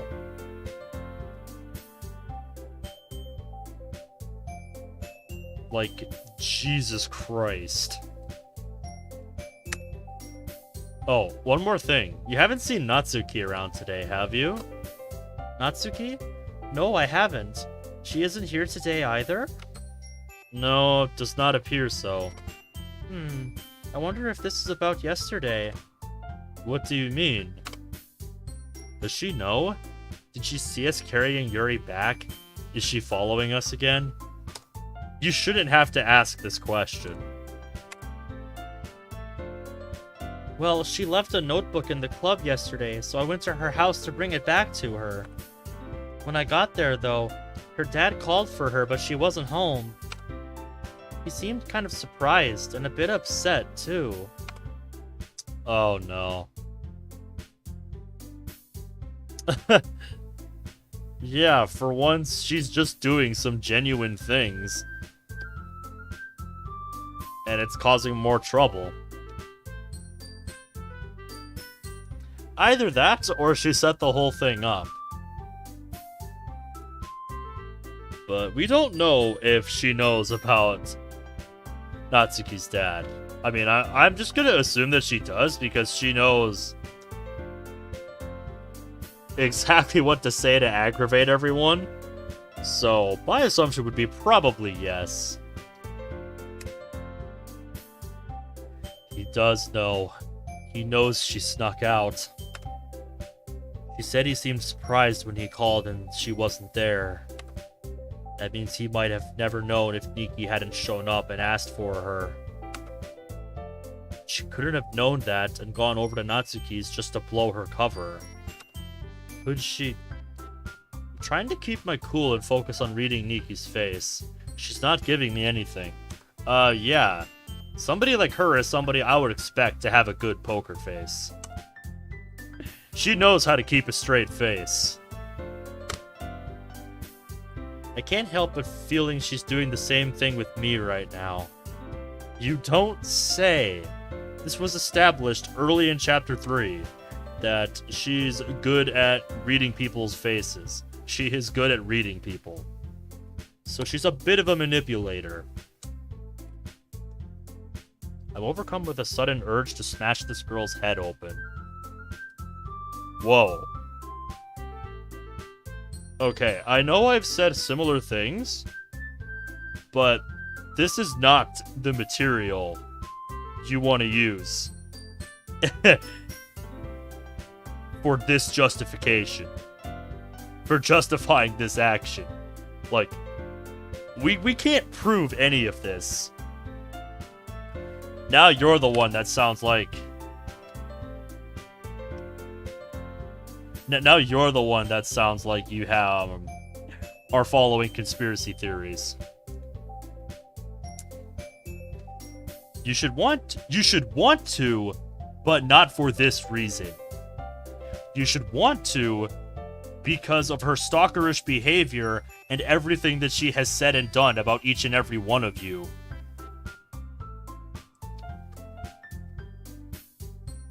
No more games. I can see everything she's got going on in there. No, you don't. No more of this shit. No more secrets. Weird. I'm sure she's fine, though. No more lies. You think so? Yeah, why wouldn't she be? Yeah, I see your point. I'm sure her dad takes care of her. You little... I have to get out of this situation. I have to get away from her. Well, I've got to go. See you tomorrow. See you. Say hi to everyone for me. I quickly leave without responding to that.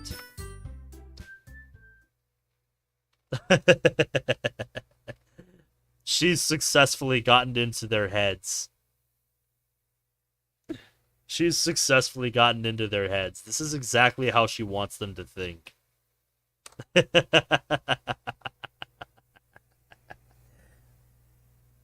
Is it bad that secretly I'm kind of rooting for Niki? After they showed how stupid they were in Chapter 4? That's probably not a good sign, is it? I need to get to Natsuki.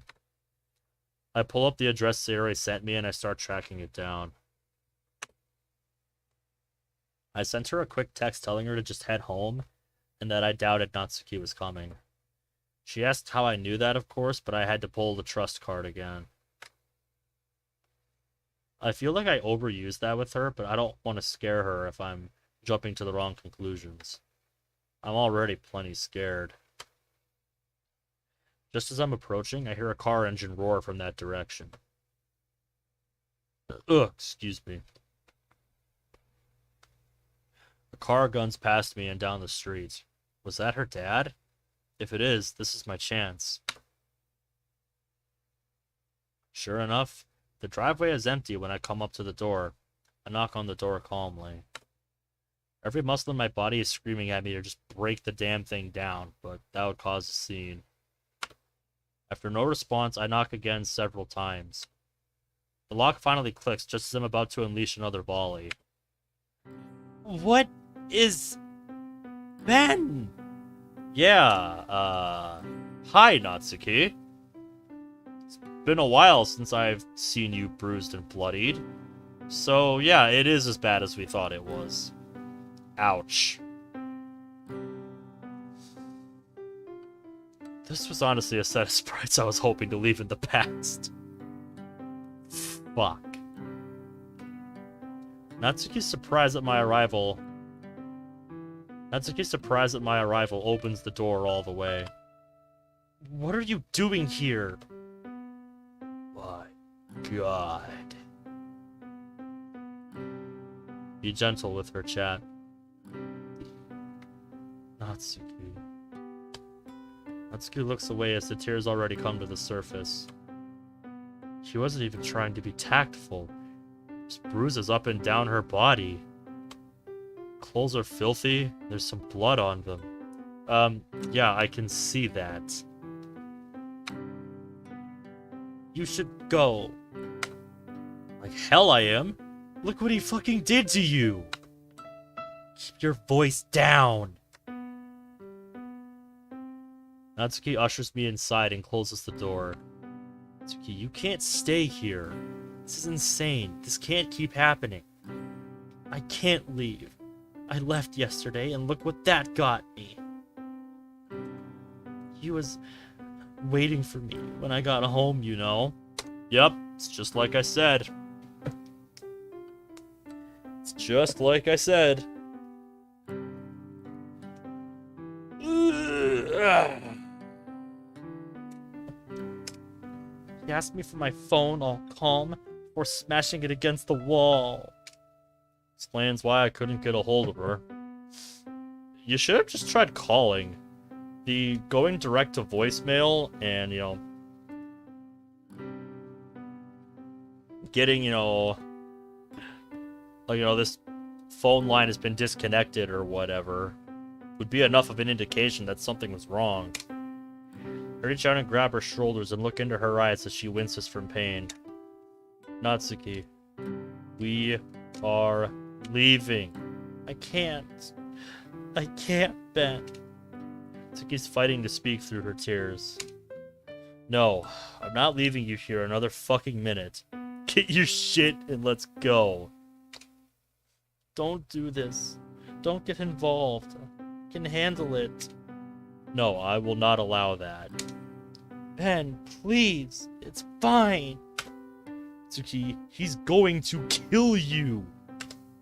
Better me than any of you. Comment stops me in my tracks. He's just like the other girls. There's cutting, serious depression, Monica's deletion. And stuck in this hell for so long, she thinks she actually deserves it. She's convinced this is just how things have to be for her. No longer. Niki's still standing in the middle of the room, crying. I grab her hands gently. No. It's not better. Everything would be for the worse if you died. The whole world would be worse off for it. I know, right?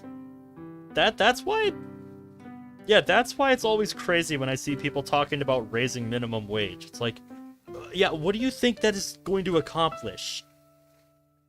You see, they're operating on the logic that, you know, oh, if we, you know, raise wages to this and the prices stay the same, then people can make a decent living. But that's not how inflation works. That is just not how that works. You know, if wages go up, prices go up because people can afford, you know, because people are making more. So we're going to have to make our products cost more to compensate.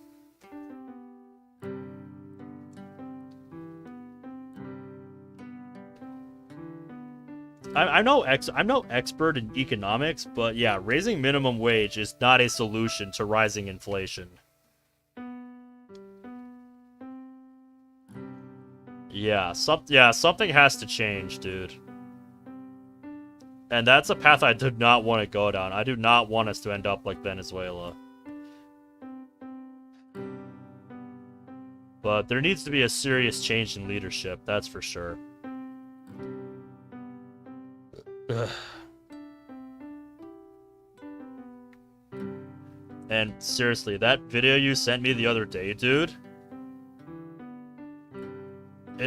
You know, if shit like that starts passing and more, you know, if shit like that starts passing, then I genuinely hope that it gets challenged in the Supreme Court, because there's no way they would let that stand. There's no way that would stand in the U.S. Supreme Court. You know, what you sent me the other day. And yeah, I said it earlier on stream, dude, but if they ever do, you know, put that thought police that they were talking about in that video into law, yeah, I'm not gonna be quiet. I'm gonna keep doing what I do. And if they don't like it, fuck them. I don't care. I don't care. I just don't care. You matter. You deserve better than this. Yeah, we do. It's a good reason to move to Texas. Yeah. Yeah, basically, if, you know, it went to the Supreme Court and, it was not shot down by the Supreme Court, I genuinely would consider leaving the state, because that is just awful. It is just an awful idea. It's literally the definition of Orwellian. A literal thought police. It basically has to do with, a lack of hate crimes, basically, from what I read. So they want to basically create some. Is what it sounds like. Which is the dumbest thing I've ever heard. It's like, no, we do not need a literal thought police. This is how liberty dies. What can I do? There's nothing I can do to fix this. Not by yourself, no. You're not by yourself. You have us. What if he comes after you? I couldn't live with myself if he hurt you. It's a risk I'm willing to take. That's what friends do. I don't have anywhere to go. We'll take you to Sayori's. You both know she'd never turn you away for anything. Even your dad. I can't. Last time. Come on, pack some stuff. We need to hurry. Natsuki seems to have run out of arguments, or at least the energy to make them. Yeah, I'm definitely considering it a little more, dude. After that. I think I'm waiting to see what happens with it. Yep, with thunderous applause. She goes upstairs to what I assume is her room. I'll give her a minute and keep watch. Natsuki comes back downstairs after a few minutes with a small suitcase. Are you ready? Are you sure about this? I'm not abandoning you. Natsuki nods and we quickly make our way out of this torture chamber of a house. Thankfully, she isn't so hurt that she can't walk, but she's definitely moving slowly and limping a little. As long as we keep enough distance from other people, they won't see the bruises at least. I can't take my eyes off them, however. Who could do this to their own daughter? How can they even be human? As we approach, I consider texting Saria the plan, but as soon as she sees the bruises, she's gonna freak. Yeah, just like she did with Yuri. Best to keep that inside. Sorry to have to spring this on you, Sayori. As usual, the doors are unlocked. I'm really gonna have to talk to Sayori about this sometime. I take Natsuki straight up to Sayori's room and knock on the door. Sayori immediately swings open the door in confusion. It's there, Ben. Natsuki's here too. Oh good, you found her. Natsuki, where have you... Oh my god! What happened to you? Her father did it. Just blurt it out like that, Ben. Is that true? Natsuki's anger at me vanishes when she turns to look at Sayori. Sayori's already tearful eyes begging her to deny it. Yeah. Sayori quickly moves to embrace Natsuki. She doesn't say a word, holds her tight, and cries. It's not long before Natsuki succumbs as well. Sayori and Natsuki eventually slump into a puddle on the floor, crying into each other's arms. I decide to leave them to it for the moment. I need to tell Yuri and Monica anyways. Meanwhile... I twitch a little as Monica places the last of the new bandages on my arm. Sorry, Yuri. It's not you, Monica. It's just... sore. Yeah, I bet. At least nothing's infected. Yeah, thanks to you and Ben. You two hadn't found me when you did. Yuri, try not to dwell on it. But I did this to myself. I can't just ignore that. No, you can't. But you know that this was a mistake. Mistakes happen, Yuri. Learn from them, but don't beat yourself up over them. Beat myself up? I suppose she has a valid point. Been doing that enough as it is. Right. Thanks, Monica. Sure thing. Hey, you hungry? Oh, yes, as a matter of fact. Okay, I'll make us something. Part of me feels ashamed for doubting Monica when this all started. She's been nothing but supportive and helpful. She hasn't judged me, and has been concerned with nothing but my health. I suppose it wasn't without justification. Everything that she did before was quite awful. It might be what she was talking about in regards to dwelling on mistakes. Maybe that's why she's been doing this all for me. Maybe she sees parallels between my struggles and hers. I think you're looking too deep into it, Yuri. Even my Monty agrees with me on this one. Maybe her and I were never that different. I can't help but enjoy the thought a little. Never had that many friends. And while it's certainly unfortunate to share something like this with someone, it's certainly real, if nothing else. I'll help. Oh, you don't need to do that. Just rest, Yuri. But you've done so much for me, and I think I've rested enough for one day. Well, if you insist. I joined Monica in the kitchen as we looked for something for dinner. Doesn't look like there's much left. I'll let Ben know we need to hit the store soon. I feel like that's just a running joke with this mod at this point. I feel bad using up his groceries. Don't. You need it more than he does. Don't worry about it. You've been mostly asleep anyways. I'm more the culprit here than you. Speaking of which, shouldn't Ben be home from school already? Yeah, he should have. Well, he did say Syria was a little out of it. Maybe he just needed a little extra time to get everything set with her. Right, Sari. Monica told me how she had a breakdown when they brought me back here. I haven't had a chance to talk to her since then either. And Natsuki, it's my fault. Yuri, didn't we just talk about not beating yourself up? Yes, but that would be much simpler if I was the only one affected. Alright, sounds good, Oreo. You have a nice night, dude. I'll see you around. My actions. Not only was I hurting myself, but also the people I care about. Always. Not only was I hurting myself, but also the people I care about. That hurts more than any blade ever could.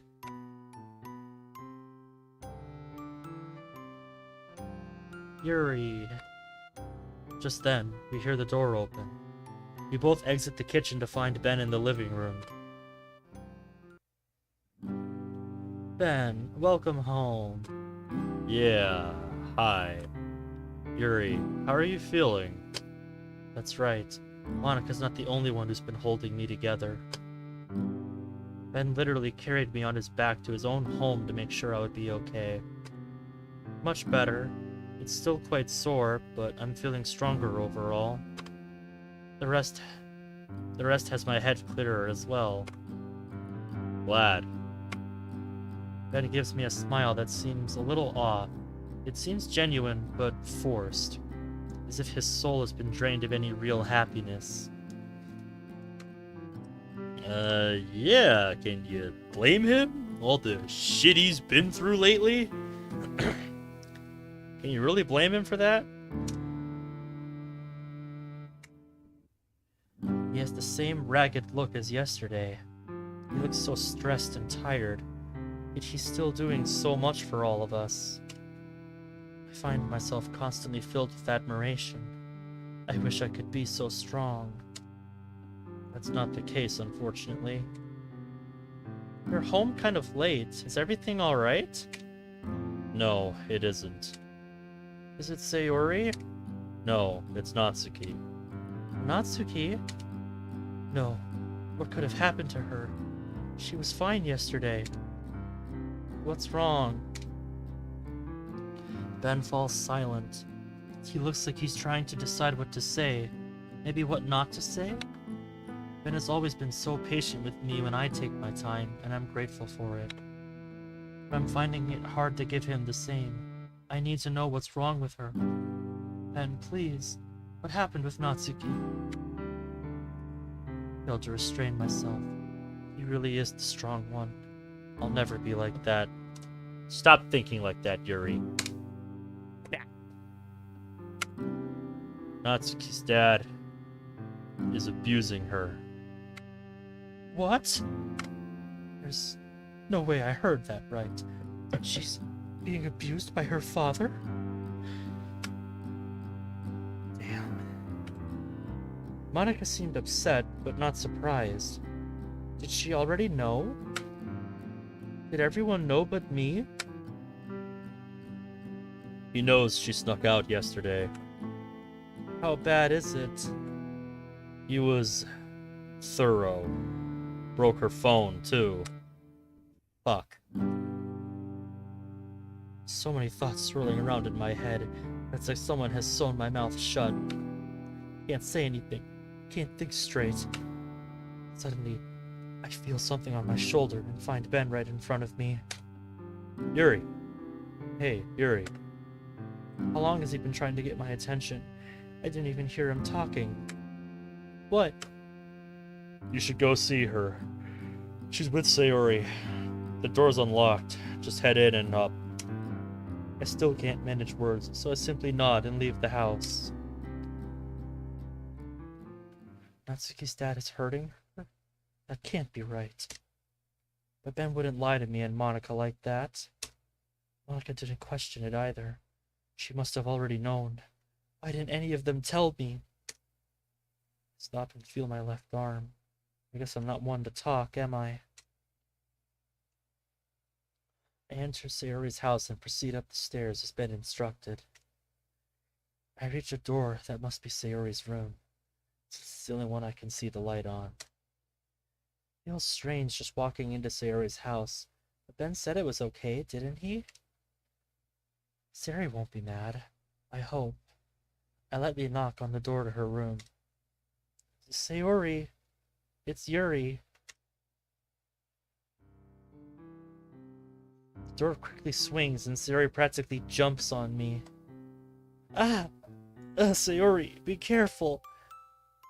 Sorry, I'm just so happy to see you're okay. You're okay, right? Yeah, I'm okay. I still feel exhausted. My arm's gonna take time to heal, so I'm not sure if okay is the right word. I catch myself before saying it, though. Sayori looks like she's still upset.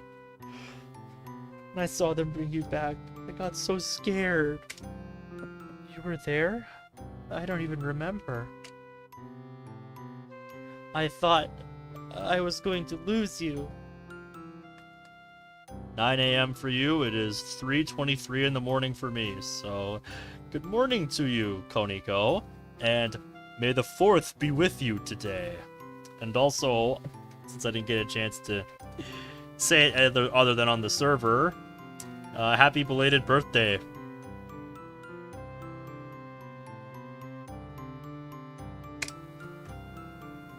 May the 4th gonna get my ass kicked.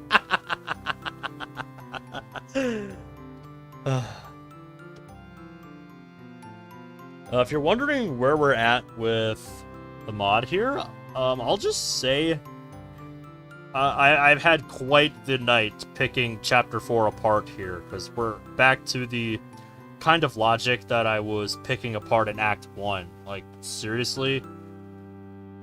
The decision-making is on par with, like, grade schoolers.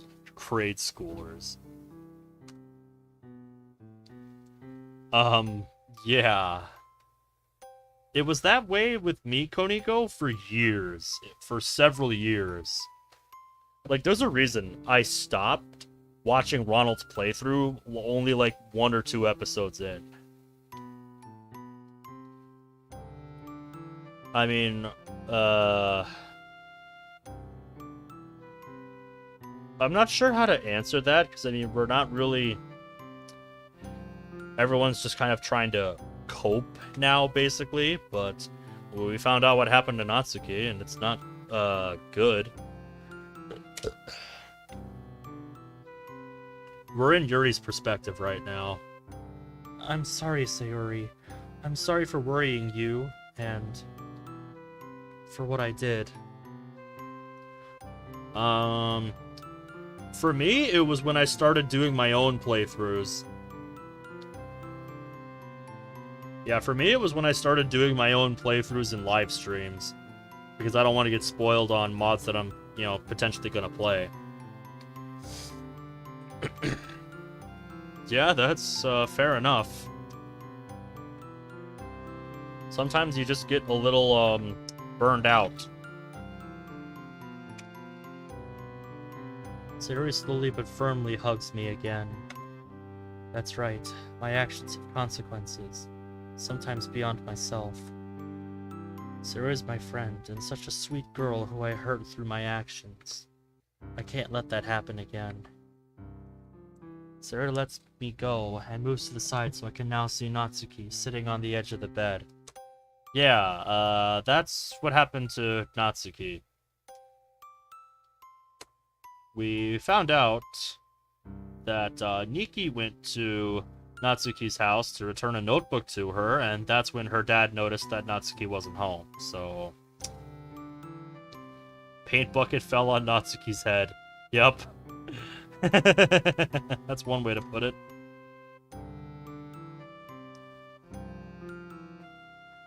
That's honestly a good way of judging things. You know, giving it a little sample. A little sampling. Ben was telling the truth. I can see the bruises on her skin from here. Yeah, in fact, that's why I stopped watching after the first episode or two of Ronald's playthrough of this mod, because I was looking at the writing and I'm just like, Jesus. You know, even back then, before I'd really been doing any playthroughs of my own, I was like, damn. This is... You know, writing in Chapter 1 was just painful. And it made me not want to play it. That's why I had such apprehension about playing this mod.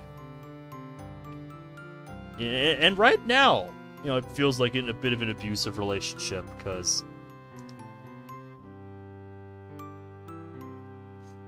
I'm sure I will.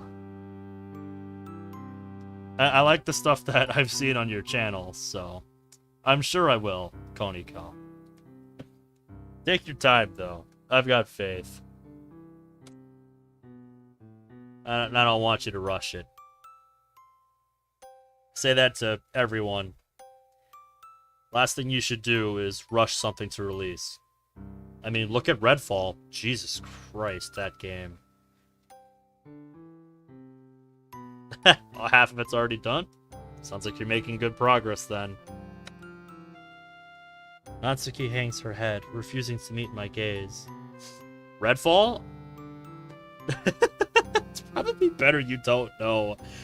It's just a really, really boring looter shooter from Arcane. That was, an Xbox exclusive. It was supposed to be like, you know, a big Xbox exclusive, but it's the most mid-fucking thing to ever exist. And I don't even know what they were doing. There's no stream delay? Yeah, that's not normal. I don't know what's going on either. Natsuki. Maybe after the, 2 disconnects that I had tonight, OBS sorted its shit out. I don't know. No response. She doesn't even look up.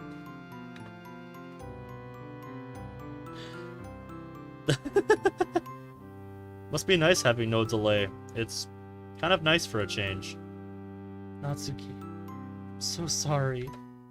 She still isn't saying anything, so I move closer and sit next to her. When did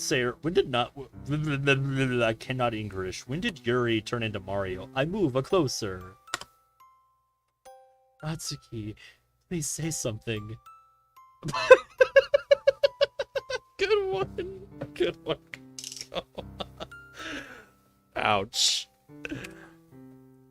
Natsuki suddenly turns to throw her arms around me and erupts into tears. I'm so sorry. She continues to weep into my shoulder. Just yesterday, our roles were reversed. Why must these things keep happening? It seems we move from one tragedy to another. We don't even get the chance to catch our breath. Not just Natsuki and I, but everyone. Natsuki finally pulls back enough to look up and speak to me. I'm sorry, Yuri. Sorry, whatever for. This isn't your fault. I got on your case about not telling me about your arm, and I was hiding this. So let me return the favor. What favor? You didn't get angry with me. You stayed and gave me a chance to explain, despite keeping it from you all this time. It's my turn to do the same for you. Natsuki straightens. That's not how you spell straightens. A little, and takes a second to compose herself.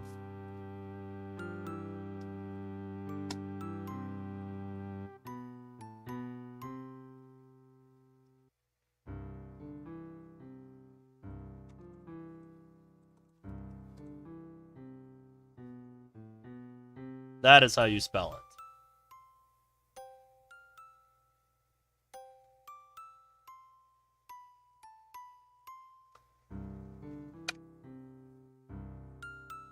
Holy fuck, preschooler time.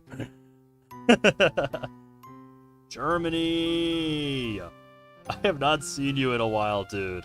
What is up, man? Monkey brain needs anime girls. It's 3:30 in the morning, so once I'm done with this in-game day here...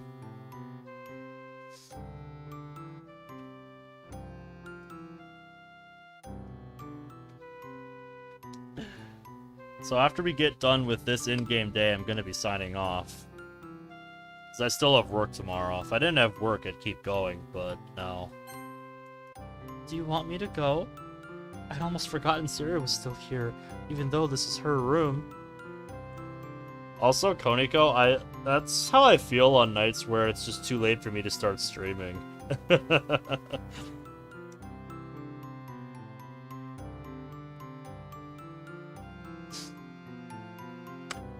I will. And I will give you your fix. She seems happy to see you. Natsuki shakes her head and scoots closer to me to make room for Sayori. Alright, have a nice night, Ninja. My dad's always been angry, as far back as I can remember. After Mom left, he just got worse, and he takes it out on me. Does he hit you often? Often enough. He hurts me in other ways, though. Other ways? He almost never cooks or keeps food in the house. I'm starving almost all the time. He doesn't feed her either? Is that why she's so small? Yeah, that's fine, man. Real life comes first, so if you're getting busy, don't worry about it. The streams will always be here. I won't get to talk to you like this, but I still appreciate the patronage, so it's alright, man. If life's getting busy, don't worry about it. Life happens, and I understand that. I thought that was just how she was born. Much like me, with my... Never imagined it was malnourishment. Imagine having a real life.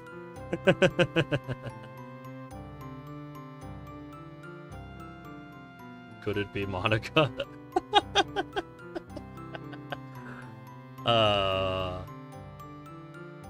I guess she thought that was funny. She's just smiling away. Girl, sometimes you are nothing but a mystery to me, and this is one of those times. I think he just wants to control me. What I eat, what I read, who I spend time with.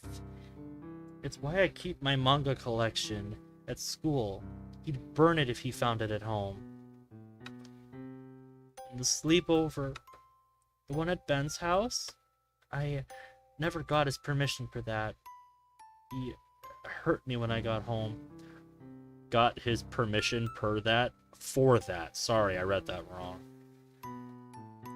I thought we had such a good time at that sleepover. Breaks my heart she left it to go to that. Is that what happened yesterday? Yeah, a lot has happened in Chapter 4, Germany. I don't know if you've been keeping up with the series, but, yeah. A lot's been happening in Chapter 4. And there is a lot of stupidness that I picked apart in the first half of the stream. Like, for real. If you remember, you know, how I reacted to Chapter 1, it's a lot like that. Yeah, I didn't think he'd notice I left. You got hurt because you came to see me. Can't believe it. My stupid decision to cut myself hurt Natsuki, emotionally and physically. This is my fault. What? If I hadn't cut myself, you wouldn't have needed to come here, and he wouldn't have hurt you for it. I'm truly the worst, aren't I? Yuri, stop it! Don't say things like that! He'd have found another excuse sooner or later. That doesn't make it okay. I'm choking on my tears. I've hurt everyone with my selfish actions. None of this is okay. It's all wrong. I will say, Germany, chapters 2 and 3 did improve on chapter 1. Like, it did get better, but then, like, it went back to its old ways in chapter 4. Also, sounds good, Koniko. You have yourself a nice day. Have a good one.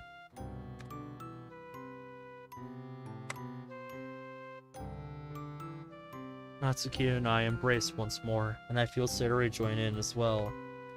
After a few minutes, we seem to have calmed down at least a little. So, what are we going to do? Maybe I should just go back. No! You can't go back. Who knows what he'd do now? At least he'd only do it to me.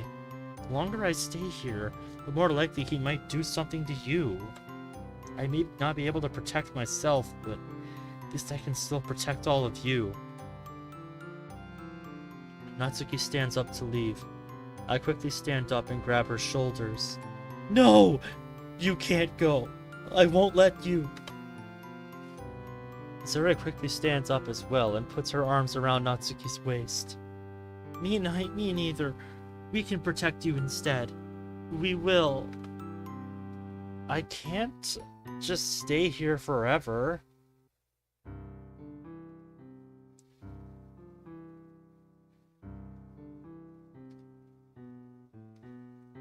You mean like right here?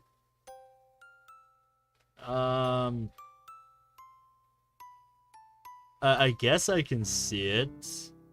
But I think it's more that it's covering up, you know, the pink, little kitty on her shirt. Maybe it's that, but I'm not seeing it that much. Then I'll stay with you. Is that alright, Sayori? Of course. My friends are welcome to stay as long as they want. I love both of you, and I don't want you to get hurt. Are you sure? Yes. Yes. Okay. Thank you.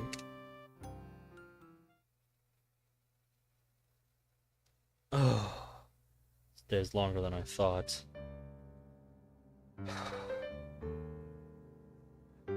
Sit at the kitchen table with my head in my hands. What a fucking mess. Ben? Oh, hi, Monica. I look up to see Monica sliding me a cup of coffee. Wait, did that say 8 p.m. or a.m.? So why are you sliding me coffee at 8 o'clock at night? Thanks. I take the hot cup and take a sip and look straight at Monica. You knew, didn't you? Natsuki, Yuri, you knew it was still going on. Monica quickly opens her mouth to reply, but stops herself and looks away. How long? I suspected from the beginning. Natsuki confirmed that night downtown with the fireworks. I was sure of Yuri when Niki brought up seeing you two together at the park. Fireworks? Oh, right. Natsuki got a text that agitated her and she left immediately. Now I remember Yuri also leaving the club room quickly that day. Did she leave to cut herself?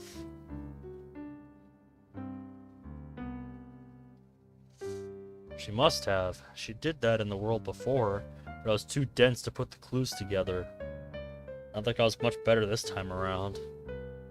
Why didn't you tell me? I didn't want to ruin what we had. How would helping them ruin what we have? I don't know, and that's what scared me. You already changed so much by bringing me back, and it worked. I was worried trying to change anything else might make things worse somehow. Then you started having nightmares, and helping you was the only thing I was concerned with.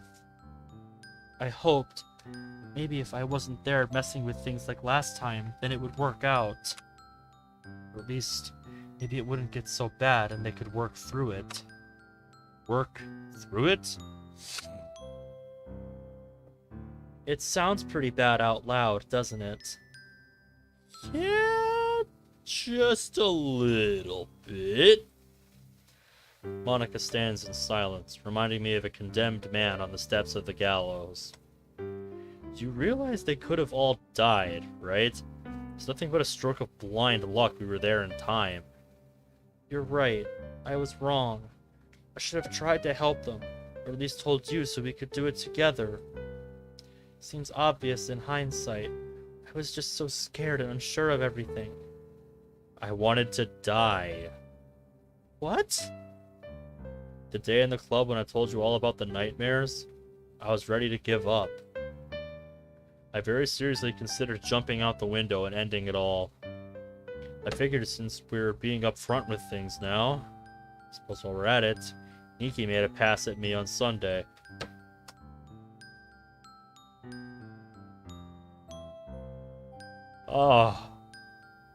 Oh man, it's happening.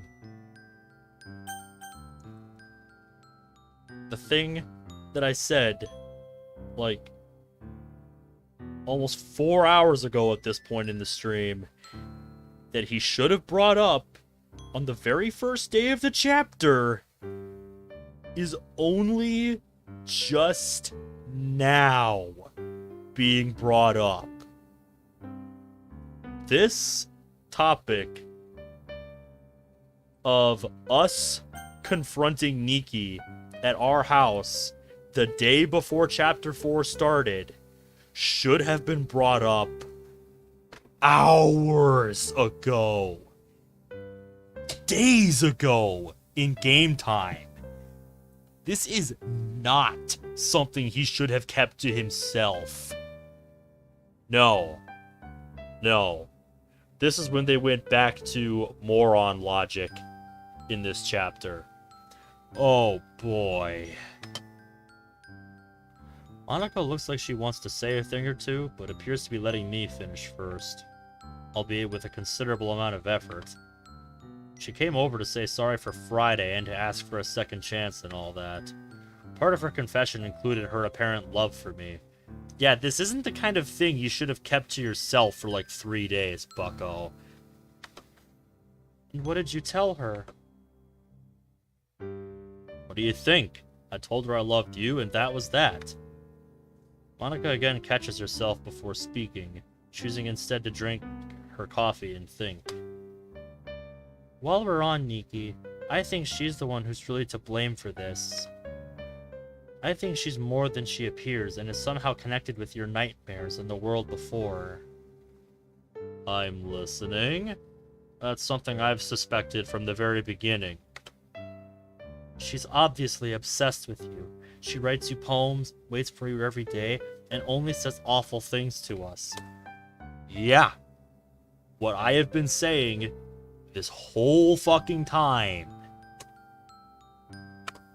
Speaking of which, doesn't she always know what to say to get to each of us? And none of you found that weird until right now. Her outburst on Friday was a little too tailor-made for an emotional spike, wasn't it? Yeah, you're only just now putting together that she seems to always know exactly what to say and do. And you are only just now finding all of this strange. Yeah, you needed to put this shit together days ago for this to be relevant anymore. She's had her way with you this whole chapter. Also, yesterday with Yuri, she was fine with every teacup except Yuri's, and of all places to spill, she gets the book. That may sound like coincidence, but then she follows it up with a series of comments that only Yuri would be hurt by. She's responsible for Natsuki, too. What do you mean?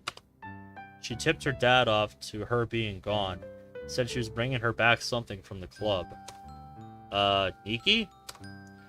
She is a manipulative, obsessive ass. Yes, Germany, you're correct.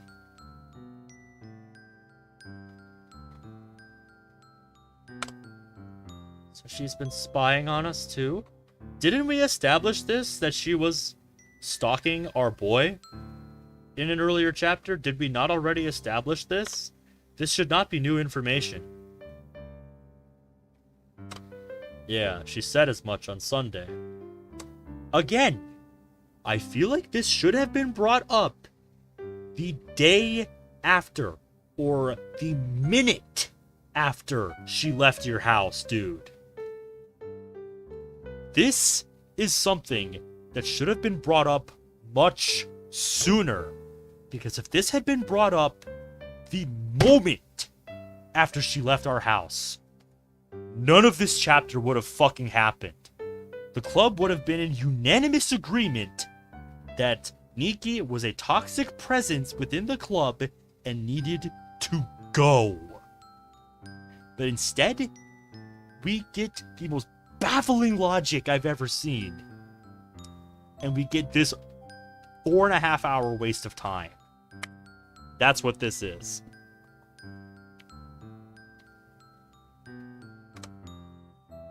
Well, that just helps to prove it. What does it prove, Monica? Let's say you're right and there is something else going on here and Niki is behind it. Who is she really? Where did she come from? What is she after? I don't know. Yeah, that's another thing. She has kept her personal life very vague, and anytime anyone has tried to ask about it, she immediately deflects. None of you think that's strange until this moment. I hate to say it, but Niki deserves to win for how much she shit all over you. And you did fuck all about it. Exactly, we haven't proved anything. But you see where I'm going with this, don't you? I'm not sure where the evidence is pointing to, but it's there. Maybe. I don't know if it all means what you think it means, but it's definitely suspicious.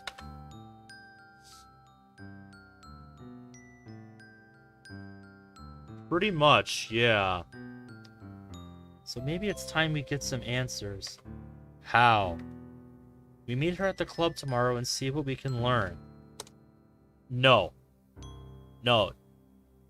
I've already said what you should have done on the very first day of this chapter, but what do I know? I am just a dumb human living on a dumb space rock. Oh, his phone's ringing. Ugh. I pull my phone out of my pocket. Sayori's calling me. I put it on speaker and set it down on the counter.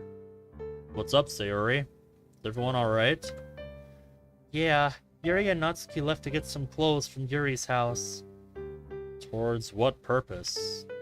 Yuri and Natsuki are gonna stay here with me. Both of them? Yes, Natsuki can't go home. Her dad will hurt her again. Yeah, and this way Yuri won't be alone either. She's less likely to do anything rash if she's with Nat and Sayori. That also gives us the window we need to talk to her tomorrow, Ben. Yeah, it does. What? Her? You mean Niki? Yeah. Monica wants to try to get to the bottom of this. There's nothing to get to the bottom of. You've seen everything she's done. You've seen and heard everything that she has said and done. And our boy here just said, just talked to Monica about the thing that she should have talked to every single person in the club except for Niki about.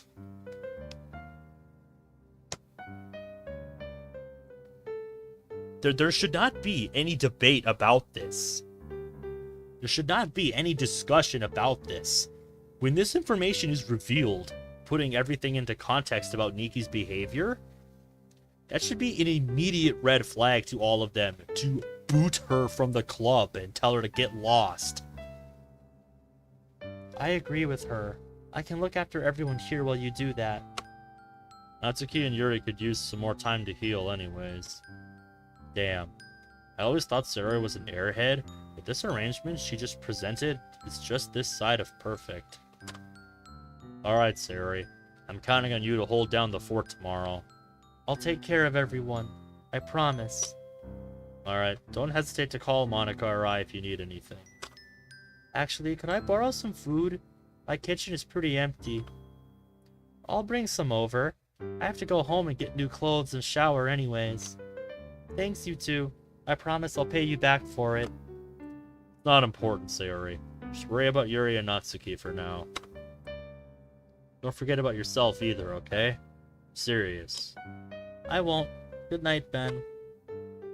Sayori hangs up and I pocket my phone. Grab whatever you want. We'll swing by the store after school if we have to. Got it. She stuffs a couple of bags with various things and bids me goodnight before heading over to Sayori's. I'm certainly dreading tomorrow. Any kind of confrontation with Niki is unlikely to go well. We need to get answers.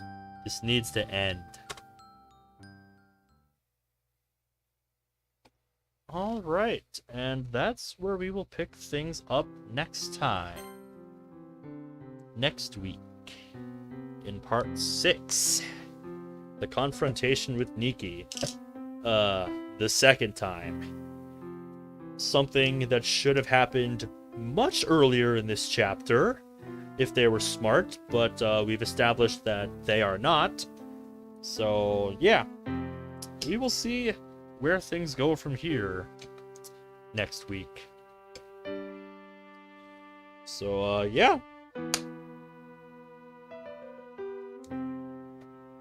Yeah, it can't happen earlier due to plot. Because they need the rest of the plot to happen, and they can't think of a smarter way to advance it. I have to say, Chapter 4 was a really big step down from Chapters 2 and 3.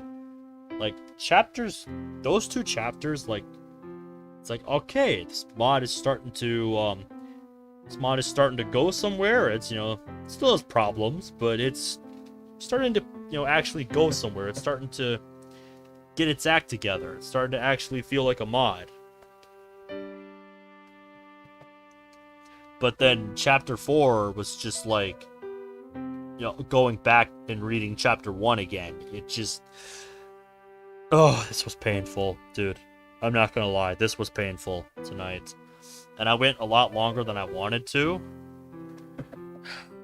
But that's just because I wanted to finish the day that I started. I don't like to just end in the middle of a day. Should I stay away next time? You and I both know that's not going to have an impact, but if you're a superstitious one,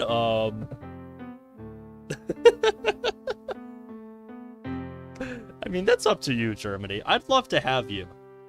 I'd love to have you along so we can share the misery together. What else would you all be here for but to help me stay somewhat sane? Yeah. I see that face you're giving him, Monty. Deep down, I think me, you, and Germany know we all do. Let's see some chaos. I have no idea what to expect anymore with this mod. All I know is that there's going to be at least 1 or 2 more sessions of this. If nothing else, I can at least appreciate this mod's length. But it's probably not for the reason that it thinks. I really hope I don't have to spend this much time picking this story apart next time, because much as this might shock some of you to say, I don't like having to do that.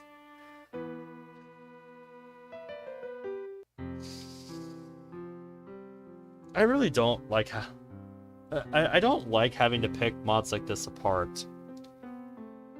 Because it's like after chapters 2 and 3, you know, it's starting to turn around on it. But then it, you know, presented me with chapter 4, and now I don't know what to think about it anymore. Anyways, my bladder is telling me I should probably just call it a night. So I'm gonna go and respect that. So thank you guys for watching. I feel bad that I didn't post a poll for Thursday, now that I'm done with Stray. But I'm just gonna use like this next week or so to try to finish Emerald Affection and World of Dreams Act 2. So yeah, after this week I'll post a poll for next Thursday. So yeah. Anyways, thank you all for watching. I'll see you all next time. So, until then, take care.